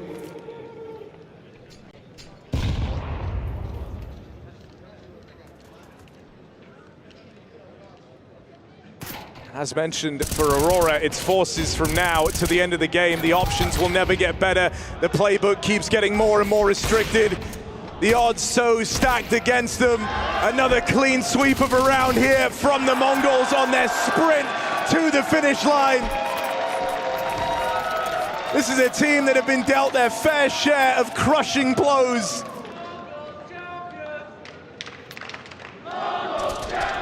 It's about time they dealt one the other way. As finally the stars align.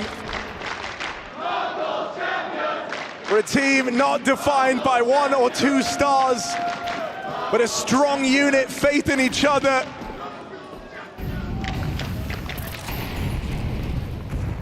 They are all performing at a high level, and they have been throughout this entire final. And then to throw the bow of Senzu, 24-6, right on top. This is the start, if there ever were to be one. One by one, Aurora go through. They meet their maker, they meet their match. They meet a 3-0 final. And I mean, this end, it just feels like destiny being realized. It's rare that it feels this on rails in the final. But Aurora have been able to tell for some time what was happening, that today did not belong to them. It's the Mongolz looking for this crushing blow. Finally, to place their hands on a well-earned trophy. One kill from it, and there it is. The Mongolz clean sweep in the final. It's not even close. Come map 3. From the humble beginnings of LAN cafes in Ulaanbaatar to some of the biggest stages in the world. Friends from the beginning and champions by the end. The world's best Counter-Strike team from the Asian region. The first time an Asian squad has lifted an S-tier trophy. So young, so inexperienced, but in such a short time, flying to the top of Counter-Strike. They took down world #1 back-to-back events, and they sweep this series without breaking a sweat. Boy, the Mongols themselves, a man can be destroyed but not defeated, and that embodies the attitude that this squad have taken on their rise to the top of Counter-Strike. A team that has experienced heartbreak many times over and channel that to the pursuit of perfection in Counter-Strike. They carry the hopes and dreams of Mongolia, and here they arrive as champions. Your Esports World Cup 2025 champs, it's the Mongolz!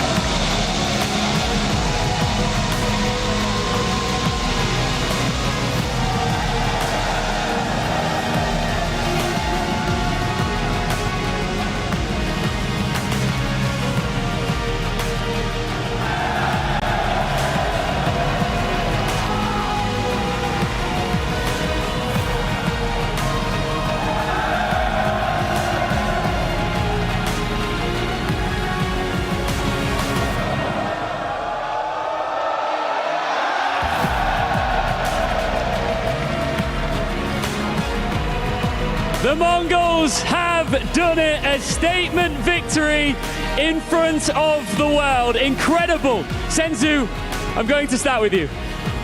Are you all right? Yeah, all right. I think you're very good. Your best S-tier trophy. I feel like this must be one of the greatest moments, if not, it has to be the greatest moment of your life. You didn't just win this trophy, you took it with sheer dominance. How proud are you of yourself and the team? Yeah, of course, I'm proud of my team. And I feel just normal. Nervous? Well, guys, can we make some noise for this man to relax his nerves a little bit? Because it's not just the people here in the arena that have been cheering you on. All over Mongolia, we've seen footage of thousands of fans cheering you on every step of the way. Do you feel like this win is for them too? Just want to say thank you. Thanks for the cheering for us, and keep cheering for us. We will be champion again. Do you think that you were underestimated coming into this tournament? There were lots of other teams that were marked as favourites to win it. Do you feel like you were maybe overlooked a little bit here? No. You don't think? Yeah, I don't think. All right, well, congratulations. Let's have a chat with Techno. Techno, come here. Let me come around here.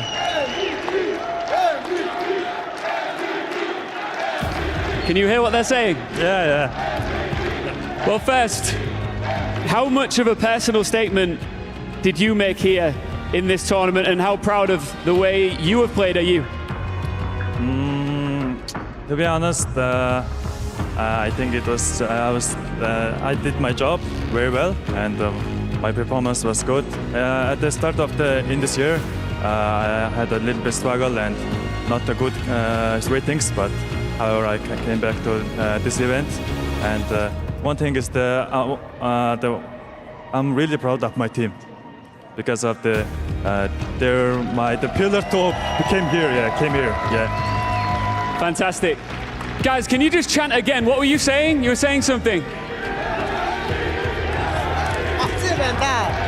MVP! Indeed, you are our Sony Tournament MVP. It's Techno! Fancy coming to award this man with his well-deserved medal here. Congratulations once again to Techno and this entire team. Ladies and gentlemen, our final winners at EWC, your Counter-Strike 2 at the Esports World Cup champions, it's the Mongolz!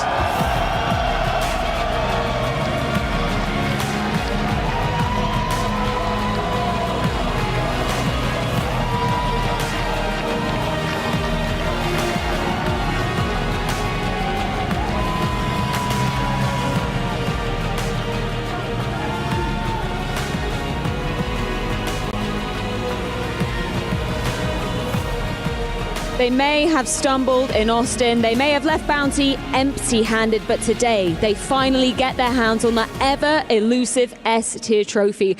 And the Mongolz not only making history for their team, Jacob, but making history for their region as well. It's been such a long-fought battle to get a true Tier 1 trophy in the Asian region, and today the Mongolz have done it.